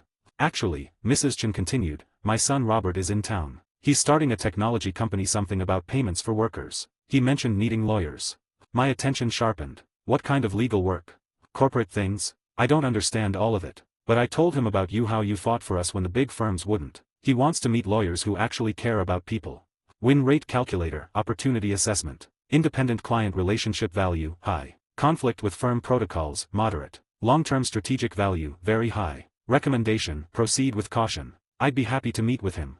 Mrs. Chen gave me Robert's number, and we said goodbye. I sat at my desk, staring at the contact information. This is different from firm business development. This is a client who'd be choosing me personally, not Pearson Hardman. That's portable. That's valuable. That's dangerous. I made the call. Day 79, coffee meeting with Robert Chen in a cafe near Washington Square. He was younger than I'd expected, early 30s, Stanford MBA according to his LinkedIn, dressed in the standard tech entrepreneur uniform of expensive casual wear. Mom says you fought for her when no one else would. Why? Direct. I like that. Because the law should protect people, not just profit. Robert smiled slightly. That's refreshing. The big firms I've talked to, Skadden, Sullivan and Cromwell, Cravath, they calculate everything. Client value, billable hours, partnership optics. You calculated whether it was right. Sometimes those calculations align. But not always. Not always. Robert pulled out his tablet, showed me his business plan. Payment processing platform for gig economy workers. Current systems take 3 to 5 days to clear payments. We can do same-day settlement using blockchain architecture. Series of funding round closing in 2 months. Need corporate counsel for incorporation structure, IP protection, investor agreements. I reviewed his projections while he talked solid numbers, reasonable growth assumptions, clear market opportunity. What made you choose fintech? I drove for Uber during business school. Watched drivers work 12-hour days and wait 5 days for their money. Seemed broken. Thought I could fix it. Mission-driven. That matters. Your legal needs are straightforward but critical. Incorporation structure determines tax treatment and founder control. IP protection determines whether competitors can copy your core technology. Investor agreements determine whether you keep operational control or become an employee in your own company. Robert leaned back, studying me. The other firms quoted $100,000 retainers and offered junior partners who'd never met a gig economy worker. And you're looking for something different. I'm looking for a lawyer who gives a shit whether the company actually helps people. I set down his tablet. Here's my advice, free, because this is consultation, not representation. Your incorporation structure should be Delaware C Corp for investor familiarity, but with dual-class shares to maintain founder control. Your IP strategy should focus on algorithm patents, not blockchain architecture, because blockchain is commoditizing but your settlement algorithm is defensible. Your investor agreements should include founder-friendly provisions because Sandhill Road VCs will try to optimize for their returns, not your mission. Robert was taking notes on his phone. If you want Pearson Hardman officially engaged, I'll connect you to the right partners. If you want someone who'll treat your company like it matters, not like it's a line item on a billable hours report, keep my number. That's a sales pitch. That's honesty. Big firms do excellent work, but they're optimized for big clients with big budgets. You're a startup with a mission, different needs. Robert extended his hand. I want to work with you. What's the next step? Day 80, I brought Robert Chen to Lewis as a new client. Pro bono case generated business development, I explained, showing him Robert's business plan. Fintech startup, series of funding, needs full corporate representation. He specifically requested me based on work with his mother. Lewis reviewed the documents, eyebrows rising. You turned a housing dispute into a tech startup client. I built a relationship based on trust. The business development came later. That's strategic thinking.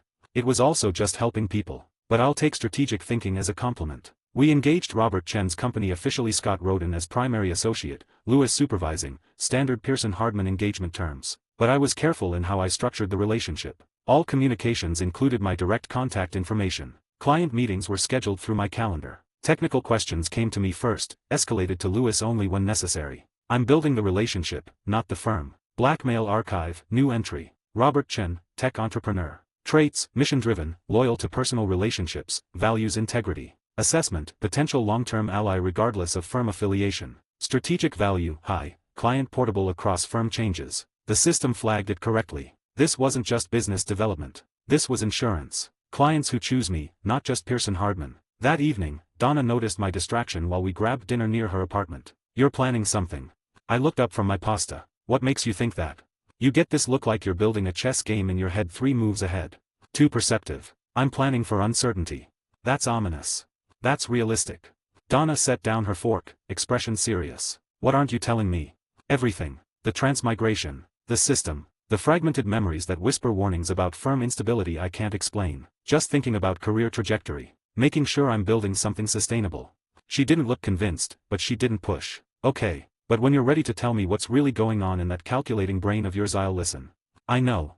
We finished dinner, and I walked her home. But her question lingered. What am I building? Security against an uncertain future? Portable value in case the firm collapses? Insurance against the chaos my fragmented memories suggest is coming? All of the above. The system ran quiet probability calculations about Daniel Hardman's eventual return, about Mike's secret being exposed, about all the canon events I remembered in fragments. I can't prevent what's coming, but I can be ready for it. Building relationships outside the firm's control wasn't just smart strategy. It was survival. 25, Chapter 25, The Diverging Paths. Chapter 25, The Diverging Paths. Day 83, and the firm landed 2 major cases simultaneously. I was at my desk reviewing Morrison Financial's quarterly compliance when Lewis appeared with a thick folder. Waverly Industries. Corporate restructuring. 3 subsidiary companies merging into one entity, tax optimization across 5 jurisdictions, stock option reallocation for 200 employees, due in 5 days.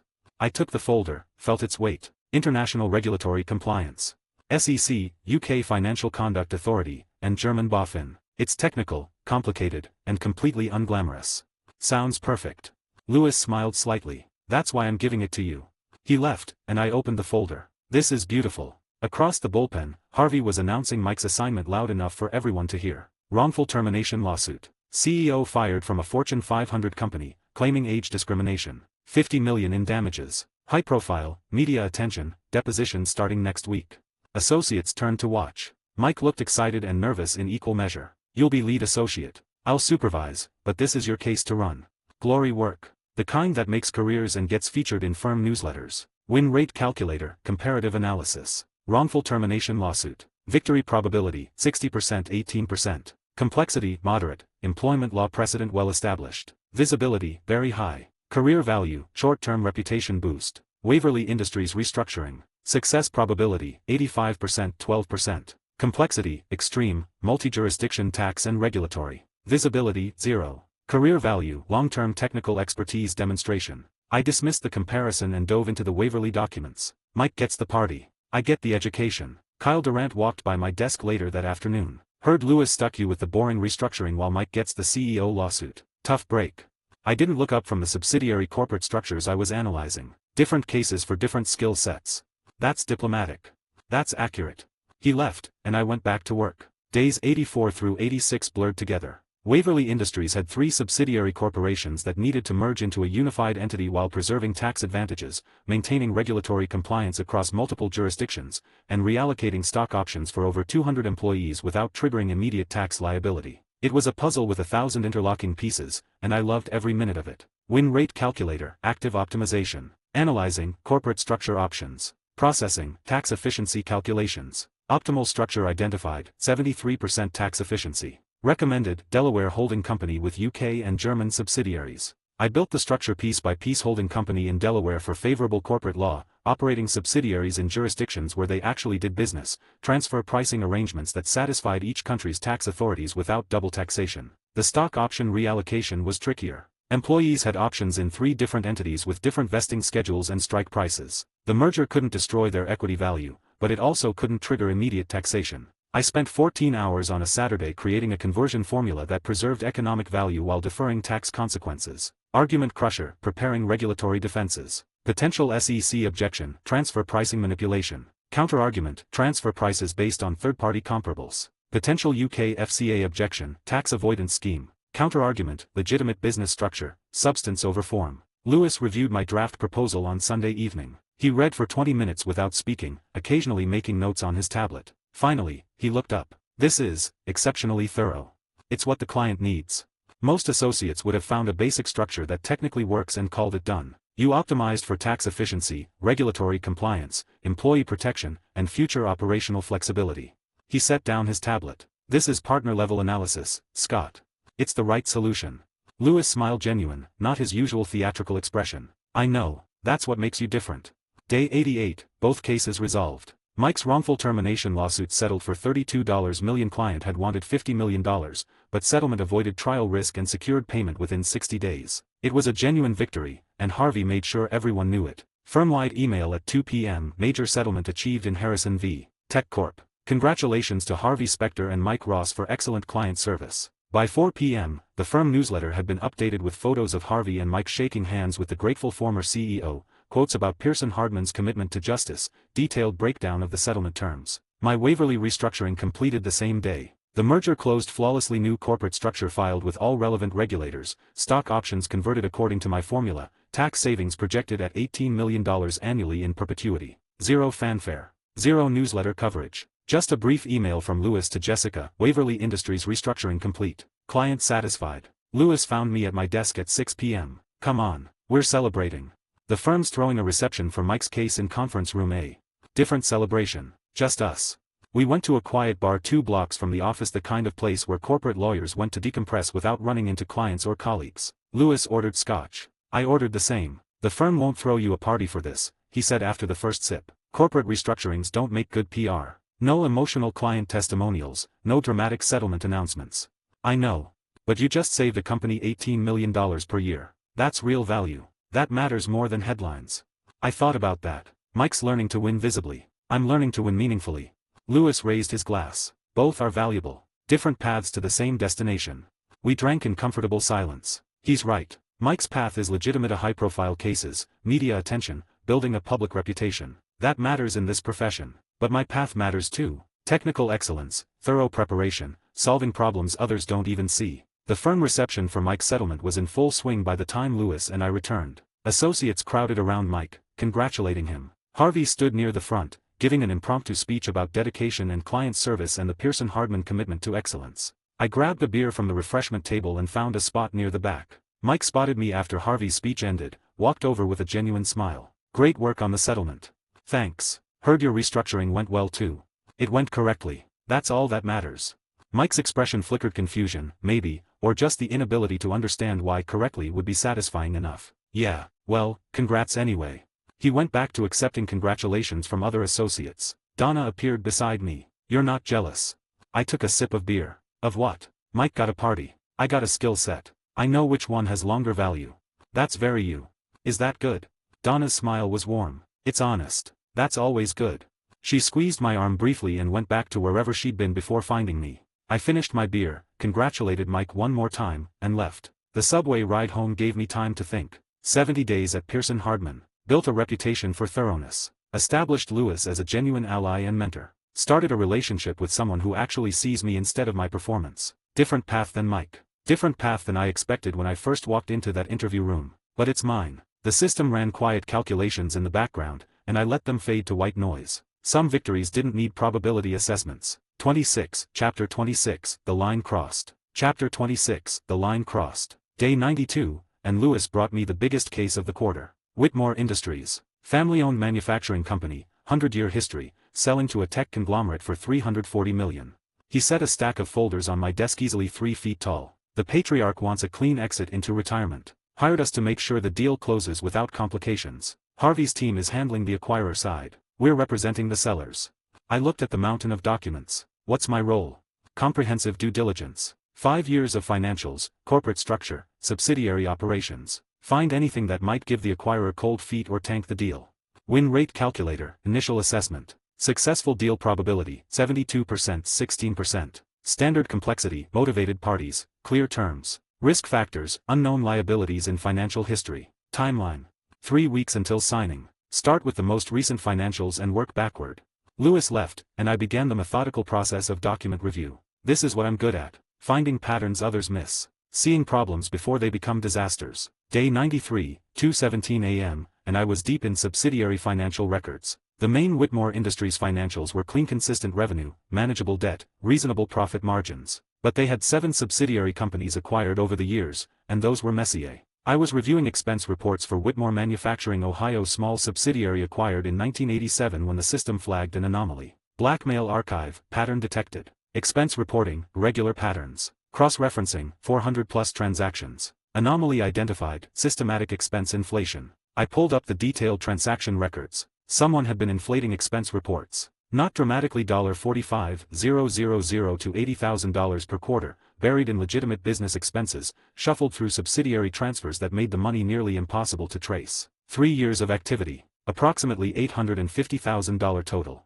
I dug deeper, following the money trail through corporate accounts, personal reimbursements, credit card charges. The pattern emerged clearly. Marcus Whitmore, the patriarch's son, VP of Operations. Embezzlement. Sophisticated, sustained, and completely missed by the auditors. I sat back in my chair, staring at the numbers on my screen. Argument crusher, consequence analysis. If revealed, deal collapses. Acquirer walks due to financial integrity concerns. Family reputation destroyed. Firm loses $8 million in fees. Criminal charges likely. What do I do with this? The embezzlement had stopped 4 months ago. Marcus must have gotten nervous, sensing increased scrutiny as the sale approached. The money was gone. Revealing it now wouldn't recover it. It would just destroy the deal, humiliate the family, and potentially send Marcus to prison. But it's fraud. Material information that the acquirer deserves to know. I spent 3 hours running scenarios. System alert, critical choice point. Option A, report to Louis immediately. Ethical, correct. Outcome, deal collapses, chaos ensues, firm loses revenue.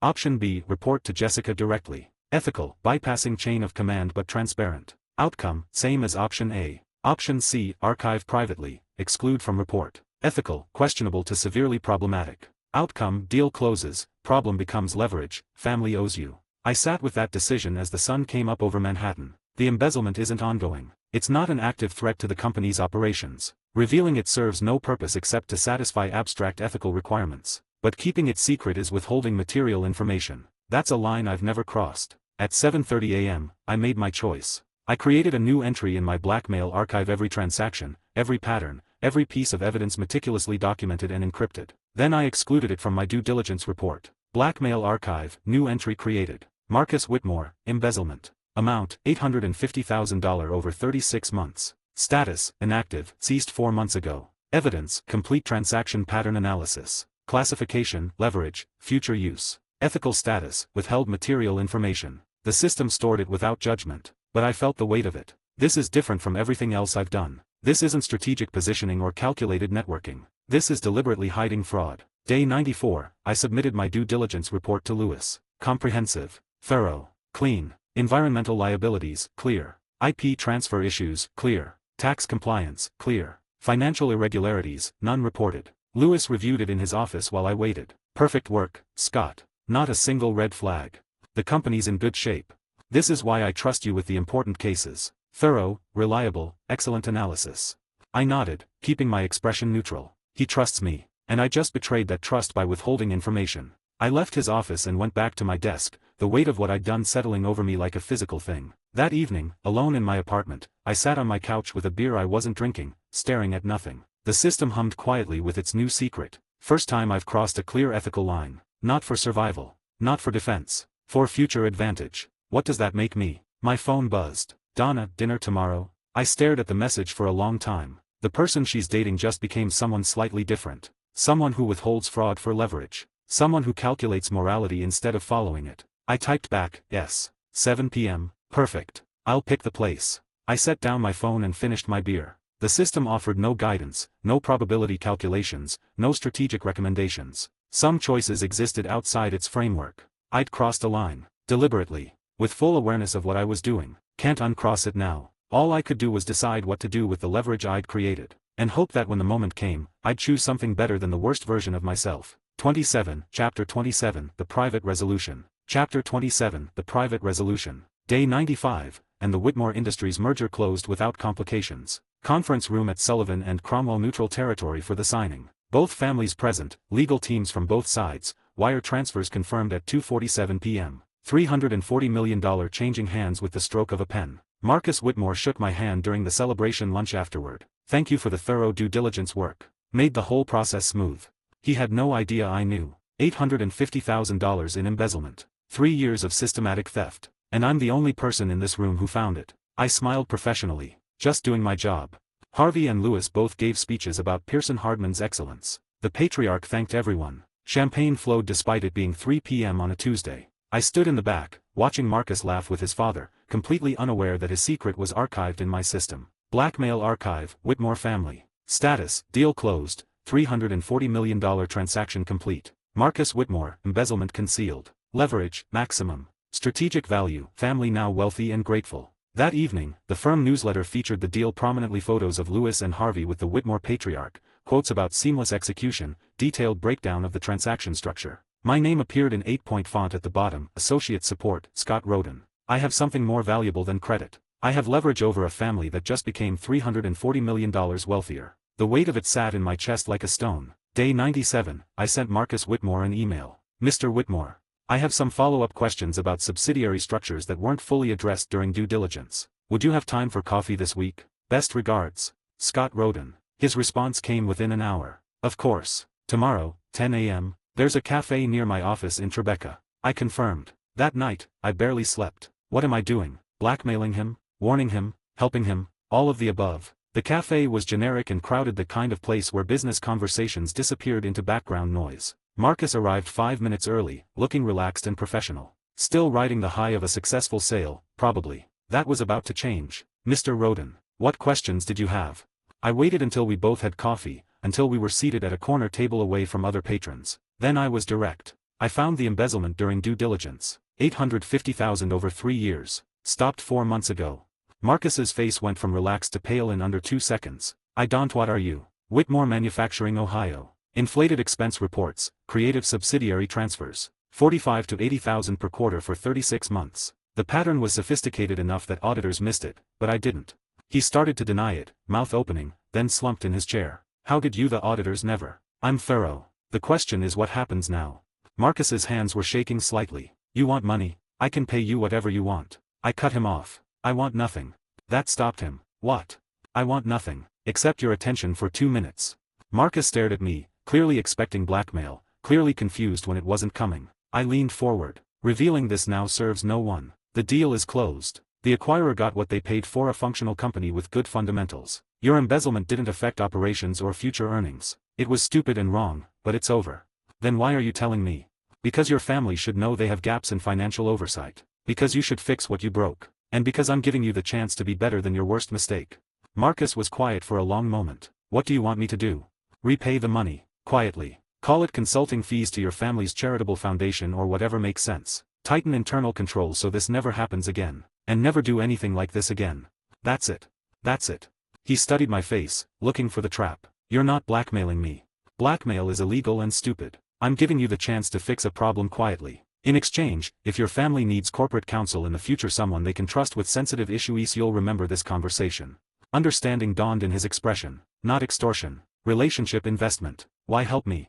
I thought about that carefully. Because destroying you doesn't help anyone. The deal is done. You've already stopped the embezzlement. Exposing it now just humiliates your father and potentially sends you to prison for something that's already over. I paused. And because maybe you made a mistake but you're not defined by it. People deserve second chances. Like I got one. Dying on the Cross Bronx Expressway and waking up here with a system and a chance to do something better. Marcus extended his hand across the table. If our family needs counsel for anything, you'll get the call. We shook. Win rate calculator, relationship probability assessment. Long-term client loyalty, 78%, 14%. Strategic value, high, wealthy family with ongoing legal needs. Ethical cost, moderate, withheld information but resolved privately. System update, ethical firewall subfunction developing. Classification, harm reduction versus pure leverage. I left the cafe feeling lighter than I had in days. Not blackmail. Not pure strategy. Something in between. Maybe that's okay. Day 98 evening, Donna's apartment. We were supposed to be having dinner, pasta that I'd helped cook, wine that she'd picked but I was barely present. What's wrong? I looked up from my plate. Nothing. Donna set down her fork. Try again. You've been somewhere else all evening. She deserves honesty. As much as I can give. If you knew something that could hurt someone, but revealing it serves no good purpose, what would you do? Donna's expression sharpened. That's specific. What did you find? I can't tell you the details. Client confidentiality. But you're trying to figure out if you did the right thing. Yeah. She considered that for a moment. Were you kind? The question caught me off guard. I tried to be. Did you prevent harm? I think so. Maybe. I'm not sure. Donna reached across the table, took my hand. Then you're probably okay. Ethics isn't always about following rules, Scott. Sometimes it's about harm reduction. Sometimes doing the technically right thing causes more damage than doing the strategically merciful thing. I hadn't thought of it that way. Harm reduction. Not just strategy. Not just leverage. Actually preventing damage. The system doesn't calculate that. Donna tilted her head. Your systematic thinking. Damn it. Yeah, my analytical framework. It's good at probabilities but bad at ethics. That's because ethics is about people, not percentages. She squeezed my hand. You're learning. It's hard for you because you want rules and certainty, but the real world is messy. Sometimes the best choice is the one that prevents the most suffering, even if it's not technically correct. We finished dinner in more comfortable silence. Maybe the system is teaching me strategy, but Donna's teaching me wisdom, and I need both. 28, Chapter 28, Unscripted Moments. Chapter 28, Unscripted Moments. Day 102, and Donna was in my apartment for the first time in weeks. I'd been staying at hers mostly. It was nicer, better decorated, didn't feel like a prison cell with a bed. But she'd wanted to pick something up before dinner, so we'd stopped by mine. She walked in, looked around, and went still. You live like you work. I followed her gaze. Color-coded case files on my desk, law books alphabetized on the shelf, everything organized with military precision. Is that criticism? It's observation. She touched one of the file folders. Everything has a place. Everything serves a purpose. Nothing spontaneous or messy or just there because you like it. Guilty. What happens when something doesn't fit the system? I thought about that. I don't know. I haven't encountered that yet. Donna turned to face me, expression soft but knowing. You have. Me. My stomach dropped slightly. What? I don't fit in your systematic thinking, do I? You can't calculate me or predict me or organize me into neat categories. She's right. And she knows it. No, I admitted. You're the one variable I can't calculate. It's disorienting. Donna stepped closer, close enough that I could see the exact shade of green in her eyes. Good. People aren't supposed to be calculated. She kissed Mezovt, unexpected, real. And the system, for once, had nothing to say. System status, inactive during personal interaction. Emotional processing, manual mode. Assessment, relationship health requires authentic unpredictability. It's learning. Or I'm learning. Maybe both. Day 103, I planned the perfect date. Researched Donna's favorite cuisines through 3 months of casual conversations. Selected a French restaurant in the West Village that matched her preferences. Planned conversation topics, current events she'd mentioned interest in, questions about her theater background, anecdotes from work that highlighted shared experiences. Even practiced delivery in my mirror that morning. This will be good. This will be perfect. 30 minutes into dinner, Donna stopped me mid-sentence. You're doing it again. Doing what? Performing. You rehearsed this, didn't you? Caught. I wanted it to be perfect. Donna's expression shifted from amused to gentle. Perfect is boring, Scott. I want you, not your best presentation of you. I sat back, felt the careful structure I'd built collapsing. I don't know how to do this without planning. Try. I took a breath. Okay. Honest version, dating feels like litigation. I prepare for every contingency, anticipate counterarguments, try to control variables so nothing goes wrong. Because if I don't control it, it might fall apart, and I don't know how to handle that. Donna laughed, genuine, warm, the kind of sound that made the restaurant feel less formal. Did you just compare our relationship to a trial? Yes. That's the most you thing ever. She reached across the table, took my hand. I love it. I love that you care enough to prepare. But I also love the version of you who forgets to prepare because he's enjoying the moment. Try being that person more often. I nodded, let go of the script I'd memorized, and we talked about nothing important for the next 2 hours. It was better than anything I could have planned. Day 105, Saturday, and we had no plan. Brooklyn, Donna announced over breakfast at her apartment. We're exploring Brooklyn. What's in Brooklyn? I don't know. That's the point. We took the subway to Park Slope, walked through neighborhoods I'd never visited, stumbled into arguments about ridiculous things. Hot dogs are absolutely sandwiches, Donna insisted. That's philosophically incoherent. A sandwich requires 2 separate pieces of bread. A hot dog bun is a single piece of bread with a hinge. So a sub isn't a sandwich. A sub is a sandwich because the bread is sliced all the way through. The hinge is incidental. You're making rules to fit your conclusion. I'm applying consistent principles. We argued for 20 minutes, both fully committed to our positions, both knowing it was absurd and not caring. A used bookstore appeared on a corner, dusty pages, sign hand-painted and fading. Let's go in, Donna said. The shop smelled like old paper and possibilities. I found a first edition of The Path of the Law by Oliver Wendell Holmes Jr. in the philosophy section, genuine excitement replacing my usual calculated interest. This is from 1897. Original binding. Holmes's famous lecture about law being predictions of what courts will do, not moral principles. I looked up to find Donna watching me with an expression I couldn't quite read. What? You're nerding out. Genuinely. Not performing or strategizing. Just excited about an old book. Is that bad? It's perfect. We bought the book. Walked to a pier overlooking Manhattan. Sat on a bench watching the sunset paint the skyline in orange and gold. Neither of us spoke for almost an hour. The system's been completely offline. 3 hours. Maybe more. I didn't notice because I didn't need it. This, Donna said quietly. This is my favorite version of you. The version with no plan. The version who forgets to plan because he's enjoying the moment. I thought about that, about how scary and liberating it was to just exist without calculating outcomes. Either character growth or dangerous dependence on one person. Probably both. We walked back to her apartment as the city lights came on, and the silence between us was comfortable. At her door, she asked, "Are you happy?" I considered the question honestly. I'm content. Which is more than I expected when I started at the firm. Just content. Content is underrated. It means things are working, my career is building, I have someone who sees past my calculation, Lewis actually respects me. Donna kissed me, cutting off the list. When she pulled back, she was smiling. Say that again. Which part? The part where I see past your calculation. You do. It's terrifying. Good terrifying or bad terrifying? I thought about it. Haven't decided yet. She laughed, and we went inside. The system remained quiet, and for once, I let it stay that way. Maybe I'm learning. Maybe relationships require the one thing my system can't provide: genuine unpredictability. Maybe that's okay. 29, Chapter 29, The Politics of Success. Chapter 29, The Politics of Success. Day 108, and there was a new face in the associate bullpen. Jennifer Park, Harvard Law, top of her class, recruited from a federal clerkship. The kind of arsome that made partners pay attention. She was at the coffee machine when I arrived, talking to 2 junior associates with the practiced ease of someone who networked like breathing. Scott Roden, right. I turned. She'd positioned herself perfectly casual but deliberate. That's right. Jennifer Park. Just started Monday. Everyone says you're the associate to watch.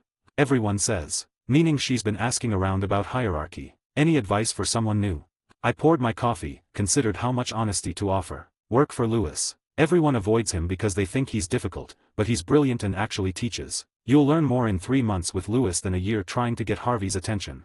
Jennifer's smile was calculating. Interesting. Everyone also says you're dating Harvey's secretary. Is that strategic? My expression went cold. That's personal. Keep it that way.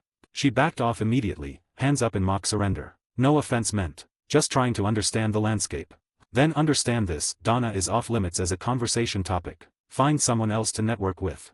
I walked away before she could respond. Blackmail archive, new entry. Jennifer Park, new associate. Traits, ambitious, politically calculating, networking focused. Assessment, potential competitor. Warning, views relationships as strategic assets. Back at my desk, I tried to focus on work, but Jennifer's question gnawed at me. Other associates think my relationship with Donna is a power play. That I'm dating her to get at Harvey or gain influence. They can't imagine it's just, genuine. That bothered me more than it should have. Day 110, Research Library at 9 p.m. Mike was at a table surrounded by case files, looking stressed. I was in the corner reviewing corporate governance documents for Robert Chen's startup. We don't talk much outside work.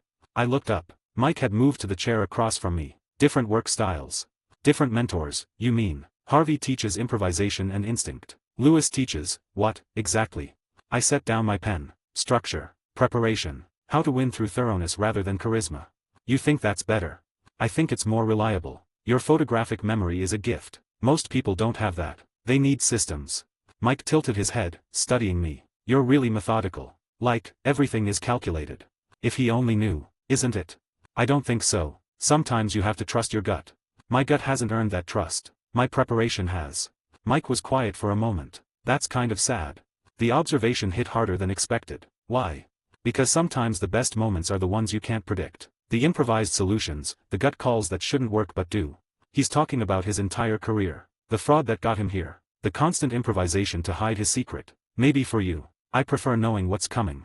Mike nodded slowly, like he was filing that information away. Fair enough. Different philosophies.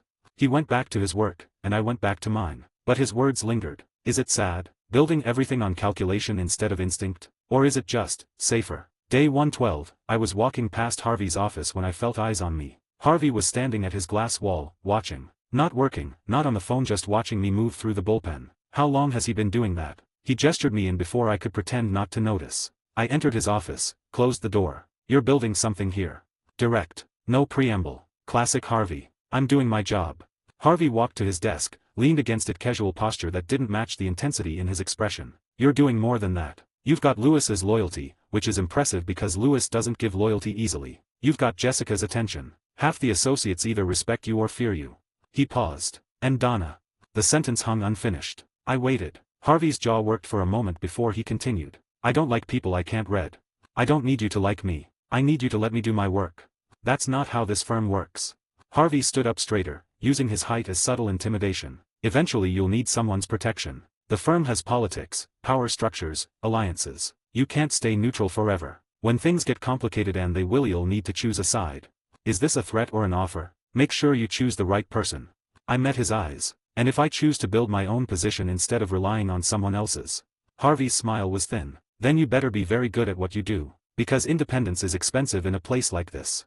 He waved dismissal, and I left. Win rate calculator, firm positioning assessment. Partnership probability, 61%, increased from 58%. Variables, Jessica's support, plus, Harvey's scrutiny, Lewis's loyalty, plus, independent client base, plus, visibility/vulnerability. Warning, success creates threats as well as opportunities. Assessment, neutrality becoming unsustainable. That evening, Donna's apartment, I told her about Harvey's conversation. He's testing you. Testing what?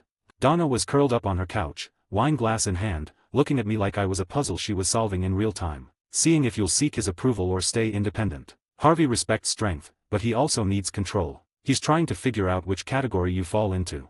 What do you think I should do?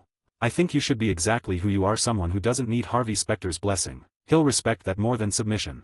I sat next to her, accepting the wine glass she offered. Will he, Or will he see me as a threat? Donna's smile was knowing. Both. Welcome to Pearson Hardman's real game. The system helped me rise, but it can't protect me from the politics that come with success. I'm in over my head, aren't I? You're exactly where you need to be. You just have to decide if you're playing to survive or playing to win. I thought about that. Can't I do both? That's the question, isn't it? We sat in comfortable silence, and the weight of everything I'd built pressed down like a physical thing. 9 months ago, I was just another associate trying to get noticed. Now I'm a political factor. Someone Harvey watches. Someone Jessica evaluates. Someone other associates either court or compete with. Progress. But also exposure. Donna squeezed my hand. You'll figure it out. You're good at impossible problems. This one feels different. Because it's not about law, it's about people. And people are always harder to calculate than cases. She's right. And that's exactly what scares me. Chapter 30, The 5-Year Track. Chapter 30, The 5-Year Track. Day 1:15 morning, Jessica's assistant sent the email at 9:47 a.m. Mr. Roden. Ms. Pearson requests your presence at 3 p.m. today. Please confirm availability. Sarah. No context. No subject. Just a summons. I confirmed immediately, then spent the next 5 hours trying not to spiral into anxiety. Kyle Durant's replacement kid named Thomas noticed first. Jessica meeting? That's either really good or really bad. Jennifer Park appeared at my desk 10 minutes later. Heard you got the Jessica summons. Any idea what it's about? No. Want to speculate? Not particularly. She left, but the damage was done. By lunch, half the associate bullpen knew I had a 3 p.m. meeting with the managing partner. Lewis stopped by at 2 o'clock. Did you do something? Not that I know of. Then why is Jessica calling you in? Your guess is as good as mine. Lewis looked genuinely worried, which made my anxiety worse. Win rate calculator, outcome probability. Negative, termination/discipline 34%. Positive, advancement/opportunity 58%. Neutral, administrative 8%. 58% chance this is good. That should be comforting. It's not. At 2:55, I straightened my tie and headed to the executive floor. Jessica's office felt different this time, less welcoming, more evaluative. She gestured me to sit but didn't sit herself immediately. Instead, she walked to her window, looked out at Manhattan, let the silence build. Finally, she turned. You've been here 9 months. I nodded. In that time, you've won the associate mock trial, solved an internal investigation that had our security team stumped, built Lewis Litt into an actual ally instead of a rival, secured 2 external clients through personal relationships, and dated my senior partner's secretary despite his explicit disapproval. She sat down across from me. That's an impressive arsenal for 4 years, not 9 months. So tell me, Mr. Roden, what do you actually want from this firm? Honesty or politics? I chose honesty. Partnership. Built on merit, not politics. Jessica's smile was thin. Everyone says that. Then let me be more specific. I don't want to be Harvey's second choice or anyone else's backup plan. I'm building my own practice area, corporate and financial law, with clients who choose me personally. I want partnership as Scott Roden, not as someone's product. She leaned back, reassessing. What makes you different from every other ambitious associate who sat in that chair? I'm not trying to be Harvey. I'm building something complementary, the technical expertise that keeps his flashy litigation from imploding. Different path, same destination. Jessica picked up her tablet, tapped something. Partnership typically requires 7 years. Associates who impress me can make it in 5. My pulse kicked up. I'm authorized to offer you a 5-year partnership track, contingent on meeting specific benchmarks, billable hours, client development, case wins, and most importantly political navigation. Political navigation. Jessica's expression sharpened. You're dating Donna, which Harvey views as a territorial challenge. You've made Lewis loyal, which shifts internal power dynamics. You're building external clients, which makes you harder to control. These are all smart moves, but they make you a factor in firm politics whether you want to be or not. She set down her tablet. So here's my question, are you building a career at this firm, or building a portable practice you'll take elsewhere when a better offer comes? The real question. The one that matters. I met her eyes. I'm building value. Where I apply that value depends on whether this firm wants me or just wants to control me.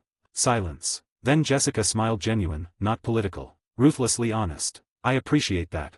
She stood. 5-year partnership track, Mr. Roden. But understand, I'll be watching. Ambition is an asset. Liabilities get removed. Make sure you stay the former. Understood. Dismissed. And congratulations. I left her office, deliberately calm despite the adrenaline. 5-year track. Partnership before I'm 35. If I can navigate the politics. Big if. That evening, I told Donna over dinner at her favorite Thai place. 5 years. Scott, that's exceptional. Her enthusiasm was genuine, unguarded. Most associates don't even get partnership track offers until year 3 or 4. Jessica just put you on an accelerated path. It comes with conditions. Everything does. I pushed my pad tie around the plate. Jessica basically said I'm a political factor now. That my independence makes me hard to control, and that's either an asset or a liability depending on what I do next. Donna reached across the table, took my hand. You've been a political factor since you beat Mike in the mock trial. At least now you're being compensated for it. Is that how it works? That's how power works. You build something valuable, people notice. Some want to support it. Some want to control it. Some want to destroy it. Your job is figuring out who's who. And surviving the process. Welcome to the big leagues, Donna said, squeezing my hand. The big leagues feel complicated. They are, but you're good at complicated. We finished dinner, walked back to her apartment through the cooling October evening. 9 months. From overlooked associate to 5-year partnership track. From isolated newcomer to political factor. The system helped me calculate the path. But navigating it, actually surviving the politics, the rivalries, the exposure that comes with success, that's all me. And I still wasn't sure if I was ready for what came next. 31, Chapter 31, The Test of Principles. Chapter 31, The Test of Principles. Day 120, and Mrs. Chen was in the Pearson-Hardman reception area. I was heading to a client meeting when I spotted her, smaller than I remembered, exhausted in a way that went beyond physical tiredness. She stood when she saw me. Mr. Roden. I'm sorry to come without calling, but I didn't know what else to do. I guided her to a conference room, closed the door. What happened? She pulled documents from her bag with shaking hands. The building management. They're saying there are safety violations, that we have to evacuate immediately. But Mr. Roden, we've been there for decades. Nothing's changed except the settlement agreement is approaching its anniversary. Her eyes widened. You think they're doing this on purpose? I took the documents, started reading. 37 code violations. Everything from inadequate fire suppression to structural concerns in load-bearing walls. None of this appeared in the routine inspection 4 months ago. When did they discover these violations? The inspector came last week. 3 times in 5 days. Always finding something new. Argument crusher, analyzing pattern. Opponent strategy, administrative harassment. Goal, circumvent settlement protections through bureaucratic process. Weakness, suspicious timing, manufactured violations. Mrs. Chen, this is the same thing they tried before. Different tactic, same goal, force you out by making staying impossible. Can you help? Win rate calculator, opportunity assessment. Pro bono case, 0 billable hours. Time investment, significant, 20 to 30 hours minimum. Partner approval, required. Partnership track impact, negative. But, existing client relationship, ethical obligation, values test. I didn't hesitate. Yes. I'll look at everything and file an injunction if needed. I can't pay. I didn't ask you to. Let me handle this. Relief flooded her expression, and she started crying. 9 months ago, I took this case because Lewis dumped it on me. Now I'm choosing it despite the cost. That means something. Day 121, I knocked on Lewis's office door. Come in. He was reviewing documents, looked up when I entered. I need to take a pro bono case. Lewis set down his pen. You're on partnership track now, Scott. Pro bono doesn't help that. It's Mrs. Chen. The housing case from when I first started. Castellano Development is trying to circumvent the settlement agreement. And you want to fight them again. These are my clients. I gave them my word the protection deal would hold. Lewis leaned back, expression conflicted. Your word isn't a contract. The statement hit harder than intended. It should be worth more than a contract. Lewis stared at me for a long moment. You're going to do this whether I approve or not, aren't you? Yes. I'd prefer your support. He sighed, pulled up his calendar. Fine, 20 hours maximum. And if partners complain about your billable hours, this was my decision. You were following orders. Relief washed over me. Thank you, Lewis. Don't thank me. Just win quickly and get back to cases that actually matter for partnership. I left his office understanding what he'd just done protected me from firm politics while accommodating my principles. That's what good mentors do. Days 122 and 123 blurred into research and analysis. Castellano had hired the same law firm as before, Marcus Webb as lead counsel. The violations were documented extensively, but the documentation itself was suspicious. Every inspection request came from anonymous complaints. Every violation appeared within 6 weeks of the settlement anniversary. Every issue was characterized as critical despite the building passing inspection 4 months prior. Argument crusher, opponent analysis complete. Marcus Webb strategy, procedural warfare. Goal, overwhelm with bureaucracy, avoid direct legal challenge. Weakness, bad faith dealing, settlement included good faith provisions. I drafted an injunction motion 43 pages, every argument supported by 3 layers of precedent. The original settlement agreement explicitly prohibited using manufactured violations to circumvent tenant protections. Castellano's inspection timing was too convenient to be coincidental. The building's safety record contradicted the sudden flood of violations. This isn't about code compliance. This is about proving they're manipulating the system. I filed electronically at 8:47 p.m. on day 123, marked it for emergency hearing. My phone rang 30 seconds later. Mr. Roden, thank you. I don't know how to. Mrs. Chen's voice was trembling. You don't need to thank me. Just get some rest. The hearing is in 2 days. After the call ended, I sat alone in the empty associate bullpen. Partnership track. Dating Donna. Building reputation. And I'm still taking pro bono cases that cost me time and political capital. Have I changed? Or am I still the person who started here 9 months ago? Donna appeared in the doorway. Working late on the billable stuff. Pro bono. Helping Mrs. Chen again. Her smile was genuine and warm. Good. Don't lose that part of yourself. What part? The part that fights for people even when it doesn't benefit you. She kissed my cheek and left. I sat alone with her words echoing. The part that fights for people. Maybe that's the part worth keeping. 32, Chapter 32, The Courtroom Evolution. Chapter 32, The Courtroom Evolution. Day 125, and I was back in Judge Henderson's courtroom. Same judge who'd granted the original stay 9 months ago. Same courthouse. Same opposing counsel. But I wasn't the same lawyer. Marcus Webb arrived with 2 associates and 3 bankers' boxes full of evidence inspection reports, engineering assessments, photographic documentation of every alleged violation. I arrived with a tablet and a 15-page brief. Webb saw me, raised an eyebrow. Mr. Roden, didn't expect to see you again on this case. Clients needed help. Pro bono. Does it matter? His smile was thin. Not to me. To the court, maybe. Castellano's bringing real safety concerns. You're bringing, what, exactly? The truth. Judge Henderson took the bench at 10:03 a.m. Emergency injunction hearing. Roden representing tenants, Webb representing Castellano Development. Mr. Webb, you filed opposition. Present your case. Webb stood, commanding the room with practiced ease. Your Honor, Mr. Roden's clients are occupying a building with 37 documented code violations including structural concerns that pose immediate safety risks. This isn't about development or profit, it's about public safety. He presented inspection reports, engineering assessments, photographs of cracked foundations and inadequate fire suppression. It looked damning. Judge Henderson reviewed the evidence carefully. Mr. Roden, response. I stood, activated the system. Argument crusher, analyzing Webb's presentation. Weakness identified, timing inconsistency. Weakness identified, inspection anomaly. Weakness identified, severity characterization. Recommended attack, systematic deconstruction of credibility. Your Honor, if these violations constituted a genuine emergency, why did Castellano wait 34 months to act? Webb started to respond, but I continued. The settlement agreement was signed June 15, 3 years ago. These, critical safety issues were first reported June 10 this year. That's not public safety, that's strategic timing. I pulled up my timeline on the courtroom display. Building inspection 4 months ago, 0 violations. Castellano hires Mr. Webb's firm 6 weeks ago, suddenly 37 violations appear. Anonymous inspection requests begin immediately after Webb's retention. Every violation characterized as critical despite the building operating safely for decades. Judge Henderson leaned forward, studying my timeline. Webb tried pivoting. Your Honor, the severity of violations. Let me address severity, I interrupted, pulling up building code specifications. Castellano characterizes a crack in basement concrete as structural concern in load-bearing wall.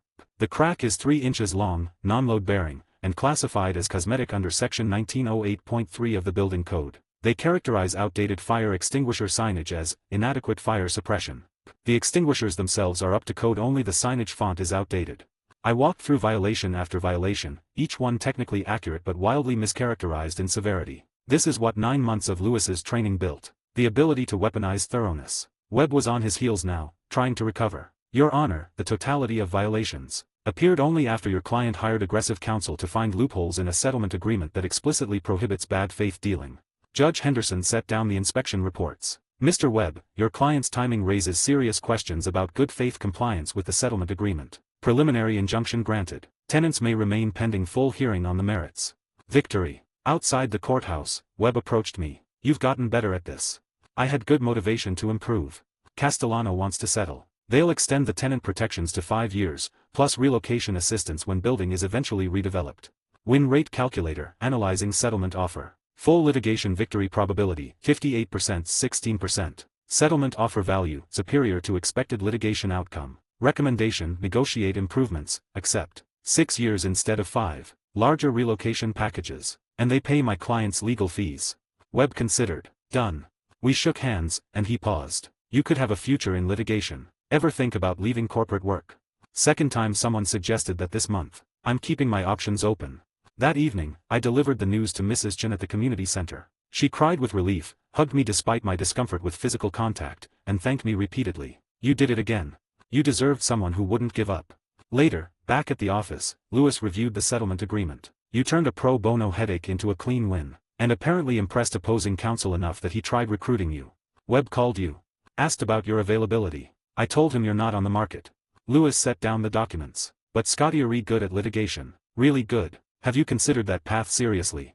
I hadn't. My entire focus had been corporate work, following Lewis's expertise. System update, career path analysis. Multiple specializations viable. Corporate law, current strength. Litigation, emerging strength. Recommendation, maintain flexibility. I'll think about it. Do that. You're on partnership track now. That means developing a specialty, building a practice. Corporate law is solid, but litigation might suit you better. After he left, I sat alone considering the implications. Started here wanting to follow Lewis's path. Now I might have my own path entirely. That night, I told Donna about the settlement. Won again. Same opponents, better outcome. You sound surprised. I'm not used to being better at things than I was before. Improvement usually requires failure first. Donna squeezed my hand. Or it requires good teaching. Lewis taught you well. She's right. 9 months ago, I barely knew how to structure an argument. Now I'm dismantling experienced litigators in court. That's not just the system. That's actual growth. Maybe I should thank him. Maybe you should just keep proving he was right to invest in you. We walked home in comfortable silence, and the system ran quiet calculations about career trajectories and specialization options. Corporate law or litigation. Technical expertise or courtroom performance. Building on Lewis's foundation or forging something new. Good problems to have. 33, Chapter 33, The Rival. Chapter 33, The Rival. Day 132, and Lewis called me into his office. Jennifer Park was already there, sitting in one of the visitor chairs with perfect posture and a notebook. This isn't good. Meridian Tech, Lewis said without preamble. Cloud infrastructure company, Series C funding, looking for corporate counsel. They're interviewing 5 firms. We have a pitch meeting next Monday. He looked between us. I'm taking one associate. Unprecedented opportunity, direct client visibility, partnership level work. I'm choosing between you two based on pitch proposals. Due Friday. Jennifer's smile was professional and sharp. What's the evaluation criteria? Impress me. Show me you understand the client's needs and how we'd serve them. Best proposal wins. We left his office together, awkward silence in the hallway. May the best associate win, Jennifer said. Good luck.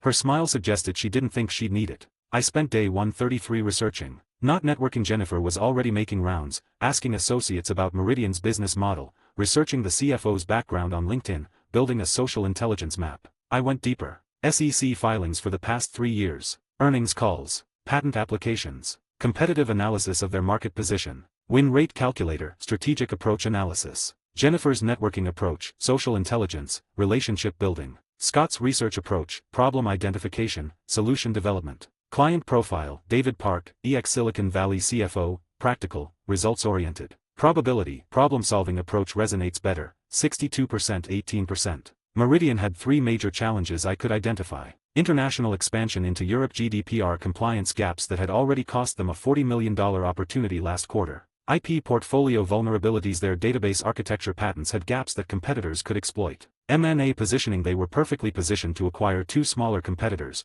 but antitrust complications would require careful navigation. Jennifer's going to pitch Pearson Hardman's prestige and client list. I'm going to pitch solutions to their actual problems. Day 135, Lewis reviewed our proposals. Jennifer presented first 30-minute PowerPoint about Pearson Hardman's capabilities, impressive client roster, her Harvard Law credentials and federal clerkship experience. It was polished, comprehensive, and completely generic. Lewis took notes, expression neutral. My turn. I opened with a single slide, Meridian Tech's 3 strategic challenges. Meridian's facing specific problems that will limit their growth if not addressed. I'm not here to pitch Pearson Hardman's prestige, you already know our reputation. I'm here to show you we've done the homework.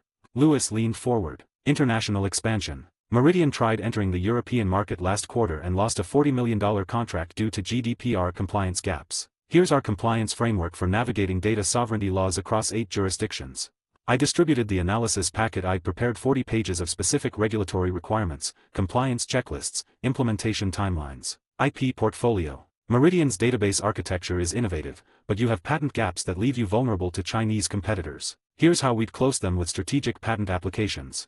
Second packet, patent analysis, competitive landscape, filing strategy, M&A opportunities. You're positioned to acquire Cloud Nest and DataStream, but consolidation creates antitrust complications. Here's preliminary analysis showing regulatory approval path.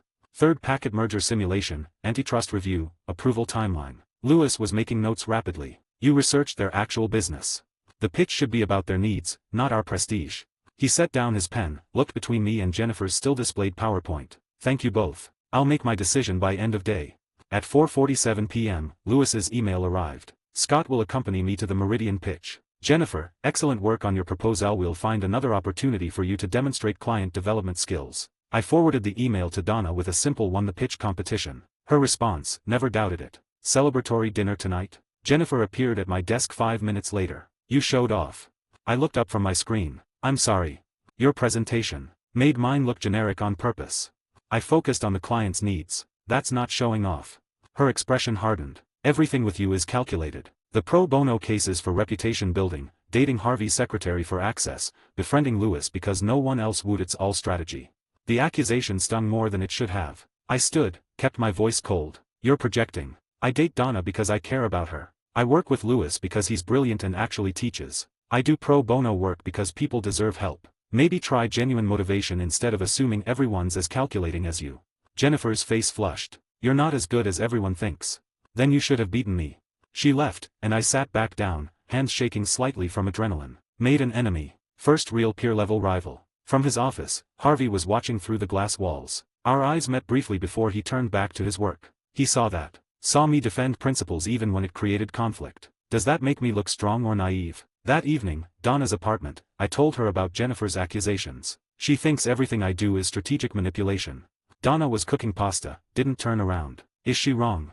The question caught me off guard. About the strategy? No, I do calculate most things. But about the motivations? She's completely wrong.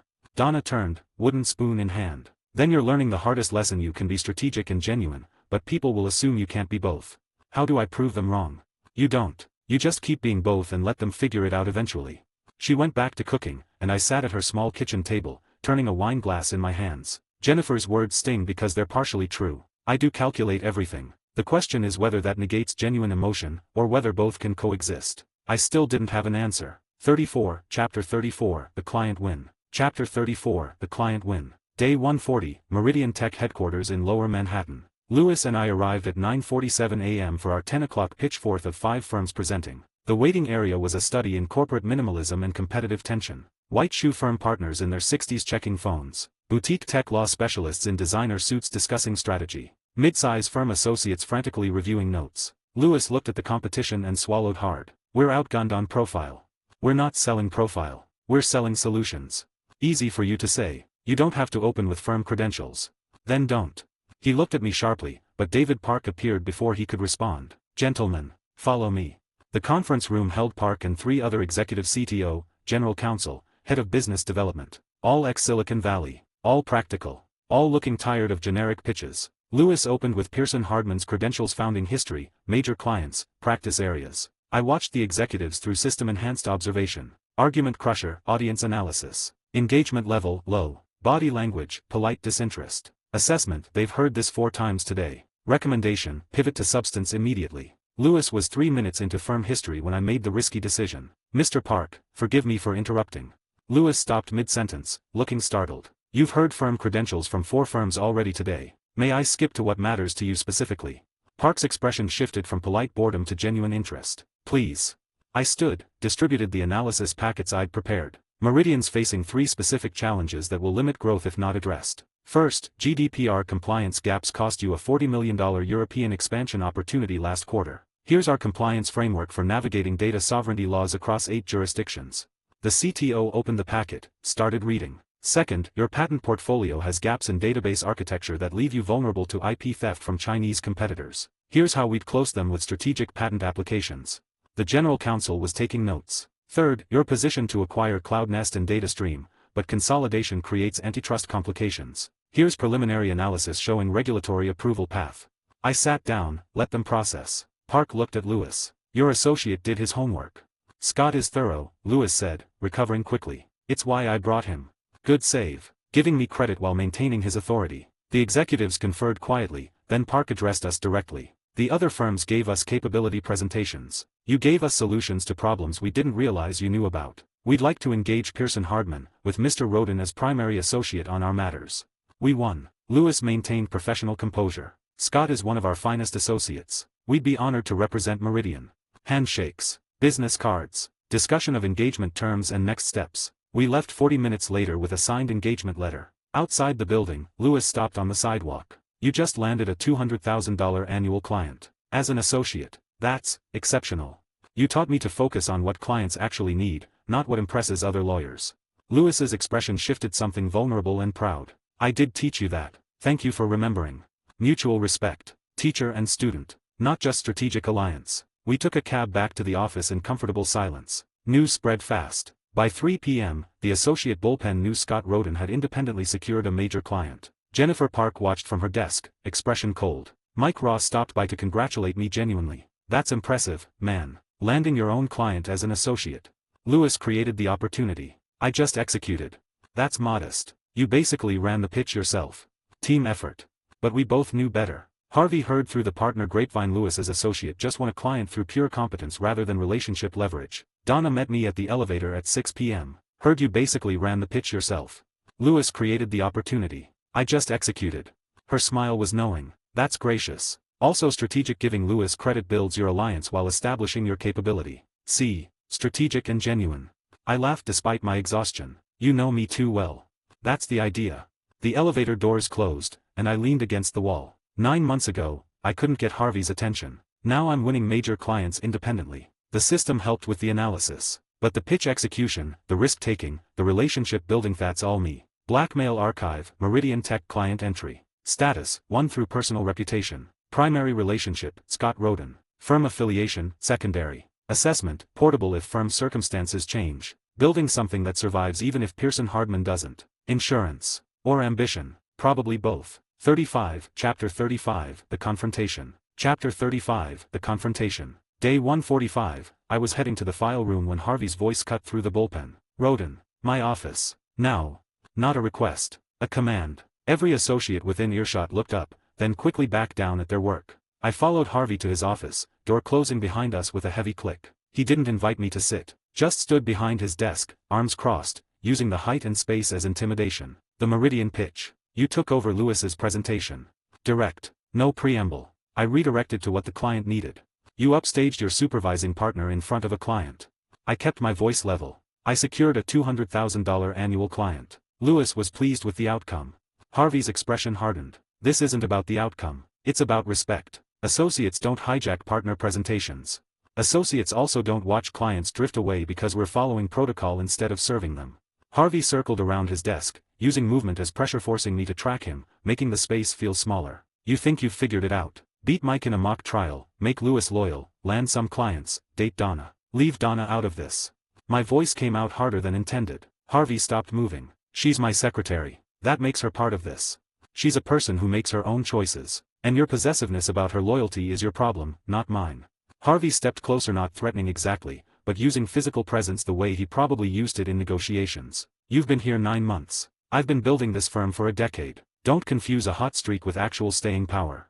I met his eyes, refused to step back. And don't confuse tenure with competence. I don't need to be you, Harvey. I'm building something different. Silence stretched between us, charged, dangerous. Harvey's jaw worked for a moment before he spoke again, voice quieter but more dangerous. You came into my firm thinking you could do things your way. Systematic preparation, calculated relationships, strategic independence. That works until it doesn't. He walked back to his desk, leaned against it. And when you fall, because everyone falls eventually, you'll wish you'd built the right alliances. Is this a threat or advice? It's a warning. Harvey's expression was cold calculation. This firm runs on relationships and loyalty. You're building a practice on competence and transactions. One bad case, one major failure, and your clients will leave. My clients stay because they trust me, not my win record. Different philosophies, different models of success. Then we have different ideas about what matters. I'll keep winning. You keep building personal brands. We'll see which one survives. I turned to leave. Scott. I stopped at the door. Stay away from Mike. He doesn't need your influence. Control. It's always about control with him. I left without responding. The hallway felt too bright after Harvey's office. My hands were shaking slightly, adrenaline, not fear. That wasn't professional disagreement. That was war being declared. Donna intercepted me at the elevators. That looked intense. Harvey thinks I'm a threat. You are a threat to his model of how associates should behave. I pressed the elevator button harder than necessary. Is he right? About relationships versus competence. Donna considered the question carefully. He's right that both matter. But you're right that competence should matter more. That's why he's threatened. The elevator arrived. I stepped in, turned back. He can make my life difficult, can't he? Yes. But you've survived difficult before. The doors closed, and I rode down to the file room alone. Win rate calculator reassessing firm positioning. Partnership probability with Harvey's active opposition, 42%. Decrease from previous assessment, 19%. Variables, Harvey's influence on partners, case assignment control, political maneuvering. Assessment, significantly increased difficulty. The partnership track just got a lot harder. 36, Chapter 36, Alliance Maintenance. Chapter 36, Alliance Maintenance. Day 146, Lewis pulled me into an empty conference room. Close the door. I did. He looked worried. Harvey's been making comments about your independence problem. He wants you reined in. He wants me submissive. There's a difference. Lewis paced to the window, back again. Harvey's a senior partner. I'm a senior partner. You're making me choose sides. My chest tightened. I'm not asking you to choose. I'm asking you to evaluate fairly. Have I done good work? Exceptional work. Then support that. If Harvey has professional concerns, address them professionally. But don't sacrifice quality because Harvey's uncomfortable with someone not fitting his model. Lewis stopped pacing, looked at me directly. I'm with you. Relief washed over me. But Scott, be careful. Harvey doesn't lose gracefully. When he decides someone's a problem, he makes them a problem until they leave. Noted. Lewis left, and I sat alone in the conference room for 5 minutes, processing. Harvey's going to make my life difficult. Lewis is protecting me but worried. Jessica's watching. This could go very wrong, very fast. Day 148, late evening in the research library. Mike appeared at my table. Can we talk? I gestured to the empty chair. He sat, looked uncomfortable. Harvey told me to stay away from you. Said you're a bad influence. Of course he did. And you're telling me this because it's weird. You and I aren't friends, but you've never been anything but professional with me. I beat you for Harvey's mentorship and you congratulated me. You won the mock trial and you were gracious. Mike paused. Harvey's treating you like you're sabotaging the firm, but you're just working hard and succeeding. That doesn't add up. I appreciated the honesty. Thank you for not defaulting to Harvey's judgment. I'm my own person, even if Harvey forgets that sometimes. First real conversation we've ever had. Mutual recognition of being underestimated. For what it's worth, Mike continued, I think you're good at what you do. Different from how Harvey does it, but good. Different isn't always bad. No, it's not. He left, and I sat alone with the realization that Mike Ross Harvey's product, the fraud I couldn't expose, just showed more independence than I'd given him credit for. People are full of surprises. Day 150, Jessica summoned me again. Harvey expressed concerns about your team player capabilities. I sat across from her, deliberately calm despite the anxiety. Harvey expressed concerns about me not following his specific model of success. Explain the difference. I collaborate well, Lewis can attest to that. I deliver exceptional work, me case record shows it. I build client relationships, Meridian chose us because of my preparation. Harvey's concern isn't about teamwork. It's about control. Jessica's expression remained neutral. Continue. Harvey wants associates who defer to him. I defer to competence, not seniority. That's not a team player problem. That's a power structure problem. That's arrogant. That's honest. Jessica leaned back, something like amusement in her eyes. I'll handle Harvey. But Scott, your independence is an asset until it becomes isolation. Make sure you're building bridges, not just winning cases. Understood. Dismissed. I left understanding the subtext. Jessica was protecting me for now, but her patience wasn't infinite. Harvey has influence. I have performance. The question is which one matters more to Jessica when she's forced to choose. Day 150 evening, Donna found me at my desk reviewing case assignments. Harvey's making your life difficult. Harvey's making his own life difficult. I'm just existing independently. Donna sat on the edge of my desk. That's naive. Harvey's a senior partner. He can absolutely make your life difficult if he wants. I set down my pen, looked up at her. Then what do I do? Keep being excellent. Keep building relationships. And trust that excellence wins eventually. Does it? Donna's expression softened. It does if you're patient enough. Harvey became Harvey by outlasting his rivals, not just outworking them. This is a marathon, not a sprint. Marathon, not sprint. The system could calculate short-term wins, probability assessments, strategic advantages, tactical victories. But long-term survival, that required something different. Patience. Alliance maintenance. Political navigation beyond mere calculation. I don't know if I'm good at marathons. Donna smiled. Then learn. You're good at learning impossible things. She left, and I sat alone in the bullpen as it slowly emptied for the evening. 10 months at Pearson Hardman. From overlooked associate to partnership track to Harvey Specter's active opposition. Progress. But also exposure. Vulnerability. Risk. System assessment. Long-term survival strategy. Current assets. Lewis Alliance. Jessica protection. Client base. Donna relationship. Current liabilities. Harvey opposition. Jennifer Park rivalry. visibility without insulation. Recommendation, strengthen alliances, diversify client base, maintain performance. Warning, single major failure could cascade into career termination. The system's right. I'm one bad case away from Harvey having ammunition to destroy me. Can't let that happen. I went back to work, but the weight of Harvey's opposition pressed down like a physical thing. Made an enemy of the firm's most powerful litigator. That was either the bravest thing I've done or the stupidest. Probably both. 37, Chapter 37, The Payoff of Mercy. Chapter 37, The Payoff of Mercy. Day 155, my phone rang while I was reviewing Meridian Tech's quarterly compliance documents. Robert Chen. Scott, got a minute? For you, always. Remember I mentioned my company's investors.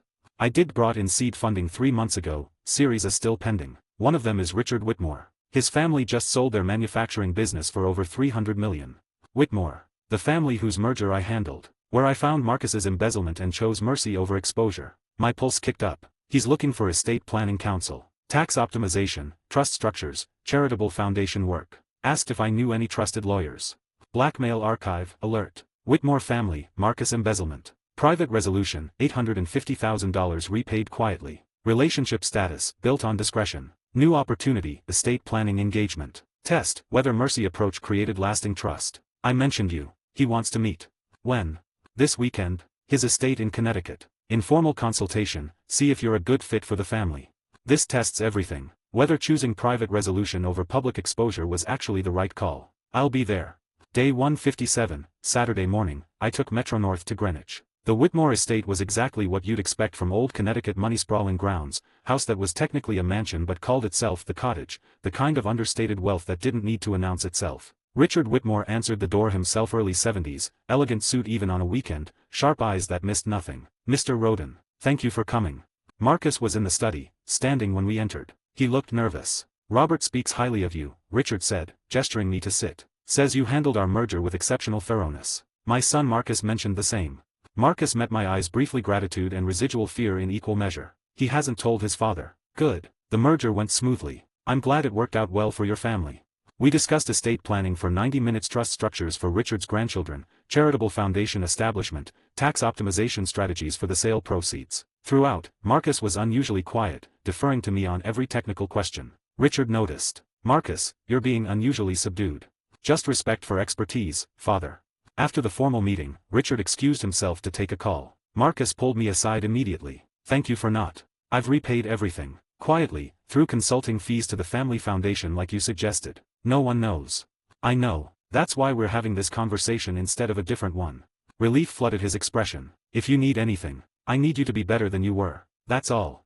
He nodded seriously, and I believed he meant it. Day 158, Richard Whitmore called my direct line at the office. Mr. Roden. I don't know what happened between you and Marcus, but my son trusts you completely. That's rare. He suspects something but isn't pushing. Marcus and I have a professional understanding. I'm sure you do, which is why we'd like to hire Pearson Hardman with you as primary counsel for all family legal matters. Estate planning, foundation work, ongoing business consultations. Retainer basis, $180,000 annually. I kept my voice professional despite the adrenaline. I'd be honored to represent your family. Excellent. I'll have my office send the engagement letter today. After the call ended, I sat staring at my phone for a full minute. $180,000 annual retainer. Because I chose mercy over exposure. I went to Lewis's office, knocked. Come in. Just landed another client. Whitmore family. Annual retainer, estate planning and business work. Lewis set down his pen. The same Whitmore family from the merger case. Yes.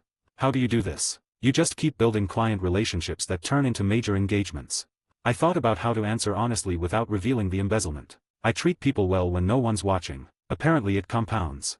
Lewis studied me for a long moment. That's either the most ethical thing I've heard or the most calculated. I can't tell which. Can't it be both? He smiled slightly. With you, probably. That evening, Donna's apartment, I told her about the Whitmore engagement. Remember when I asked you about withholding information that could hurt someone? She looked up from her wine. When you found something during a case. It was Marcus Whitmore. Embezzlement. $850,000 over 3 years. I found it during due diligence but resolved it privately instead of exposing him. Donna's expression shifted: surprise, then calculation, then understanding. And now his family hired you. Because I earned trust through discretion. So you did the right thing and got rewarded for it. That's supposed to happen, even if it rarely does. I swirled wine in my glass, not drinking, but I calculated that private resolution might create relationship value. Does that make the mercy less genuine? Donna set down her wine, took my hand. Only if you regret it. Do you? No. Then stop overthinking. You can be strategic and ethical. Stop treating them as mutually exclusive. She's right. Why do I keep assuming calculation negates morality? You're getting better at this, Donna continued. Integrating who you are with who you want to be. That's growth. I pulled her closer, and we sat in comfortable silence. Mercy paid off. Not because I calculated it would, but because it was right and smart simultaneously. Maybe that's the goal. Finding where ethics and strategy align. 38. Chapter 38. Parallel Excellence. Chapter 38. Parallel Excellence. Day 162, the firm landed 2 major cases on the same day. Harvey's announcement came first, loud enough for the entire bullpen to hear. Corporate espionage lawsuit. Former CTO of a Fortune 500 company allegedly stole trade secrets, started competing firm. $200 million in damages. Public trial. Mike's lead associate. Applause from the associates. Mike looked excited and terrified. 2 hours later, Lewis appeared at my desk. Pharmaceutical merger. 3 companies consolidating Corteva, Biodyne, and a European manufacturer. FDA approval required, EU competition law compliance, international regulatory coordination. 8 weeks to close or the deal collapses. Your running point. No applause. No audience. Just work. Win rate calculator, initial assessment. Successful merger probability, 61%, 14%. Complexity, extreme, multi-jurisdiction regulatory approval. Timeline, aggressive, 8 weeks. Variables, FDA PRE merger review, EU competition law, IP transfer complications, employee stock options across 400+ employees. When do we start? Now. Days 163 through 168 blurred into regulatory filings, conference calls across time zones, and system-enhanced document analysis. I coordinated with 3 separate legal teams: Corteva's internal counsel, Biodyne's outside firm, and the European manufacturer's German attorneys who spoke perfect English but thought in a completely different legal framework. FDA pre-merger approval required demonstrating the consolidation wouldn't reduce competition in critical drug markets. I built competitive analysis showing 8 other manufacturers in each therapeutic area, sufficient competition remaining post-merger. EU competition law demanded proof the merger wouldn't create market dominance. Different standard, different evidence, same goal: convince regulators this was pro-competitive consolidation, not anti-competitive monopolization. Win rate calculator, continuous updates. Day 163, 61% success probability. Day 165, 67%, FDA initial approval. Day 167, 71% EU preliminary clearance. Projecting, 73% final success if current trajectory maintained. IP transfer was the nightmare scenario: patents held across 3 jurisdictions, licensing agreements that contradicted each other, technology sharing arrangements that created circular dependencies. I spent 18 hours on day 166 untangling the patent portfolio, creating a unified IP structure that satisfied all 3 companies' concerns while maintaining regulatory compliance. Employee stock options for 400+ employees across 5 countries required converting 3 different equity structures into one, preserving value while deferring tax consequences. Argument crusher, regulatory objection preparation. Potential FDA concern, market concentration in oncology drugs. Counter, 8 remaining competitors, increased R&D investment. Potential EU concern, transfer pricing manipulation. Counter, third-party comparable pricing, arm's-length transactions. Meanwhile, Harvey's espionage trial proceeded with media fanfare. News coverage. Courthouse steps interviews. Dramatic witness testimony. Mike was learning to perform. I was learning to execute. Different skills. Both valuable. Day 170, both cases resolved. Harvey's trial settled at $187 million. Client wanted $200 million, but settlement avoided appeal risk and guaranteed payment within 60 days. Firm-wide celebration. Newsletter feature with photos. Harvey's victory speech about tireless advocacy and courtroom excellence. My merger closed at 4:47 p.m. All regulatory approvals secured. 3 companies now unified. 0 complications. 0 media coverage. Financial impact. Harvey's case generated $4.5 million in fees. Lewis's merger generated $6.2 million in fees plus ongoing relationship with the consolidated pharmaceutical company worth another $300,000 annually. At the evening reception celebrating Harvey's victory, Lewis pulled me aside. "You and I need to talk about compensation." "What?" "You just ran a merger that generated more revenue than Harvey's trial. As an associate, that deserves recognition." "I was doing my job. You were doing partner-level work. There's a difference." Lewis raised his voice slightly, addressing the associates nearby. "Scott Roden deserves recognition for exceptional execution on highly complex technical work. The pharmaceutical merger closed flawlessly due to his efforts." Polite applause. Nothing like Harvey's reception, but genuine. Mike approached afterward. "Heard your merger was technically impressive. Heard your trial was dramatic. Different kinds of law.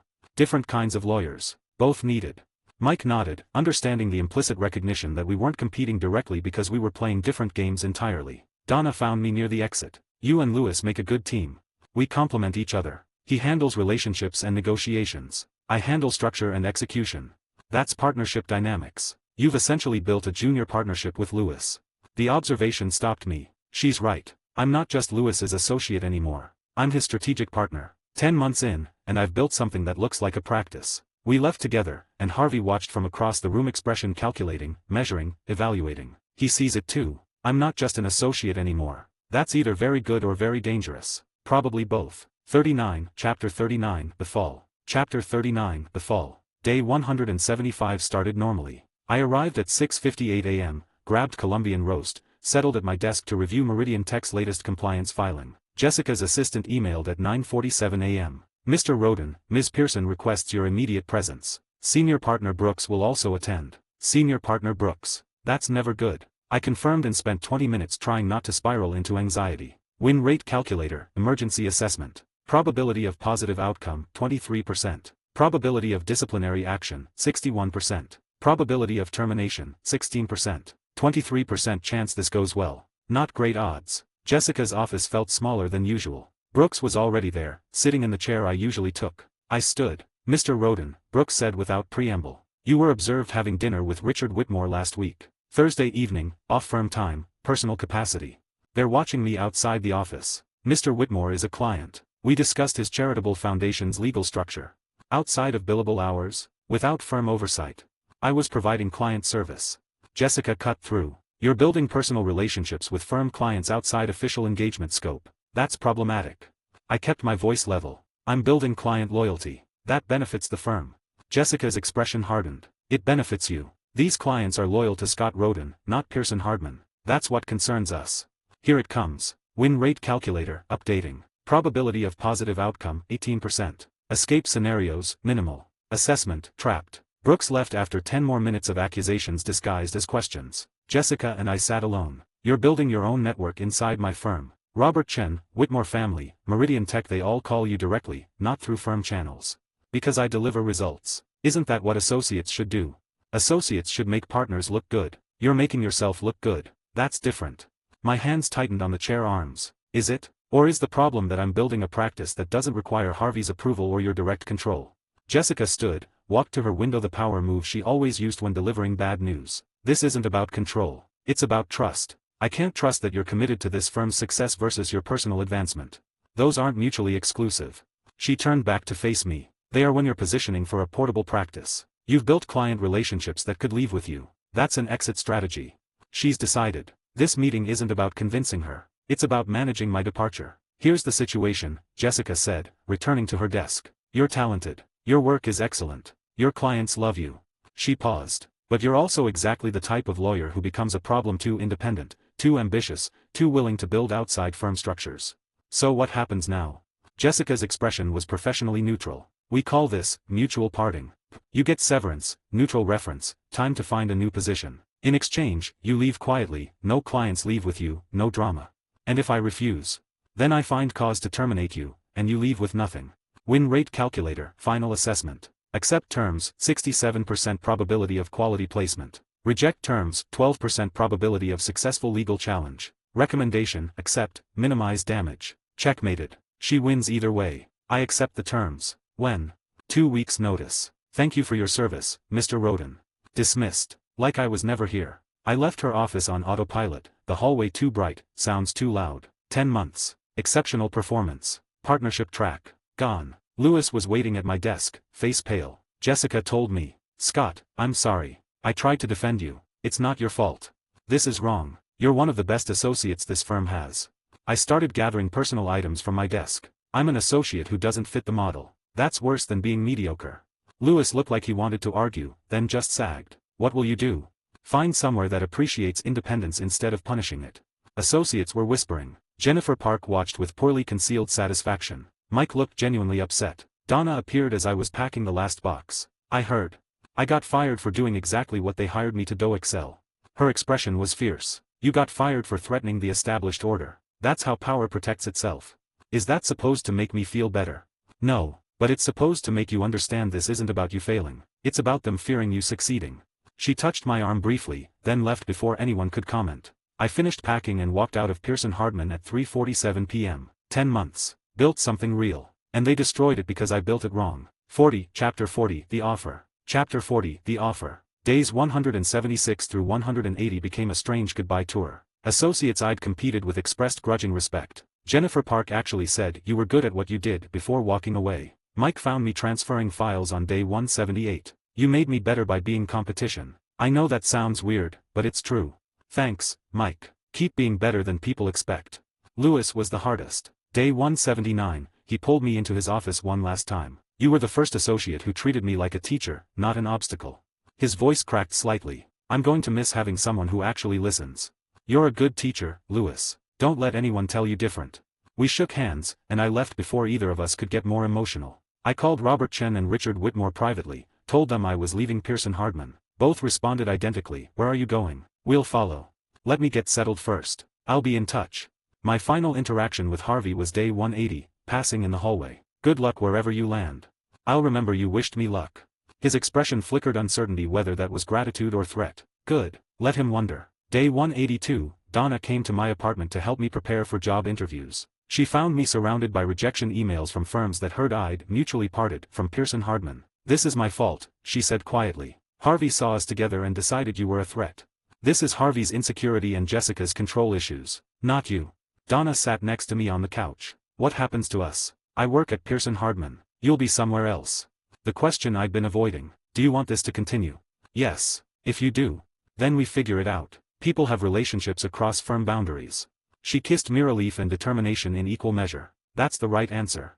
We spent the evening planning logistics. Different firms, different schedules, but choosing each other anyway. First time I've chosen personal connection over professional calculation. And it feels right. Day 185, my last day, I was packing the final box when a man appeared in my empty office. 50s, expensive suit, confident bearing, face I recognized from the fragmented memories. Daniel Hardman, original name partner. Forced out by Harvey and Jessica. Antagonist from season 2. What the hell is he doing here? Mr. Roden, I've been following your career. I set down the box. Have you? Jessica threw you out because you were too ambitious, too independent, too unwilling to play their game. Hardman walked to my empty desk, ran his hand across the surface. I'm building a new firm, Hardman and Associates. I want lawyers who were too good for Pearson Hardman's politics. Why me specifically? His smile was sharp. Because you did in 9 months what takes most associates 4 years. Because you beat Harvey's golden boy. Because you built client loyalty and they punished you for it. He paused. And because I want to hurt Jessica Pearson, and hiring you accomplishes that. Bracingly honest. And dangerous. You're using me for revenge. I'm offering you opportunity. Whether that's the same thing depends on your perspective.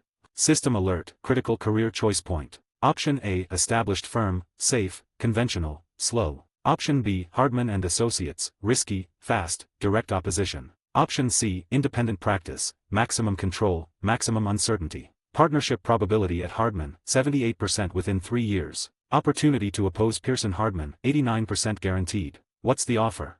Senior associate, partnership track within 2 years, full autonomy over your practice area, and the satisfaction of watching Jessica and Harvey realize they made a mistake. Hardman pulled out a business card. Think about it. But not too long. I am building fast and I want you on the ground floor. He left, and I sat in my empty office holding his card. Join the enemy of my enemy. Build a practice in direct opposition to Pearson Hardman. Risky, potentially stupid, also potentially perfect. I picked up my phone, texted Hardman. Let's talk. Coffee tomorrow? Response came immediately. I'll send a car. Welcome to the war. That evening, I left Pearson Hardman for the last time. Donna was waiting at the entrance. Ready. For what? Whatever comes next. We walked into the New York night together, and I didn't look back. But from his office window, Harvey watched us leave, expression unreadable. 10 months at Pearson Hardman. Built a reputation, established expertise, made enemies and allies. And now it's over. 41, Chapter 41, The New Office. Chapter 41, The New Office. The lobby smelled wrong. Not bad. Just different. Pearson Hardman had smelled like money and old wood and the kind of confidence that comes from decades of winning. This place, Hardman and Associates, 20th floor of a midtown building that wasn't quite prestigious enough, smelled like ambition mixed with desperation. Fresh paint over older sins. I stepped off the elevator carrying a single box. Everything else I own professionally fit on a thumb drive. The receptionist looked up, smiled too brightly. Mr. Roden? Mr. Hardman is expecting you. Conference room A. The hallways were narrower than Pearson Hardman's. The art on the walls was prints, not originals. But the office was busy, associates hurrying between offices, phones ringing, the hum of a firm trying to prove itself. System notification, environment analysis active. Firm stability assessment, financial indicators suggest 8 to 12-month runway growth trajectory, aggressive expansion, high risk/high reward, personnel quality, mixed, talented but resentful workforce. I dismissed the notification with a thought. Didn't need the system to tell me what I already knew. Hardman had built this place on anger and ambition, which meant it would either explode into success or collapse into failure. No middle ground. Conference room A held 11 people. 8 associates, 3 partners, all watching as I walked in. Hardman stood at the head of the table, expensive suit, predator's smile. Gentleman. And lady. He nodded toward a woman in the back, mid-30s, dark hair, Harvard ring. This is Scott Roden. Some of you know his reputation. 9 months at Pearson Hardman. Beat Harvey Specter's golden boy in open court. Built client relationships that made Jessica Pearson nervous enough to force him out. The associates shifted. A few looked impressed. Most looked competitive. The woman Jennifer Park, my memory supplied, studied me with calculated interest that made my instincts itch. Hardman continued. Scott, meet your new colleagues. I recruited them for the same reason I recruited you. They were too good for the firms that rejected them. Too independent. Too hungry. Too willing to win. He let that settle, then dropped his cards on the table. I'm going to be honest about what we're building here. I don't believe in corporate bullshit about teamwork and firm culture. His voice went cold. I want to hurt Jessica Pearson. I want to humiliate Harvey Specter. I want to prove that Pearson Hardman succeeded because of me, not despite me. And I want my name back on top of New York legal hierarchy. Nobody spoke. Hardman smiled. Help me do that, you'll get everything you want. Partnership, money, reputation, a seat at the table when we destroy them. He paused. Anyone have a problem with that? Silence. I watched the other associates. They were eating it up. Validation for their rejections, purpose for their resentment. Hardman was selling revenge as career advancement, and they were buying. Good. Hardman gestured to the conference table. Assignments are in your folders. Scott, stay behind. The room emptied. Jennifer Park caught my eye as she left, not hostile, but assessing. Filing me away as competition. Blackmail archive, entry created. Jennifer Park, Harvard Law, dismissed from Cromwell and Hayes, white shoe firm, flags, ambitious, calculated, potential rival status, monitor. Hardman closed the door. The smile vanished. You know why I hired you, he said. Because I beat Mike Ross. Because you beat Mike Ross, and that means something to Harvey Specter. Hardman leaned against the table. Harvey dismissed you. Barely looked at your work. Then his pet project couldn't handle you in court, and suddenly you're a threat that needs removing. I didn't correct him. Let him think it was all about Harvey. I'm not here for revenge, I said. Hardman's expression didn't change. Yes, you are. You just don't want to admit it yet. He opened a file folder. Gerald Kessler, 52, former sales director at Meridian Industries. Fired after reporting expense fraud to HR. Filed wrongful termination suit against the company. Pearson Hardman represents Meridian. He slid the folder across. Harvey Specter assigned Mike Ross to handle it personally. Probably thinks it's easy. Company has deep pockets, good lawyers, clean HR documentation. Mike will negotiate a nuisance settlement and move on. I scanned the first page. Standard wrongful termination claim. Weak evidence, sympathetic plaintiff, corporate defendant with resources to bury him. What do you want me to do? Win. Hardman's smile returned. Make it hurt. Make it expensive. Make Harvey regret assigning his golden boy to fight you. I closed the folder. The system was already running probability calculations in the background, but I didn't need them yet. When do I start? You already have. The office they gave me was corner adjacent, not quite partner level, but better than standard associate cube. Window overlooked midtown traffic. Desk was empty except for the Kessler file and a new laptop, firm logo on the login screen. I sat down, logged in, pulled up the case management system. Kessler's complaint was filed 3 weeks ago. Pearson Hardman's response was due in 10 days. Discovery hadn't started. My phone buzzed. Text from Donna, how's the first day? I typed back, different. Hardman's exactly what I expected. 3 dots appeared, disappeared, appeared again. And what's that? Dangerous. Useful. Temporary. Be careful. Harvey's going to take this personally. I smiled at that. Harvey takes everything personally when he's losing. You're not fighting Harvey. You're fighting his case. Same thing to him. Dots again. Then, dinner tonight? Neutral ground. Yeah, text me the place. I set the phone down and opened the Kessler file properly. 53 pages of documentation, termination letter, HR investigation reports, company expense policies, Kessler's original fraud report. Mike Ross would have read all of this already. Harvey would have given him strategy, settle fast, minimize exposure, protect the client relationship. Standard Pearson Hardman playbook. Win rate calculator, activated. Case analysis, wrongful termination, Kessler v. Meridian Industries initial success probability, 62%, 18%. Key variables, documentary evidence, timeline consistency, HR policy compliance primary challenge, corporate defense resources, lack of smoking gun recommendation, build retaliation pattern, establish timeline, exploit HR procedure gaps. 62%. Better than I expected. But only if I could find the documentary evidence to prove retaliation beyond Kessler's testimony. Companies were good at covering their tracks HR investigations that looked thorough but reached predetermined conclusions, termination letters that cited performance issues without mentioning fraud reports. But they weren't perfect. I started making notes. Timeline first: when did Kessler report the fraud? Who did he report it to? How long before his performance reviews suddenly went negative? The pattern would be there if I looked hard enough. A knock on my door. Jennifer Park leaned against the frame, settling in. Getting there. I didn't invite her to sit. She came in anyway, closing the door behind her. I read about your case against Mike Ross. The Kerrigan acquisition. Impressive work. Thanks. Harvey Specter must have been furious. I waited. She was building to something. I was at Cromwell and Hayes for 2 years, she said. Made partner track my first year. Then I disagreed with a senior partner about case strategy on a major client matter. I was right, my approach would have won. But I made him look bad in front of the client. She smiled without warmth. 3 months later I was fired for cultural fit issues. That's rough. That's politics. She studied me. Hardman recruited me because I'm good and because I hate the firms that rejected me. But you're different. You didn't get rejected, you got forced out after beating them. Your point? My point is that you're Hardman's favorite right now. That puts a target on your back inside this firm, not just outside it. She straightened. I'm not threatening you. I'm saying watch yourself. Some of these associates think taking you down will get them Hardman's attention. She left before I could respond. Blackmail archive, updated. Jennifer Park, additional notes warning delivered internal firm competition motive, unclear. Genuine advice versus strategic positioning status, potential ally or sophisticated threat. Monitor closely. I turned back to the Kessler file, but Jennifer's words stuck. She was right about one thing: I had a target on my back. Harvey and Mike outside. Ambitious associates inside. Hardman using me as a weapon against his old firm. Standard corporate law environment, just more honest about the knives. My phone buzzed again. Text from Donna, Angelos. 7 p.m. Bring your appetite, not your case files. I smiled and went back to work. By 6:30 I'd mapped out Kessler's entire timeline and identified 4 separate HR procedure violations. Small things: a performance review filed 2 days late, a required witness interview that never happened, documentation gaps in the investigation. Individually meaningless. Together, they suggested a rush job designed to justify a predetermined termination. Mike Ross would probably miss them. He'd focus on the big picture: company policy, standard practices, reasonable business decisions. Harvey would tell him to keep it simple, get the settlement, move on. But I wasn't going to let it be simple. I locked my office, took the elevator down. The evening air was cold, sharp after a day in climate-controlled spaces. Angelo's was 8 blocks south, Italian place, decent wine, the kind of spot where lawyers from different firms could meet without running into colleagues. Donna was already there, corner booth, glass of wine half finished. She looked tired. Long day? I asked, sliding in across from her. Harvey's in a mood. Jessica's in a mood. Everyone's treating me like I'm going to leak firm secrets to you. She took a sip. I told Harvey if he questioned my loyalty one more time I'd quit and take his entire calendar system with me.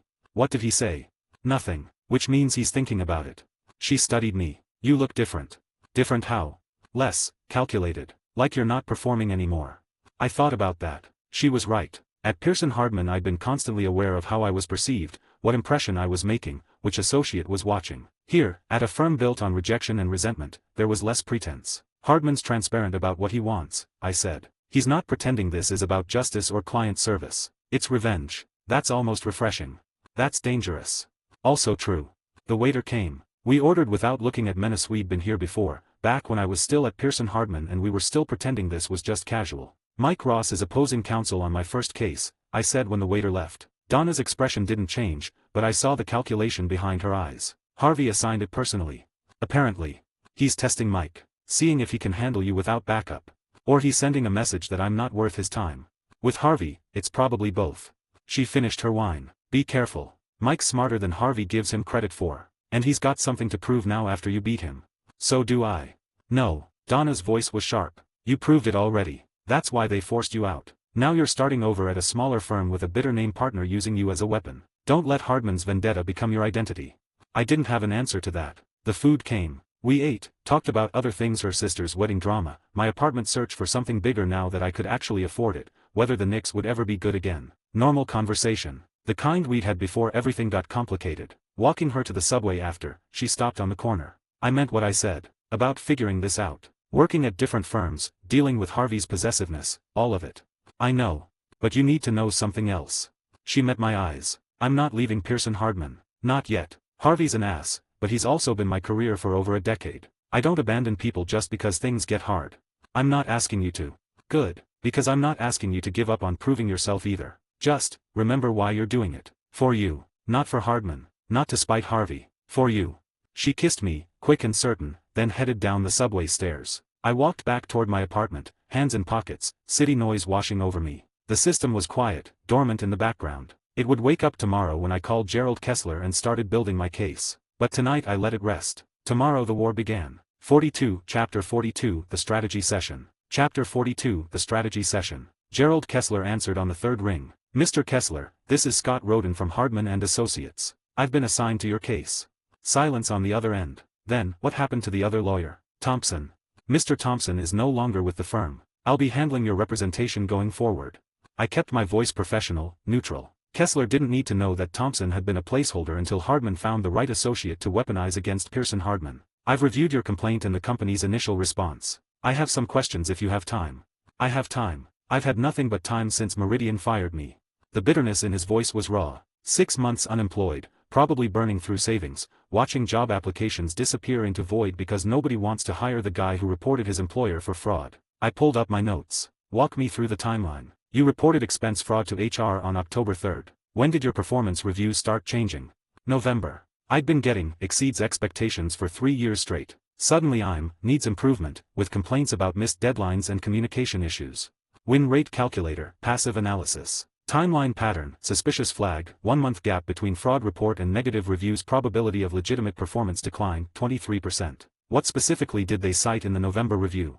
Missing a client meeting which I didn't miss, I rescheduled it with the client's approval and told my supervisor. Late project delivery which was late because they changed the specifications 3 times and never extended the deadline. Poor team collaboration which was code for, stop drinking with the guys after you reported their expense fraud. I made notes. Everything he described was subjective, impossible to definitively prove or disprove. Perfect cover for retaliation. The HR investigation into your fraud report, did they interview you during it? Once. For maybe 20 minutes. They asked what I saw, I showed them the documentation, they thanked me and said they'd look into it. Did they follow up? No. Did they interview anyone else on your team? Pause. I don't think so. At least, nobody mentioned it. Win rate calculator, updated. Success probability, 64%, 15%. Key finding, inadequate HR investigation suggests rush to dismiss complaint. Mr. Kessler, I need you to be completely honest with me. Is there anything in your performance history that Meridian could use against you? Anything at all? Previous complaints, policy violations, conflicts with supervisors? Nothing major. I got a written warning 4 years ago for missing a mandatory training session. I was in the hospital with my kid, I had documentation, they rescinded it. That's it. They rescinded it in writing. Yes. Good. No ammunition for Pearson Hardman to find. One more thing. The people whose expense fraud you reported, are any of them still with the company? 2 of them got promoted. The third left for another job. Perfect. I spent another 20 minutes getting details, names, dates, documentation Kessler still had. He'd kept everything, which was smart. Termination letter, performance reviews, copies of the original fraud report with HR's timestamped receipt confirmation. Mr. Kessler, I'm going to be honest with you about this case. Wrongful termination is hard to prove. Companies are good at covering their tracks. But based on what you've told me, we have a legitimate shot. What kind of shot? Better than even odds if we get to trial. But here's what you need to understand: Meridian has resources. They'll drag this out, make it expensive, hope you run out of money and drop it. They'll offer you a settlement, maybe 30, 40,000, and tell you it's your best option. Is it? That depends on what you want. If you want money and closure, take a settlement. If you want vindication and to prove they retaliated against you, we fight. Silence. I let it stretch. I want to fight, Kessler said finally. They ruined my reputation. They made me unemployable. I want people to know what they did. Then we'll fight. Fair warning, it's going to get ugly. They'll attack your performance, your credibility, probably your character. They'll make you look like a troublemaker who couldn't cut it and blamed others for your failures. Let them try. I've got documentation for everything. I smiled. That was the right answer. Good. I'll file our formal discovery requests by end of week. Expect this to take 6 to 8 months minimum before we see a courtroom. We talked logistics, communication protocols, next steps, what to do if Meridian's lawyers contacted him directly. When I hung up, the case felt more real. Not just an assignment from Hardman, not just a proxy war against Pearson Hardman. An actual client with an actual grievance who deserved advocacy. The system processed it all silently, cataloging information, building probability models. But the decision to take Kessler seriously, to treat this as more than a weapon in someone else's war, that was mine. I spent the next 2 hours drafting discovery requests. Every document related to the expense fraud report. Every document related to Kessler's performance reviews in the year before and after his report. Every email mentioning his name from his supervisor and the people he reported. HR investigation files. The complete investigation procedures manual. Mike Ross would see the request list and know I was thorough. Harvey would see it and know I was serious. Jessica would see it and recognize the implied threat. If Pearson Hardman tried to stonewall discovery, I'd file motions and make it public that their client was hiding evidence. My door opened without a knock. Hardman walked in, looking at his phone. Working late on your first day. Good sign. Getting ahead on discovery. He glanced at my screen, skimming the requests. Aggressive. Harvey's going to object to half of these. Let him. The judge will give us most of them anyway. Hardman sat down across from my desk, uninvited. The office suddenly felt smaller. Tell me your strategy. It wasn't a request. Build a timeline showing retaliation, I said. 1 month after Kessler reports fraud, his performance reviews flip from excellent to inadequate. 2 months later, he's fired. Meanwhile, the people he reported got promoted. The HR investigation was cursory at best. No follow-up interviews, no documentation of findings. Report filed 2 weeks after termination was already decided. That's circumstantial. That's a pattern. Put it in front of a jury with Kessler's documentation and the company's defensive behavior, it tells a story. Hardman studied me. What's your win probability? I hesitated. He couldn't know about the system's calculations, but he was asking the same question. 60%, maybe higher if we get the right jury. And if Harvey offers settlement? Depends on the number. Anything under 200,000, I'll tell Kessler to reject it. Hardman's expression changed, approval mixed with something sharper. You know what this case is really about. It's about Gerald Kessler getting justice. It's about you facing Mike Ross. Harvey testing whether his golden boy can handle you with proper preparation this time. Jessica watching to see if forcing you out was the right call. Hardman leaned forward. This case is a proxy for everything that happened at Pearson Hardman. Win it and you prove they made a mistake. Lose it and you validate their decision. I held his gaze. I'm aware. Good, because winning isn't enough, Scott. You need to make it hurt. I want Harvey to regret assigning Mike to this case. I want Jessica to doubt whether protecting Harvey was worth losing you. I want them to feel it. There it was. Hardman's true agenda, stripped of pretense. I'll win every case I can, I said carefully. But I serve my client first. Your vendetta comes second. The office went quiet. Hardman's face was unreadable. Then he smiled. That's the right answer. If you'd said yes, I wouldn't trust you. Any lawyer who puts revenge over clients is a liability. He stood. Win this case. For Kessler. For yourself. If it also hurts Pearson Hardman, that's a bonus. He left. I sat back, tension draining from my shoulders. Blackmail archive, updated. Daniel Hardman, philosophy clarification, primary motivation, revenge against Pearson Hardman, client service, secondary concern, useful for plausible deniability, danger level, high. Will sacrifice associates for strategic goal status, useful alliance, exit strategy needed. The system was right. Hardman was useful short-term, dangerous long-term. But I'd known that walking in. I saved my discovery draft and started outlining my response to Pearson Hardman's inevitable objections. Standard defense moves, overly broad requests, attorney work product, privileged communications. I'd counter each one with case law and specificity. Make Mike work for every inch. My phone buzzed. Text from Lewis. Heard you started at Hardman's firm. Good luck with that. I stared at the message. Lewis's tone was hard to read through text. Sincere? Sarcastic? Worried? I typed back. Thanks. How's Pearson Hardman? 3 dots. Then, same as ever. Harvey's on a warpath about something. Miss having you around. That surprised me.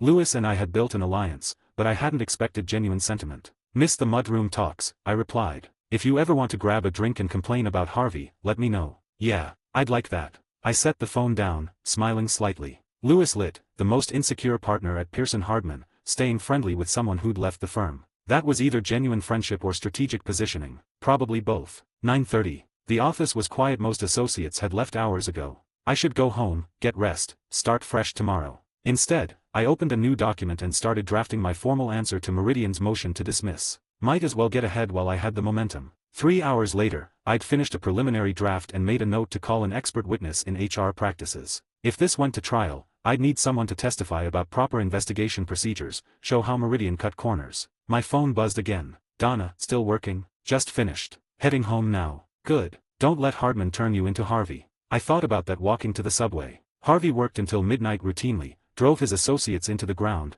measured success by hours billed and opposing counsel destroyed. He was brilliant and ruthless and profoundly damaged. I wasn't Harvey. I didn't want to be, but I did want to win. The distinction mattered. Harvey won because he needed to dominate. I won because I liked solving the puzzle, building the perfect argument, finding the angle nobody else saw. The system helped with the type made me better at something I already enjoyed. The subway car was nearly empty. I sat by the window, watching dark tunnels flash past, thinking about tomorrow. Mike would get my discovery requests and probably call Harvey immediately. They'd strategize, plan their defense, decide how seriously to take me. Let them plan. I had Gerald Kessler's timeline, a pattern of retaliation, and documentation that showed Meridian's HR investigation was a sham. Plus something Mike and Harvey didn't know: I had a system that could calculate probabilities and identify weaknesses faster than human analysis. Not a fair advantage. But fair fights were for people who could afford to lose. I got off at my stop, walked 3 blocks to my apartment building. The street was quiet, Friday night crowds gone home or deeper into Manhattan.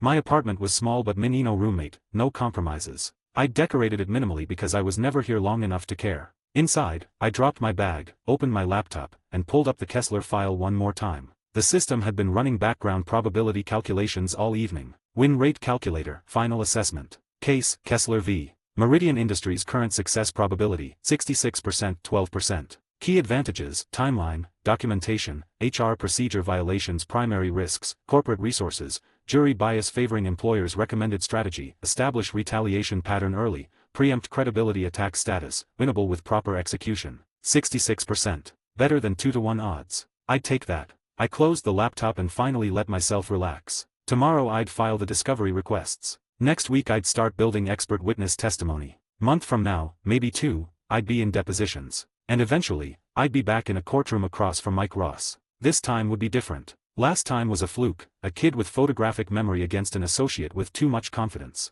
This time we'd both be prepared. This time it would be a real fight. I was looking forward to it. My phone buzzed one last time. Donna, breakfast tomorrow. Need to tell you about Harvey's latest tantrum. Yeah. Angelo's, 9 a.m. Perfect. Sleep well. I smiled and set the phone down. 3 months ago I was an overlooked associate at Pearson Hardman, watching Harvey choose Mike Ross for everything interesting, waiting for recognition that never came. Now I was at a different firm, with different problems, and the same opponents. But at least I was fighting. At least I was choosing my own battles. Even if one of those battles was assigned by a boss with a vendetta, I'd make it work. I always did. The system hummed quietly in the background, organizing information, preparing for tomorrow. I let it run and went to sleep. Outside my window, Manhattan never stopped. 3 million people fighting their own battles, building their own futures, making their own choices. I was just one of them. But I was going to win. 43, Chapter 43, The Domestic Moment. Chapter 43, The Domestic Moment. The Thai food arrived 20 minutes late and lukewarm.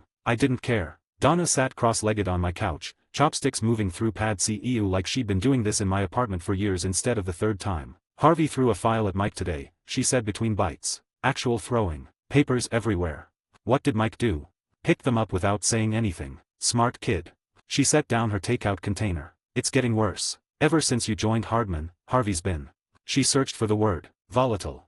I ate my curry, letting her talk. The apartment felt smaller with both of us here, not bad small, just occupied. My furniture was minimal: couch, coffee table, bookshelf with law texts I'd never open again. Everything else was in boxes I hadn't unpacked because what was the point? He asks me about you, Donna continued. Not directly. He'll mention Hardman's firm and watch my face. Or he'll bring up one of your old cases and wait for me to react.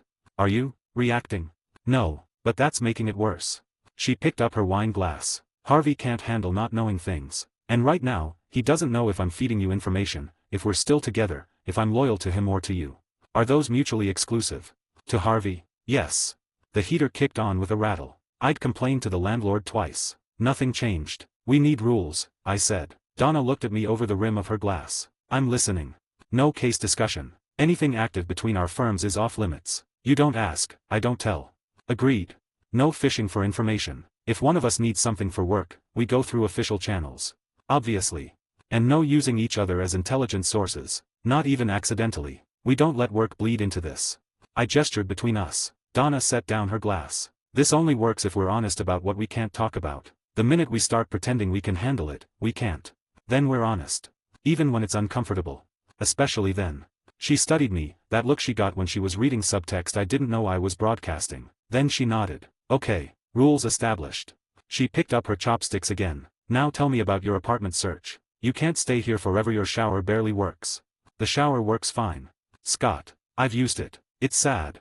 I laughed, surprised by how normal that felt. We spent the next hour talking about neighborhoods, commute times, whether Brooklyn was worth the subway distance. Normal couple things. The kind of conversation where my system stayed quiet because there was nothing to calculate. But eventually she circled back. Harvey sees you as personal betrayal, Donna said, putting her empty container on the coffee table. Not professional competition. Personal. Because I left. Because you didn't beg to stay. She pulled her knees up to her chest. Harvey's entire identity is built on being the best. When you left without a fight, you told him he wasn't worth fighting for. That's worse than any loss in court.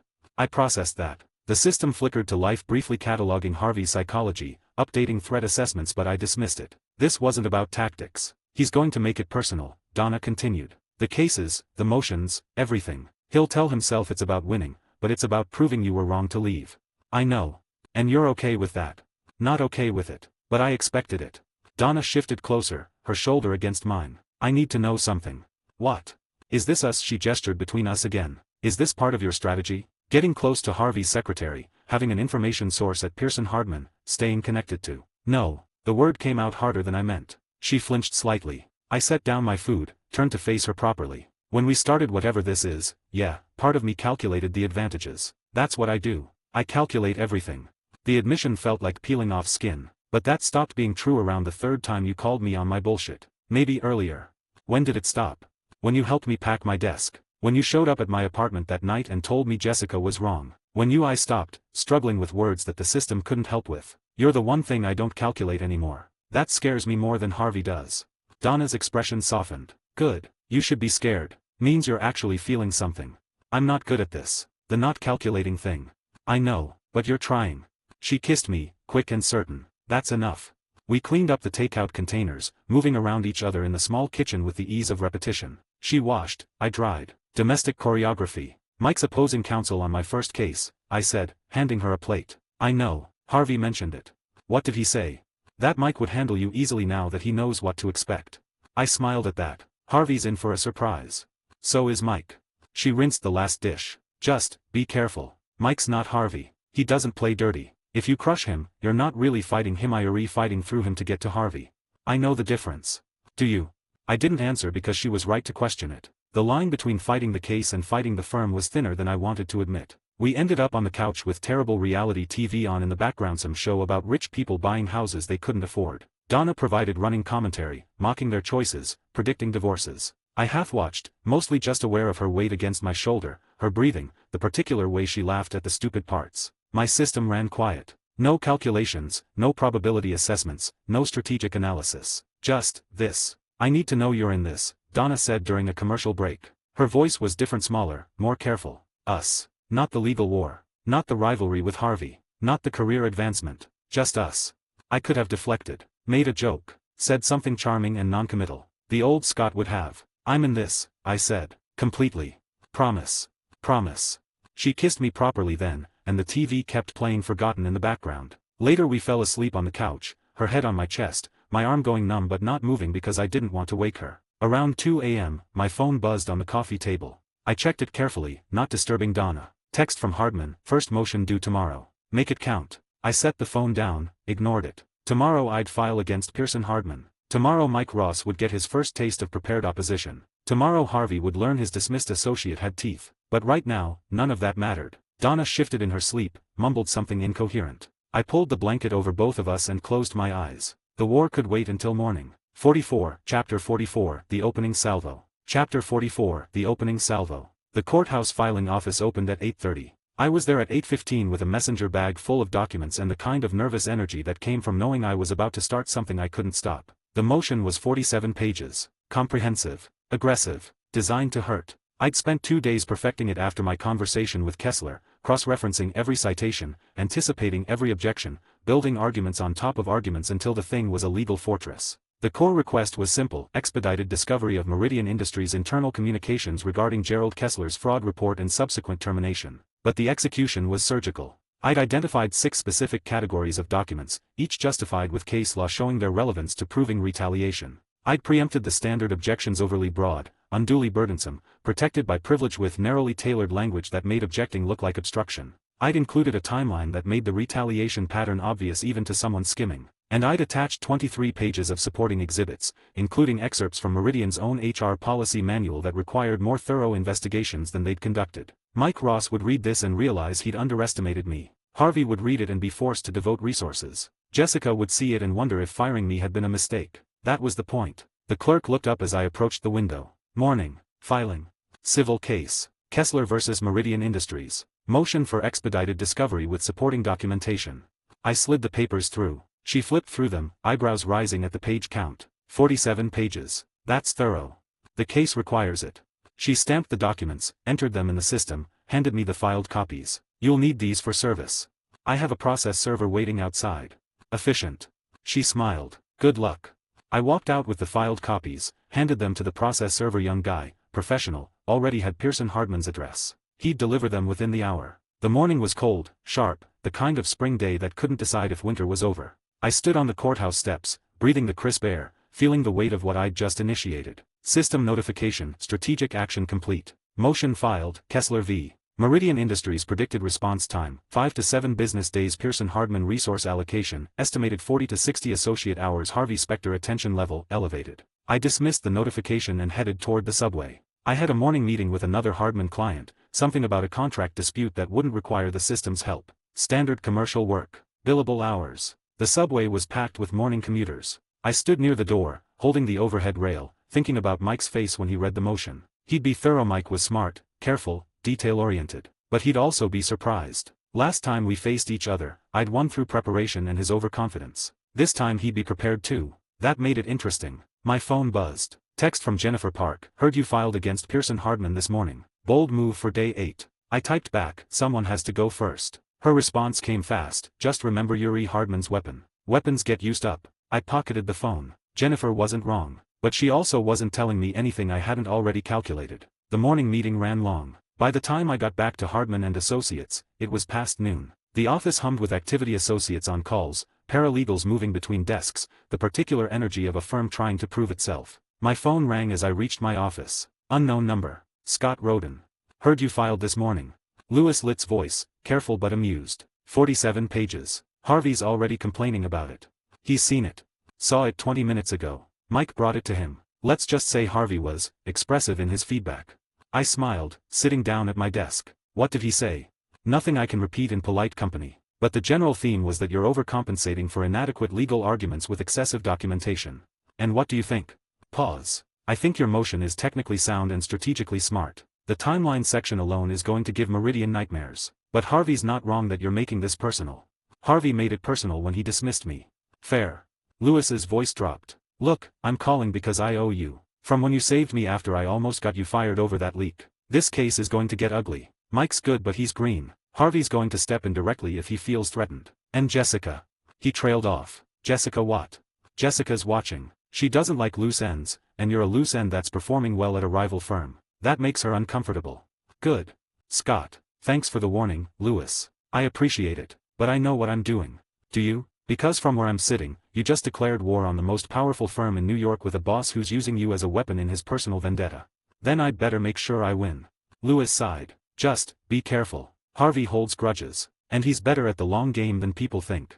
We hung up. I sat back, processing the call. Louis was reaching out, maintaining our alliance despite the firm divide. That was either genuine friendship or strategic positioning, probably both. My office door opened. Hardman walked in, looking pleased. Pearson Hardman received your motion an hour ago. I've already gotten 3 calls from former colleagues asking what kind of pit bull I hired. He sat down across from me. Harvey Specter is reportedly displeased. I aim to displease. Mission accomplished. Hardman leaned back. Mike Ross is competent but inexperienced. He'll file a response, probably argue your requests are overbroad. The judge will split the difference, you'll get most of what you want. Standard discovery motion outcome. Unless Harvey takes over personally. He won't. Too small a case, too junior an associate. It would look like weakness if he had to step in to handle you. Hardman smiled. Which means you have room to maneuver. Use it. After he left, I pulled up the Kessler case file and started drafting my response to the inevitable objections. The system ran probability calculations in the background, but I barely needed them. I knew how Pearson Hardman would respond. I'd learned their playbook from the inside. Around 3, my phone buzzed again. Text from an unknown number. This is Mike. Got your motion. Pretty thorough. Want to grab coffee and discuss discovery informally before we waste everyone's time with motions? I stared at the message. Mike was trying to be professional, collegial even. He thought we were two associates trying to resolve a case efficiently. He didn't understand that this wasn't about efficiency. I typed back, sorry, I don't do informal on active cases. See you in court. His response, seriously? We can probably find middle ground without burning client money on motion practice. Read the motion carefully. All 47 pages. If you still think there's middle ground after that, have your senior partner call me. I sent it before I could second-guess the harshness. This wasn't personal against Mike, but he needed to understand I wasn't playing friendly. 20 minutes later, my office phone rang. Internal line. Roden. Conference room. Now. Hardman's voice. I walked down the hall, found Hardman on a call, speakerphone on. Harvey Specter's voice filled the room, cold and controlled. Excessive and designed to harass rather than genuinely seek discovery. My associate will be filing objections to every single request. Hardman caught my eye, gestured for me to sit. Harvey, I'm going to put you on speaker. Scott Roden just walked in. Brief pause. Roden.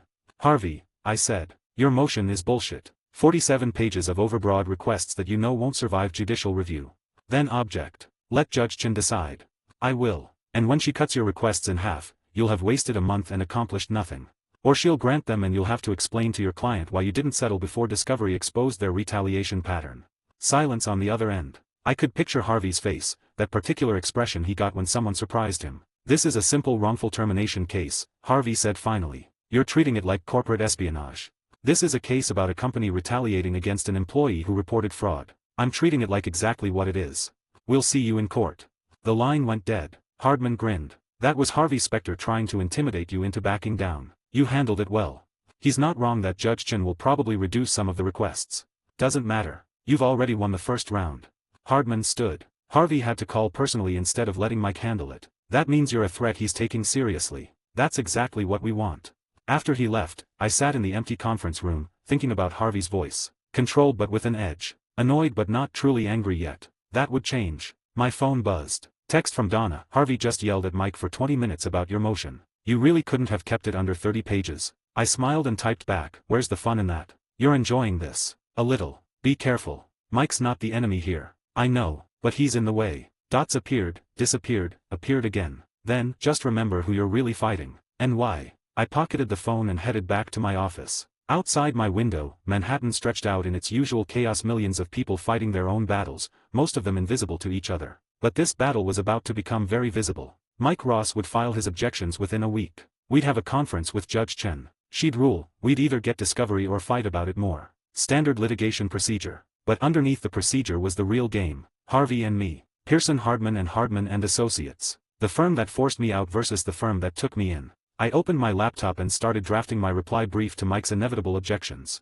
Might as well get ahead of it. The system hummed quietly, cataloging information, running calculations. But I barely needed it now. The strategy was clear. The path was set. All I had to do was execute. And make sure that when the smoke cleared, Gerald Kessler got his justice and I proved that dismissing me was Pearson Hardman's biggest mistake. Everything else was just noise. 45, Chapter 45, The First Response, Part 1. Chapter 45, The First Response, Part 1. Mike Ross, Pearson Hardman. The motion landed on Mike's desk at 9:15 a.m. via courier. 47 pages. He flipped through it, noted the citation density, the exhibit section that went on for 23 more pages. Standard discovery motion. Just thorough. He set it aside, turned back to the contract he was reviewing for Harvey. Something about offshore accounts and shell corporations that made his head hurt. The Kessler case was supposed to be easy, wrongful termination, weak plaintiff, corporate defendant with clean documentation. Settle for nuisance value, move on. Except Scott Roden didn't do easy, apparently. Mike picked up the motion again around 11, started reading properly.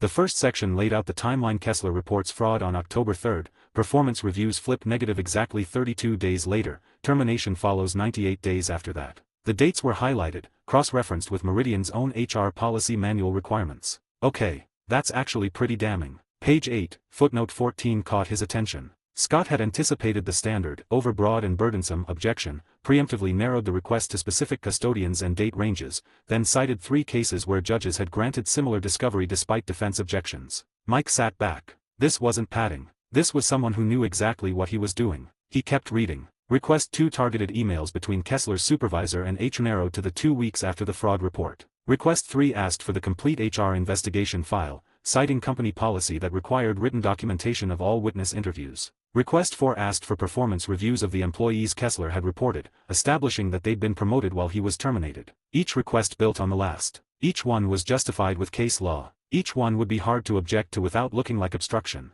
Mike's stomach tightened. He'd underestimated this. They all had. He grabbed the motion and headed to Harvey's office. Donna glanced up from her desk, expression neutral. Is he available?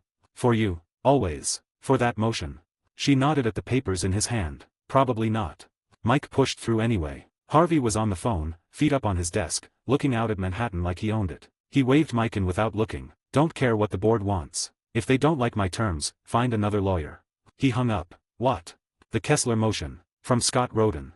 Mike set it on Harvey's desk. It's really thorough. Harvey picked it up, flipped to the first page, skimmed for maybe 10 seconds. Discovery padding. Standard desperate associate trying to look smart. Object to everything, cut it down by half. Harvey, he anticipated that. See footnote 14. Harvey's eyes flicked to the page, then actually focused. He read silently for 30 seconds. A minute. 2 minutes. Son of a bitch is actually good. That's what I'm saying. This isn't standard work. He's identified procedural issues with Meridian's HR investigation that I didn't catch in the initial review. Harvey kept reading, flipping pages faster now. His jaw tightened that particular tell that meant he was annoyed at being surprised. He's trying to bury us in document review, Harvey said finally. Make it expensive for the client, force settlement. Or he actually thinks he can prove retaliation. On what? One terminated employee's word against corporate documentation. On this. Mike tapped the timeline section. The pattern. Kessler reports fraud, suddenly everyone turns on him, investigation is cursory at best, and the people he reported all got promoted. That's going to look bad to a jury. Harvey dropped the motion on his desk, leaned back. How long to draft a response? 2 days if I do it alone. Maybe 3. He's got 6 separate discovery categories, each one needs individual objection and supporting case law. You have until tomorrow afternoon. Harvey, take Rachel for paralegal support. I want a response that buries every single request. Harvey's voice went cold. Scott Roden needs to learn there are levels to this game. He's playing associate-level chess. I want you to show him what partner level looks like. Mike hesitated. That's going to cost the client double in legal fees. Bill it. Meridian has deep pockets and they care more about winning than cost.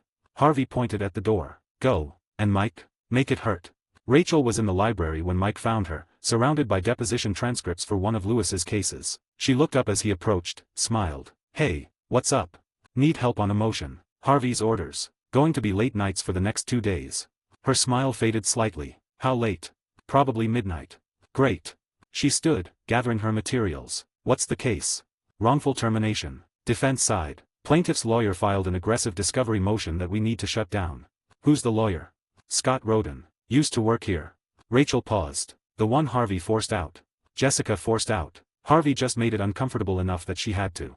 They walked back to Mike's office together. Rachel commandeered the second desk, pulled up the case management system on her laptop. What do you need? Start with the HR investigation requirements. Meridian's policy manual versus what they actually did. Scott's claiming they cut corners. I need to prove they didn't. And if they did? Then we argue it doesn't matter because the termination was justified by legitimate performance issues. Rachel gave him a look. Was it? Does it matter? To our credibility with the judge? Yes.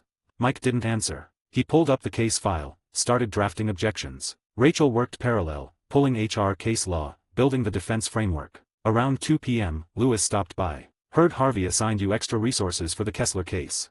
He looked between them. Scott Roden must have impressed him. Or annoyed him, Mike said. With Scott, those are usually the same thing.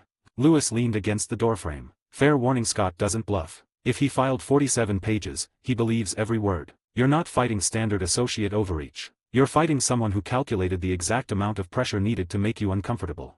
Thanks for the confidence boost. I'm serious. Scott and I worked together on several cases when he was here. He's methodical, patient, and he holds grudges. Lewis straightened. Just, be careful. This case might be about wrongful termination on paper, but it's really about Scott proving Jessica made a mistake firing him. After Lewis left, Rachel looked at Mike. What was that about? Lewis and Scott were friendly. Before. Mike turned back to his screen. I think Lewis feels guilty about Scott leaving. Should he? Mike thought about the times he'd seen Scott in the halls, always professional, always composed. Thought about Harvey's dismissiveness, Jessica's cold calculation. Thought about how easily the firm had discarded someone who by all accounts had been a good lawyer. Probably. They worked through lunch, through the afternoon. By 6 p.m., Mike had drafted objections to 4 of the 6 discovery requests. By 8, Rachel had found case law supporting defensive positions. By 10, they'd assembled a 35-page response. Mike's eyes burned. His back ached from hunching over the laptop. But the response was solid, technical, well-cited, professionally aggressive without crossing into obstruction. "We need 5 more pages," Rachel said, rubbing her eyes. Harvey said, "Bury him. 35 doesn't bury. Quality over quantity. Tell that to Harvey." Mike added another section attacking the timeline as speculative correlation, included 3 more cases supporting corporate discretion in termination decisions. 38 pages. Close enough. Around 11:30, he stood up to stretch. Through his office glass, he could see Donna still at her desk, typing something on her computer. She'd been there all night, same as them. Harvey's door was closed but his light was on. Donna caught Mike's eye, waved him over. He walked out, grateful for the break. "How's it going?" she asked. "Almost done. 38 pages. Should be ready to file tomorrow." "Good work." She paused. "How's the motion quality?" "Honestly." Mike leaned against her desk. "Honestly, Scott's motion is better than anything I've filed as an associate. It's tight. Anticipates objections. Makes me look bad if I try to stonewall." Donna's expression didn't change, but something flickered behind her eyes. "And your response?" "Solid. But he's going to counter it. This is going to turn into extended motion practice. That's expensive for the client. Harvey doesn't care. He wants to prove a point." "What point?" "That Scott Roden doesn't belong in Harvey's league." Donna looked at him for a long moment. "And do you think that's true?" Mike thought about the motion sitting on his desk, the precision of the arguments, the strategic thinking behind every request. Thought about how Harvey had initially dismissed it, then had to assign extra resources when he actually read it. "I think Scott's better than Harvey gave him credit for. Most people are." Donna turned back to her computer. "Get some rest after you file tomorrow. This case is going to be a marathon." Mike went back to his office. Rachel was adding final citations, cross-checking formatting. They finished around midnight, sent the draft to Harvey for review, then headed out together. The elevator ride down was quiet. Rachel broke the silence. "Do you feel bad about this case?" "Why would I feel bad?" "Because we're defending a company that probably did retaliate against a whistleblower. Because Harvey's using this case to punish Scott. Because none of this is really about the client." Mike didn't have a good answer. The elevator doors opened to the empty lobby. "We're lawyers. We defend clients. That's the job." That's what Harvey would say. Doesn't make it wrong. Rachel looked at him, disappointed in a way that made his chest tight. Doesn't make it right either. They parted ways on the street, her to the subway, him toward his apartment. Mike walked through late-night Manhattan, surrounded by people heading home from bars, from late shifts, from lives he'd never understand. His phone buzzed. Text from Harvey, "Good work on the draft. File it first thing tomorrow." And Mike didn't go easy on him just because you used to work together. Scott chose his side when he joined Hardman. Mike pocketed the phone and kept walking. Chose his side. Like it was war instead of law. Like Scott leaving Pearson Hardman after Jessica forced him out was betrayal instead of survival. But Harvey didn't see it that way. To Harvey, you were either with him or against him. And Scott Roden was definitely against him. Which meant Mike was caught in the middle of something that had nothing to do with Gerald Kessler and everything to do with pride. He got home, collapsed on his couch without changing clothes. Tomorrow he'd file the response, Scott would counter, they'd have a discovery conference. Standard litigation procedure. But underneath was something else. Something personal. Something that felt less like practicing law and more like being a weapon in someone else's fight. Mike closed his eyes and tried not to think about it. 46, Chapter 46, The First Response, Part 2. Chapter 46, The First Response, Part 2. Scott Roden, Hardman and Associates. The response arrived by email at 8:45 a.m. 40 pages. I downloaded it, sent it to the printer, poured more coffee while the machine churned through Mike's counterattack. The pages came out warm. I carried them back to my office, closed the door, started reading. First page was standard denial of allegations, objection to characterization, procedural throat clearing. Second page dove into substantive objections. Request 1 was overbroad, unduly burdensome, not proportional to case needs. Request 2 was protected by attorney-client privilege despite my narrow tailoring. Paragraph 3 of the second objection, I recognized Harvey's hand. The phrasing was too aggressive, too confident. Mike wrote carefully, defensively. This was Harvey's voice bleeding through. Argument crusher, activated. Analyzing Pearson Hardman response brief processing opponent arguments. Primary weaknesses identified, for secondary vulnerabilities, 6 Harvey Specter involvement, confirmed, writing style, strategic aggression. I kept reading, letting the system catalog weaknesses while I focused on structure. They'd conceded nothing. Every single request was objected to, even the ones where objection was borderline obstruction. That was Harvey never give an inch, make them fight for everything. But aggressive defense revealed anxiety. If they were confident in Meridian's documentation, they'd have offered compromise on minor requests to look reasonable. Instead, they'd gone full scorched earth. Page 15 had the smoking gun. In objecting to my request for the HR investigation file, they'd argued it was protected work product. which meant there was a file, and it contained attorney communications, which meant Meridian's lawyers had been involved in the investigation from the start. That was either proper legal guidance or improper attempt to shield evidence. I'd let a judge decide. Win rate calculator, updated. Success probability, 54%, 16%. Key variable, Harvey Specter direct involvement increases opponent quality recommendation, concede 2 weak requests strategically, double down on strong one's motion to compel probability, 67% partial success, 54%. Lower than before, but still favorable. Harvey's involvement raised the difficulty, but it also meant this case mattered. Associates didn't get partner backup unless the firm felt threatened. My door opened without knocking. Hardman walked in, reading his own copy of the response on his phone. They brought Harvey in directly. He looked up. That's a compliment and a threat. I know. What's your counter? I turned my monitor so he could see my notes. File motion to compel on their 6 weakest objections. Concede the 2 strongest ones to look reasonable. Request in-person discovery conference. Force Harvey into a room with opposing counsel so I can schedule depositions directly. Hardman studied my screen. You're escalating deliberately. They escalated first. Harvey's personally involved, which means resources and attention. I'm using that. To what end? To prove they're defending a client they know is guilty of retaliation. Every aggressive objection, every fight over basic discovery, every hour Harvey bills it all tells a story of a company desperate to hide something. Hardman smiled slowly. You're not just fighting the case. You're fighting Harvey's reputation. I'm fighting the case. If it damages Harvey's reputation, that's a side benefit. Good answer. Hardman straightened. File your motion to compel by end of day. Make it precise. I want Judge Chen to rule in our favor on at least half the requests. And Scott. He paused at the door. Don't underestimate Harvey. He's better at the long game than he appears. After he left, I pulled out a legal pad, started outlining my motion to compel. Concede requests 5 and 6. They were weak anyway, asking for stuff I didn't really need. Double down on requests 1 through 4, especially the HR investigation file. My phone rang. Gerald Kessler. Mr. Roden, I got the email about Pearson Hardman's response. 40 pages of objections? They're going to drag this out forever. I leaned back in my chair. Probably. But aggressive defense is actually a good sign. How is fighting discovery good? Because confident defendants cooperate. They hand over documents, show they have nothing to hide, make us look paranoid for asking. Meridian's fighting every single request, which means they're worried about what we'll find. Kessler was quiet for a moment. So what happens now? I file a motion to compel. Judge Chen will hold a hearing, review both sides' arguments, decide what discovery gets produced. Best case, we get most of what we asked for. Worst case, we get half. Either way, we're moving forward. How long? Motion filed by tonight. Hearing in 2 to 3 weeks. Ruling a week after that. Then we start actual discovery depositions, document review, building the case. And settlement. Not yet. Pearson Hardman's posture is full defense mode. They won't seriously discuss settlement until after we complete discovery and they see how bad their evidence looks. Kessler sighed, heavy and tired. I'm running out of savings. My wife's working 2 jobs. This is costing us everything. I know, and I'm sorry. But if you want vindication, this is the price. They're counting on you being unable to afford justice. That's the system. That's reality. The question is whether you're willing to pay it. Long pause. Traffic noise on his end. He was probably on lunch break from whatever job he'd managed to find. File the motion, he said finally. We've come this far. Good man. I'll call you after the hearing.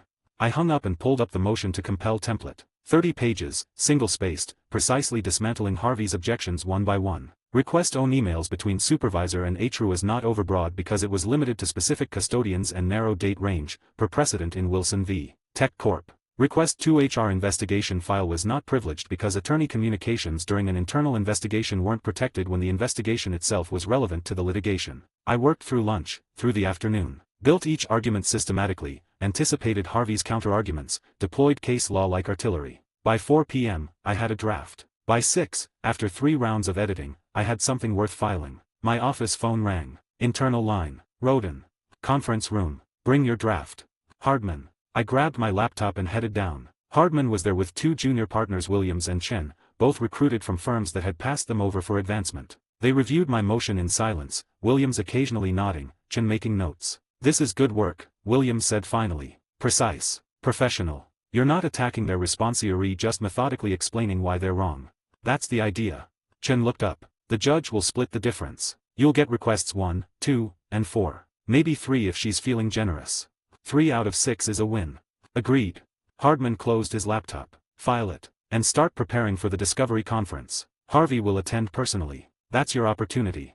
For what? To show him you're not intimidated. To schedule depositions while he's in the room and can't deflect. To prove you belong at his level. Hardman smiled. To make him regret dismissing you. They left. I sat alone in the conference room, looking at my motion on the screen. 35 pages of legal argument that boiled down to one simple point. Pearson Hardman's client was scared, so Pearson Hardman was fighting, which meant I was probably right about retaliation. My phone buzzed. Text from Donna. Heard Harvey's personally involved now. You okay? I typed back, better than okay. This is what I wanted. Be taken seriously. Be careful what you wish for. Too late for that. Scott. I know what I'm doing. Trust me. Dots appeared, disappeared, appeared again. Then, I do. But that doesn't mean I'm not worried. I pocketed the phone and headed back to my office. Filed the motion electronically, confirmed receipt, sent courtesy copies to Pearson Hardman's attorneys of record. Mike Ross would get it within the hour. Harvey would read it by tonight. And then the real fight would begin. My desk phone rang. Unknown number. Roden. This is Lewis. Just calling to say your motion to compel is going to piss Harvey off. That's sort of the point. I know. Just, be ready. When Harvey gets angry, he gets creative. And not in good ways. Thanks for the warning. Scott. For what it's worth, I think you're doing the right thing. Kessler deserves a real defense. Most associates would have phoned this in. I'm not most associates. No, you're not.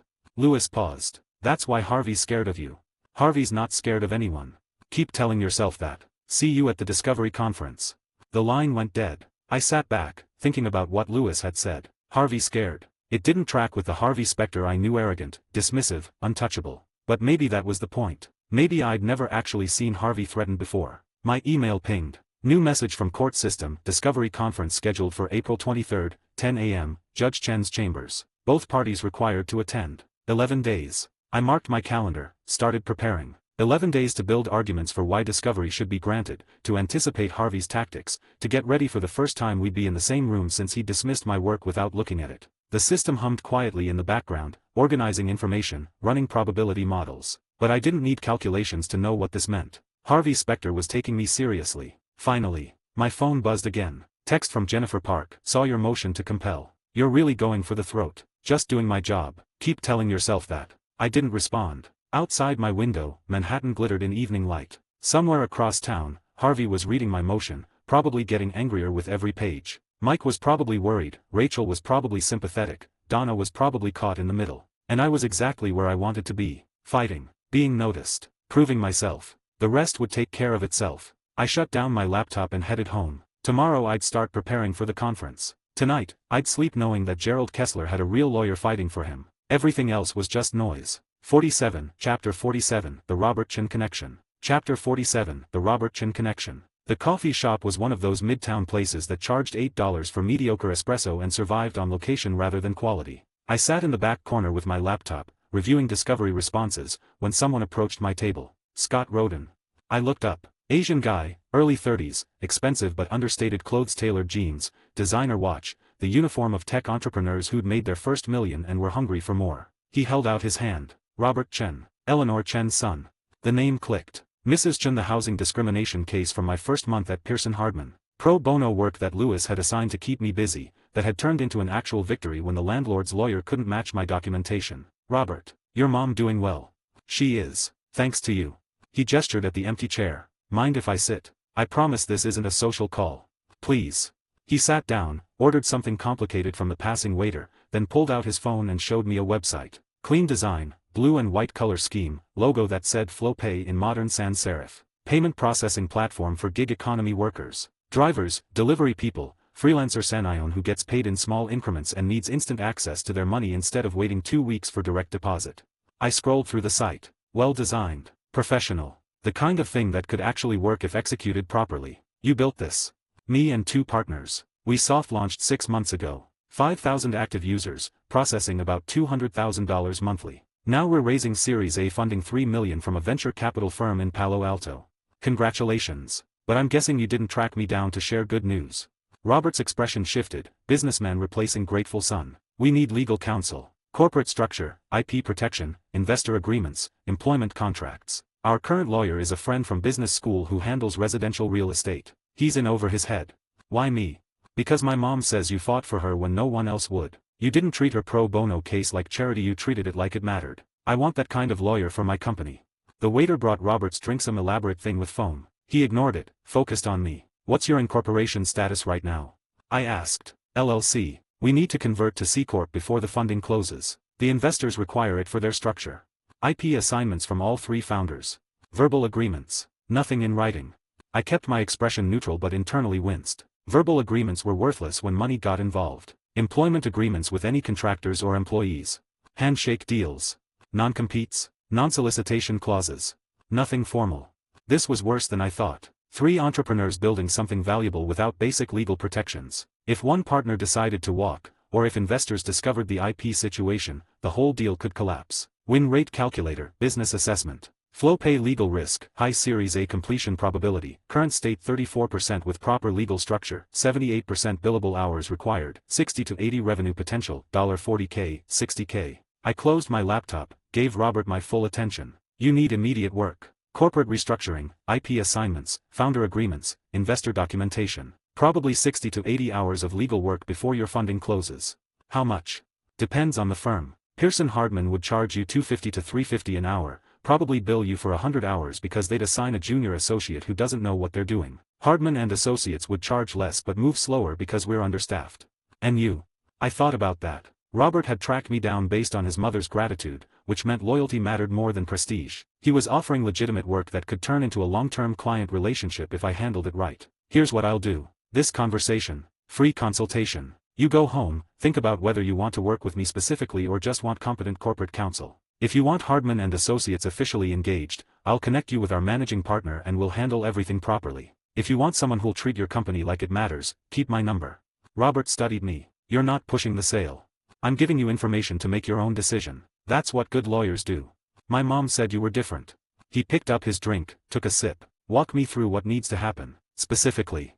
I spent the next 40 minutes outlining the corporate restructure articles of incorporation, bylaws, board structure, IP assignments that would satisfy investors, employment agreements for the 2 co-founders and any contractors. I sketched organizational structure on a napkin, explained Delaware C Corp versus California Benefit Corp, outlined the investor rights and preferences that would show up in the term sheet. Robert took notes on his phone, asked smart questions, understood the implications faster than most entrepreneurs. By the time we finished, his drink was cold and my coffee was gone. Send me a formal engagement proposal, Robert said, standing up. I want Hardman and Associates as counsel of record, but I want you as my primary contact. Not some partner who delegates everything. You. I can make that work. Good. Funding closes in 6 weeks. I need everything buttoned up before then.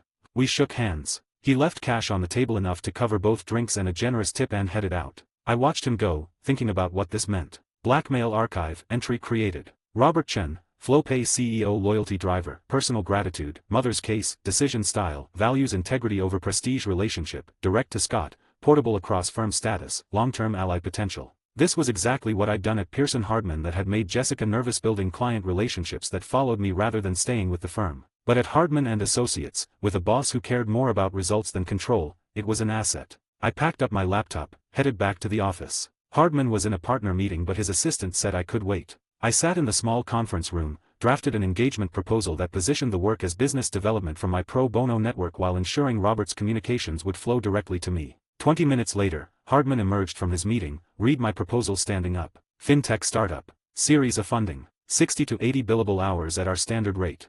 He looked at me. Where did this come from? Pro bono case I did at Pearson Hardman generated goodwill. The client's son needs corporate counsel. And he tracked you down specifically. Based on my work ethic. He wants someone who treats his company like it matters, not someone who treats him like a billable hour target. Hardman smiled slightly. That's portable business. You're building a client base that follows you, not the firm. Is that a problem? At Pearson Hardman it would be. Jessica fears associates who could walk away with clients. Here. He handed back the proposal. Here, it's proof you're thinking like a partner. Send it. Get the work. Bill aggressively but deliver quality. And Scott. He paused at the door. Keep building relationships like this. They're the foundation of a real practice. After he left, I finalized the proposal and emailed it to Robert with CC to Hardman for firm records. Professional. Proper. Documented. But the relationship was mine. My phone buzzed. Email notification: Robert had already responded. Proposal accepted. Let's get started. When can we meet to discuss IP assignments? I smiled and started scheduling. This was what partnership looked like from the ground up: clients who chose you personally, work that followed you anywhere, relationships built on trust rather than firm prestige. Jessica had been right to fear it. Not because it was unethical, but because it meant I'd never need Pearson Hardman's name to succeed. The system cataloged it all silently, but I barely noticed. This wasn't about calculations or probabilities. This was about building something that would outlast whatever firm I worked for, one client at a time. 48, Chapter 48, The Discovery Conference. Chapter 48, The Discovery Conference. Scott Roden. The courthouse conference room was smaller than I expected. Rectangular table, 6 chairs, fluorescent lights that hummed with the particular frequency of government buildings everywhere. Magistrate Judge Chen's chambers smelled like old law books and burnt coffee. I arrived 15 minutes early, took the seat facing the door. Spread my materials case file, motion papers, highlighted statutes in organized stacks. The system ran quiet background calculations, but I dismissed them. This wasn't about probability. This was about execution. Harvey and Mike walked in at 9:58. Harvey first, expensive suit, Predator's confidence, scanning the room like he owned it. Mike behind him, carrying a leather bag, looking younger than his years. Harvey's eyes found me, held for 3 seconds. No greeting, no acknowledgement, just assessment. They took seats across the table. Harvey in the center, Mike to his right, creating the impression of authority through positioning. I didn't move, didn't adjust my papers, just waited. Harvey Specter. Scott Roden looked different. Not physically same sharp features, same controlled posture, but something in the eyes. When he'd worked at Pearson Hardman, there'd been calculation mixed with caution, the wariness of someone navigating territory that wasn't fully his. Now there was just cold competence. Mr. Specter. Mr. Ross. Scott's voice was level, professional. Not friendly but not hostile either. Harvey didn't respond. Let the silence work. Most opposing counsel got uncomfortable with silence, started filling it with nervous chatter. Scott opened his case file and started reading something, completely unbothered. Interesting. Judge Chen entered at exactly 10 a.m. Late 50s, Chinese-American, former public defender with reputation for cutting through bullshit. She sat down, didn't bother with pleasantries. Gentlemen, we're here because you can't agree on discovery scope. Mr. Specter, you objected to all 6 of plaintiff's requests. Mr. Roden, you filed a motion to compel. I've read both submissions. Let's start with request-own emails between the supervisor and HR. Mr. Specter, why should this not be produced? Harvey leaned forward. Your Honor, the request is overbroad. Plaintiff asks for all communications without narrowing to specific subjects. I did narrow it. Scott's interruption was calm. To the 2-week period after Mr. Kessler's fraud report, between 2 specific custodians. That's about as narrow as discovery gets. Judge Chen looked at Harvey. He's right. The request specifies dates and people. What's overbroad about that? The subject matter. All communications could include privileged attorney-client discussions. Then produce them with privilege log. Scott again, not aggressive but relentless. If there are privileged communications, identify them specifically. But blanket objection to avoid production is obstruction. Harvey's jaw tightened. Your Honor, I'm granting request 1. Next, request 2, the HR investigation file. Mike Ross. Mike watched the exchange, increasingly uncomfortable. Scott had anticipated every objection, countered every argument with specific case law. Harvey was fighting but losing ground. This wasn't the Scott Roden who'd left Pearson Hardman 6 weeks ago. This was someone who'd been preparing for this exact confrontation. Request 3, Judge Chen continued. Performance reviews of the employees Mr. Kessler reported. Mr. Specter. Not relevant to plaintiff's termination. Whether other employees were promoted has no bearing on whether plaintiff's termination was justified. It's directly relevant to retaliation pattern, Scott said. If employees who committed fraud were promoted while the employee who reported it was fired, that demonstrates discriminatory treatment. Basic retaliation theory. Judge Chen nodded. Granted. Request 4-inch. Harvey interrupted. Your Honor, may I note for the record that plaintiff's counsel is making this case about everything except his client's actual performance. The company has legitimate documentation of performance issues. Then you'll have no problem producing the documents that prove it. Scott's voice stayed level. Unless you're worried about what they'll show. The room temperature dropped 5 degrees. Harvey's expression went cold. Careful, Mr. Roden. I'm being careful. I'm carefully documenting that your client is fighting discovery of documents you claim support your position. Which raises obvious questions. Judge Chen cut through the tension. Gentlemen, let's skip ahead. Defense cited Morrison vs. Tech Corp in objecting to request 5. Mr. Roden, your response. Morrison was superseded by Second Circuit ruling 3 months ago. Marshall vs. Continental established that even broad document requests are proportional when retaliation is alleged. Defense is citing outdated precedent. Harvey's pen stopped moving. Mike glanced at him. That was the tell that Harvey hadn't known about Marshall. Is that accurate, Mr. Specter? Brief pause. The Marshall case has limited application. It directly addresses the issue. It's binding precedent in this circuit. And it says broad discovery is permissible in retaliation cases. Scott pulled out a highlighted copy, slid it across to the judge. I've marked the relevant section. Judge Chen read it, looked at Harvey. Mr. Specter, do you have a response that doesn't involve distinguishing controlling authority? No, Your Honor. Then I'm granting request 5 as well. Mike counted in his head. Scott had won 4 out of 6 requests. That was a complete victory by any standard. Judge Chen closed her file. Anything else? Deposition schedule, Scott said. I'd like to depose Mr. Kessler's former supervisor, the HR investigator, and the 3 employees he reported. Mr. Spector. Harvey's expression was unreadable. We'll coordinate schedules through normal channels. I'd prefer to set dates now while we're all present. I'd prefer not to. Judge Chen looked between them. Set dates within 30 days or I'll set them for you. We're adjourned. Scott Roden. The hallway outside was empty except for us. Harvey and Mike headed toward the elevators. I followed at a distance, no hurry. Harvey stopped, turned. Mike kept walking, uncomfortable. You're making this personal, Harvey said. I stopped 10 feet away. You made it personal when you dismissed me without looking at my work. I'm making it professional. I am just better at it than you expected. You think winning a discovery conference makes you better.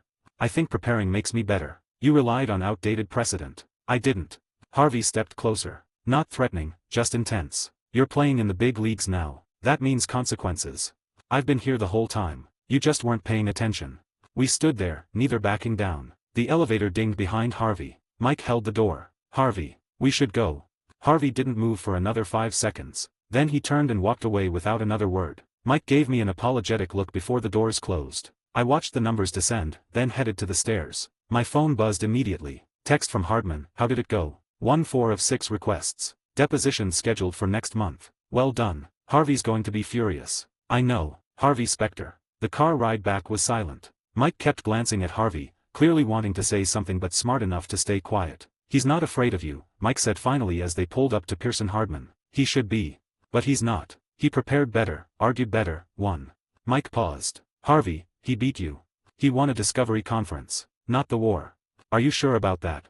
Harvey got out without answering. Rode the elevator up alone. Mike had gone to the file room for something. Walked past Donna's desk without stopping, into his office, closed the door. Scott Roden had just made him look unprepared in front of a judge. Had cited case law Harvey didn't know about. Had won 4 out of 6 discovery requests that should have been negotiated down to 2. Harvey pulled up the Marshall case on his computer. Read it. Cursed. Scott was right, it completely undermined their objections. And it had been decided 3 months ago, which meant Harvey had no excuse for missing it except he'd assigned this case to Mike and assumed Mike would handle it. His phone buzzed. Jessica, heard the conference didn't go well. News traveled fast. He ignored the text, pulled up the Kessler case file, started reading properly for the first time. Meridian's HR investigation was thin. The timeline was damning. The performance reviews before and after the fraud report were obviously inconsistent. Scott wasn't wrong about retaliation. He was probably right. Which meant Harvey was defending a guilty client, and Scott Roden was going to prove it. Harvey leaned back in his chair, thinking about the way Scott had looked at him in that hallway. Not defiant. Not angry. Just, equal. That was the problem. Scott Roden thought he belonged at Harvey's level. And today, in that conference room, he'd proven it. Donna knocked, entered without waiting for permission. Want to talk about it? No, going to anyway. Scott's good. You knew that when you hired him at Pearson Hardman. You just chose to ignore it because you were busy with Mike. I'm not discussing this. Fine. But Harvey, he's not going away. And treating this like a personal war instead of a legal case is going to cost you. She left before he could respond. Harvey sat alone in his office, looking out at Manhattan, thinking about Scott Roden and the particular way he'd smiled when citing that case law Harvey had missed. This wasn't over. Not even close. But for the first time in years, Harvey wasn't entirely sure he'd win. 49, Chapter 49, The Settlement Offer. Chapter 49, The Settlement Offer. Harvey's call came through at 2:30 on a Thursday afternoon. I'd been expecting it since the Discovery Conference, just not quite this soon. Roden. My client wants to settle. No preamble. Harvey's voice was controlled, professional, stripped of the personal edge from our hallway confrontation. 150 plus neutral reference letter. I leaned back in my chair, thinking through the implications. Meridian Industries offering settlement meant they'd reviewed the discovery I'd won, calculated their exposure, and decided fighting wasn't worth it. Win rate calculator, settlement assessment. Settlement offer, $150,000 plus neutral reference fair market value, appropriate for wrongful termination case trial victory probability, 61% 14%. Client acceptance likelihood, 87% Hardman approval likelihood, 23%. Let me talk to my client, I said. I'll get back to you tomorrow. Don't take too long. Offer expires Monday. Understood. Harvey hung up without goodbye. I set the phone down, stared at my computer screen without seeing it. 150 was fair, not generous, but reasonable compensation for 6 months unemployment, emotional distress, and reputation damage. Kessler would probably accept it. But Hardman would want trial. Public vindication. Harvey and Jessica squirming through depositions while their client's retaliation pattern got exposed in open court. My door opened. Hardman walked in, looking pleased. Heard Meridian's counsel called. Settlement offer. 150 plus neutral reference. And you said that I'd consult my client and respond Monday. Hardman's expression shifted. You're considering accepting. It's a fair offer. Kessler gets paid, gets his reference, can move forward with his life. Or we go to trial, win 250 plus punitive damages, and make Pearson Hardman look incompetent defending obvious retaliation. Hardman leaned against my door frame. This case isn't about money, Scott. It's about sending a message. To my client, it's about getting his life back. Then your client lacks vision. I met Hardman's eyes. My client wants justice, not your vendetta against Jessica Pearson. The temperature in the room dropped. Hardman straightened, expression going cold. Everything here is about settling scores. With Jessica, with Harvey, with every firm that dismissed us. If you can't understand that, you're in the wrong place. I understand it perfectly. I just don't accept it as my primary obligation. Hardman studied me for a long moment. Talk to your client. But remember you're here because you're good at hurting Pearson Hardman. That's your value to me. If you stop providing it, I stop protecting you. He left. I sat in the sudden silence, thinking about what he'd said. The threat was clear, serve Hardman's agenda or become expendable. But I'd known that walking in. I called Gerald Kessler. He answered on the second ring, hopeful. Mr. Roden. Mr. Kessler. Meridian's offering settlement. $150,000 plus a neutral reference letter stating you left voluntarily. Silence on the other end. Then, that's actually good, right? It's fair. Industry standard for wrongful termination cases with your fact pattern. What do you recommend? I could tell him to reject it, push for trial, aim for the larger payday and public vindication. Could paint the picture of walking into court, putting Meridian's HR director on the stand, making them admit they fired him for reporting fraud. Could serve Hardman's interests over his. Take it, I said. You reported fraud, got fired for it, and now you're getting paid enough to bridge your unemployment gap and a reference that lets you work again. That's justice, Mr. Kessler. Not perfect justice, but real justice. You don't think we could win more at trial? Maybe, but trials are uncertain. We could win big, or we could lose everything. 150 is certain money that lets you move on. Long pause. Background noise, kids playing, his wife calling someone. The sounds of a life he was trying to rebuild. Okay, accept it. And Mr. Roden, thank you, for treating this like it mattered. It did matter. You did the right thing reporting fraud. They punished you for it. Now they're paying for that. It might not feel like enough, but it's real accountability. We hung up. I drafted the acceptance email, held it in my drafts folder, went to Hardman's office. He was on a call but waved me in. I waited while he finished some negotiation about document production, aggressive and theatrical. When he hung up, I didn't give him time to speak. Kessler wants to accept the settlement. I'm going to counter at 175 to push back on their low ball, but we're settling. Hardman's jaw tightened. We could humiliate them at trial. We could. But my job is serving my client, not your revenge fantasy against Jessica Pearson. Your job is what I say it is. My obligation is to my client. That's non-negotiable. I kept my voice level, professional. You hired me because I'm good at this. Part of being good is knowing when to settle and when to fight. This is a settlement case. Everything is a fight case when the opponent is Pearson Hardman. Then you need different counsel for this matter, because I'm recommending acceptance. We stared at each other. The office felt smaller, compressed by tension. Hardman could fire me right now, third month at his firm, make it clear that refusing his agenda meant losing my job. But he didn't. Counter at 175, he said finally. Make them pay for trying to lowball us. Then close it. Agreed. I walked out before he could change his mind. Back in my office, I called Harvey. We'll accept 175 and the neutral reference. That's 25 grand more than we offered. Consider it the cost of stonewalling legitimate discovery and making us drag you into court. I kept my tone professional, not gloating. Your client tried to fight instead of settling early. They're paying for that choice. Harvey was quiet for several seconds. 160. 175. Your client retaliated against a whistleblower, fought discovery to hide it, lost in front of a judge. They're lucky we're not adding another 50,000 for emotional distress. 165. Final offer. I thought about it. 25% increase over initial offer, reasonable negotiation range, enough to show Kessler I'd fought for him without getting greedy. Deal. Send the settlement agreement by end of week. Done. And Roden. Harvey's voice changed, something almost like respect in it. You handled this well. Professional. That's what lawyers do. Most lawyers. Not all.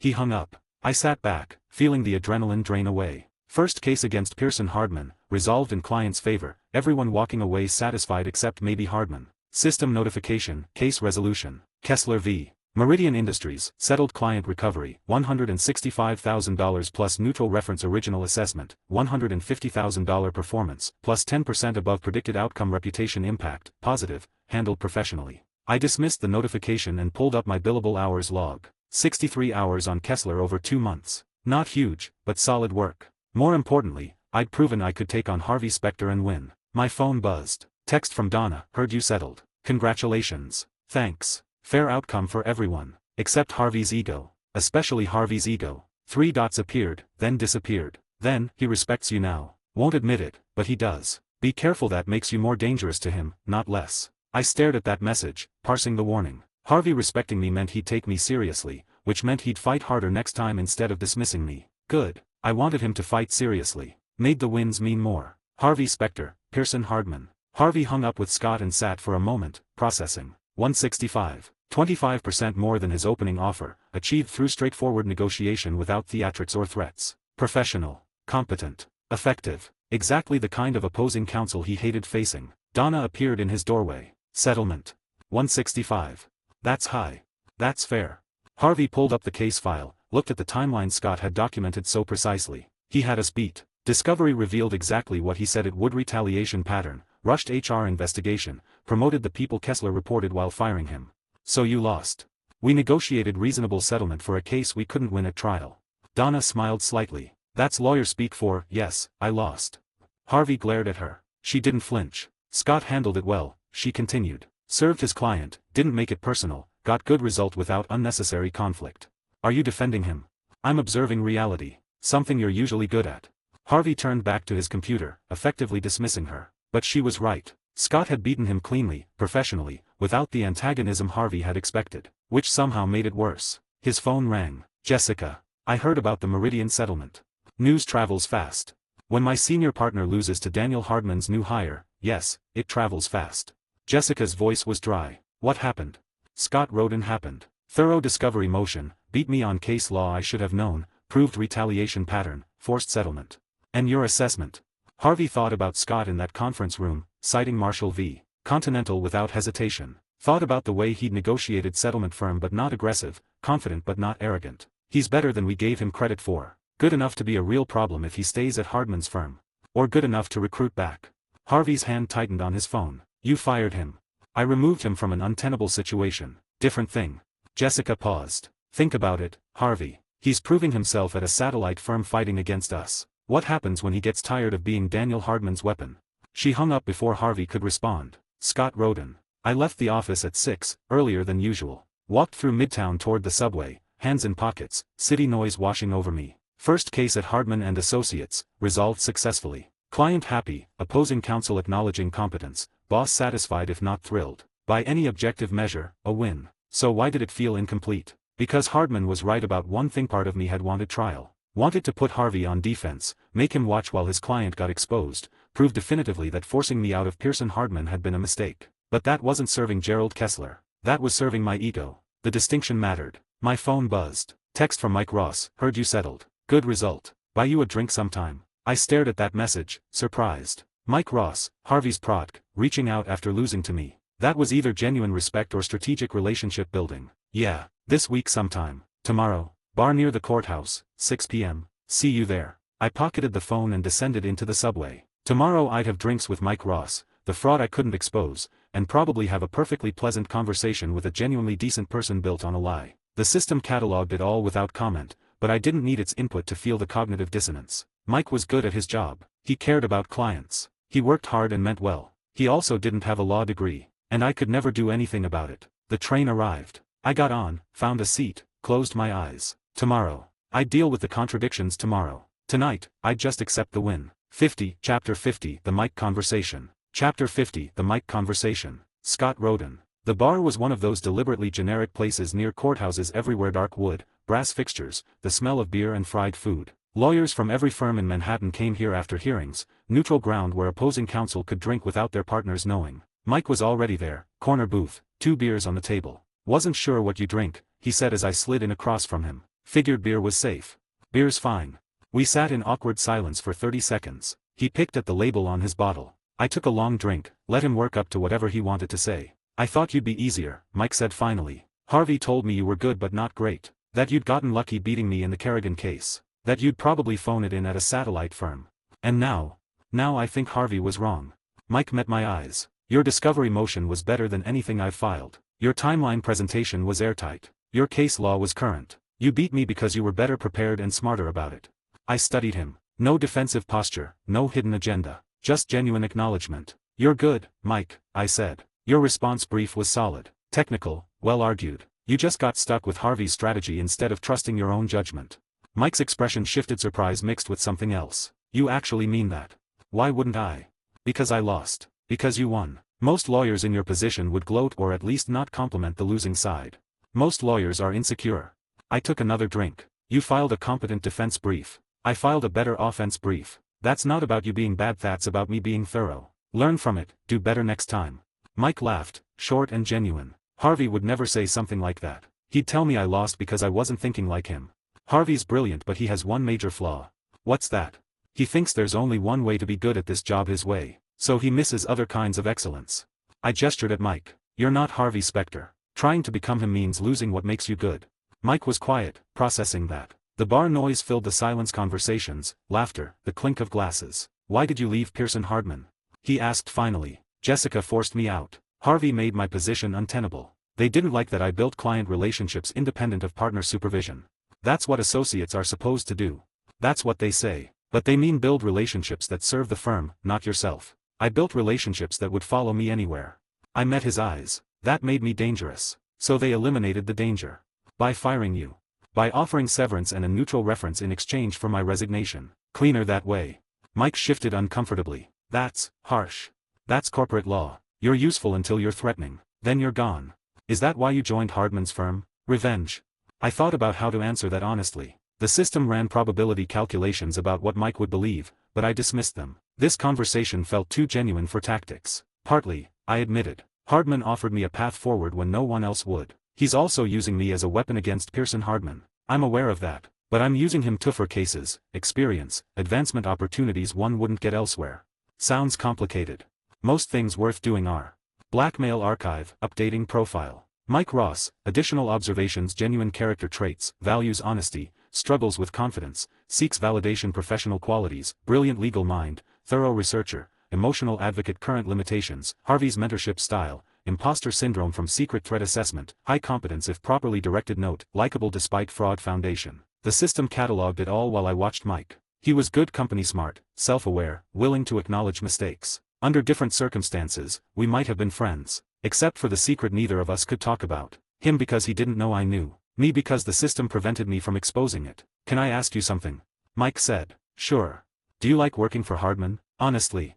I considered that. Hardman's transparent about what he wants to hurt Pearson Hardman. That's almost refreshing after Jessica's corporate manipulation. But he's also building a firm on revenge instead of principles. That's unstable long-term. So you're planning to leave? Eventually. When I've built enough reputation and client relationships to be portable. Probably 2 years. Mike smiled. You've already thought it through. I always think it through. That's the difference between us. You calculate everything. I feel everything. Both approaches work. They're just different. I finished my beer. Harvey dismisses calculation because he relies on instinct. But instinct without preparation is just arrogance. You've got the emotional intelligence, add the preparation and you be formidable. Harvey says preparation is for people without natural talent. Harvey's wrong about a lot of things.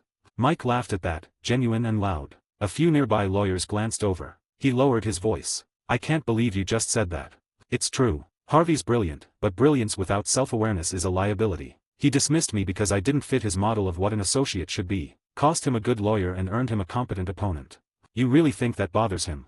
I think today was the first time Harvey Specter realized I'm not going away. Yeah, that bothers him. We ordered another round. The conversation drifted to normal things, law school stories. Ike pivoted smoothly away from details. I noted, difficult clients, the particular insanity of Manhattan rent. Easy conversation between two people who understood the same professional pressures. But underneath, I couldn't stop thinking about the fundamental wrongness of it. Mike was brilliant, genuinely brilliant. His photographic memory meant he could recall case law instantly, see patterns in documents, connect precedents faster than most lawyers with decades of experience. He'd be an incredible lawyer if he'd actually gone to law school. Instead, he was a fraud. A well-meaning, client-serving, professionally competent fraud. But still a fraud. And I could never use that knowledge without destroying my own credentials in the process. System reminder, active restriction. Mike Ross fraud knowledge, restricted direct exposure, attempt retroactive credential nullification, observation permitted. Action prohibited. I dismissed the notification with a mental gesture Mike couldn't see. He was talking about a case he'd worked on involving contract interpretation, explaining how he'd found an obscure precedent that won it. "How'd you find that case?" I asked. "It's not commonly cited." "I read a lot. Like, everything." He shrugged. "I remember everything I read, so I just accumulate knowledge." Photographic memory. The reason Harvey had hired him despite the fraud. The reason he could survive as a fake lawyer: he'd memorized enough real law to pass. "That's a hell of an advantage," I said. "Sometimes. Other times it's overwhelming. Can't forget anything, including mistakes. Must make it hard to move past losses." "Yeah." He looked down at his beer. "The Kessler case is going to bother me for a while. I should have caught that Marshall precedent. Should have anticipated your arguments better. Should have trusted my research over Harvey's instincts. Learn from it. That's all you can do." We finished our second round. Mike insisted on paying. "You won, least I can do," and we walked out into the cool evening. "Thanks for this," Mike said. "I know we're technically opponents, but it's nice to talk to someone who gets it. The pressure, the expectations, the constant feeling that you're one mistake away from losing everything." That last part made me look at him sharply. He wasn't talking about normal associate anxiety. That was specific fear, the fear of exposure. "You're better than you think," I said. "Trust yourself more." Harvey says a lot of things. Doesn't make them all true. We parted ways on the street, him toward the subway, me in the opposite direction toward my apartment. I walked slowly, thinking about the conversation, the contradictions, the system's restriction. Mike Ross was a good person doing good work built on a terrible lie. He cared about clients, worked his ass off, and tried to do right by everyone around him. In a different universe, without the fraud, he'd probably be one of the best lawyers in New York. But in this universe, he was a time bomb. Eventually, someone would discover the truth. Eventually, the whole thing would explode. And when it did, everyone connected to him, Harvey, Jessica, the firm, would suffer. Unless I could somehow prevent it without exposing it. The system offered no solutions. Just continued cataloging information I couldn't use. My phone buzzed. Text from Donna. "How was drinks with Mike?" "Good. He's genuine. Bit too much hero worship of Harvey, but genuine. That's Mike. Heart on his sleeve, brain in his photographic memory, secret in his past." I stopped walking, staring at that message. Secret in his past. Donna knew. Of course she knew everything at Pearson Hardman, which meant she was complicit in keeping the secret too. "Everyone has secrets," I typed back. "True. But some secrets are more dangerous than others. Be careful which ones you keep." "Always am." I pocketed the phone and kept walking. Donna's warning was clear. She knew I knew about Mike, and she was telling me to leave it alone. Whether for Mike's protection or her own, I wasn't sure. Didn't matter. The system's restriction meant I couldn't act on it anyway. But I could watch. Could prepare for the eventual explosion. Could maybe position myself to help when it happened, or at least stay clear of the blast radius. Blackmail archive, entry updated. Mike Ross, comprehensive assessment strengths, photographic memory, genuine empathy, strong work ethic, client focus weaknesses, insecurity, Harvey dependency, fundamental fraud vulnerability threat level minimal unless provoked, high when secret exposed, personal assessment, worthy opponent, decent person, tragic trajectory action monitor. Prepare. Do not engage with fraud directly. The system's summary was accurate but cold. Mike wasn't just a data point, he was a person. Flawed, complicated, trying his best with the cards he'd been dealt. Just like everyone else. I got home, poured a drink, sat on my couch looking out at the city lights. Somewhere out there, Mike was probably reviewing the Kessler case, looking for what he'd missed. Harvey was probably planning his next move against Hardman's firm. Jessica was probably calculating firm politics. Donna was probably managing everyone's drama while maintaining her own secrets. And I was here, knowing things I couldn't act on, building a career on competence while surrounded by people building theirs on secrets and lies. The system hummed quietly in the background, organizing information, running probability models. But it couldn't solve the fundamental problem. I was bound by rules that everyone else seemed free to ignore. Harvey had hired a fraud. Jessica was covering for it. Donna was complicit. And I was the only one who couldn't do anything about it. My phone buzzed one more time. Text from Mike. "Thanks again for tonight. Made me feel less alone in this." I stared at that message for a long time before responding. "Anytime. We're all fighting our own battles." Yeah. Some battles just feel more impossible than others. I didn't ask what he meant. I already knew. The fraud was eating at him. The constant pretense, the fear of exposure, the knowledge that everything he built could collapse at any moment. That was its own kind of prison. And I couldn't help him escape it. I set the phone down and finished my drink. Outside my window, Manhattan continued its endless dance of ambition and deception, success and secrets, winners and losers all pretending they belonged. I'd won today. Beat Harvey, settled the case, proved my worth. But sitting alone in my apartment, knowing what I knew about Mike Ross and being powerless to do anything about it, it didn't feel like much of a victory. Just another day in the particular hell of knowing too much and being able to do too little. The system offered no comfort. Just continued running its calculations, preparing for battles I could fight while ignoring the ones I couldn't. I went to bed and tried not to think about Mike Ross's inevitable downfall and whether I'd be collateral damage when it happened. Tomorrow, I'd go back to work. Build cases, serve clients, advance my career. Tonight, I'd just live with the contradictions. Hi guys. I made a paid service in Telegram where you will find a great collection of fanfiction audiobooks organized and regularly updated. What you get? An unlimited access to the full audiobook library. New fanfiction audiobooks added regularly. You can play audios directly from Telegram anytime. Joining our service is available through a monthly subscription of $5. You can pay using PayPal or Ko-fi. So what are you waiting for? Send me a message on Telegram or Discord. I will provide the payment details. After the payment is confirmed, you will receive access to the private Telegram channel containing all audiobooks. If you enjoy fanfiction and prefer listening instead of reading, this library is made for you. Message me anytime to join.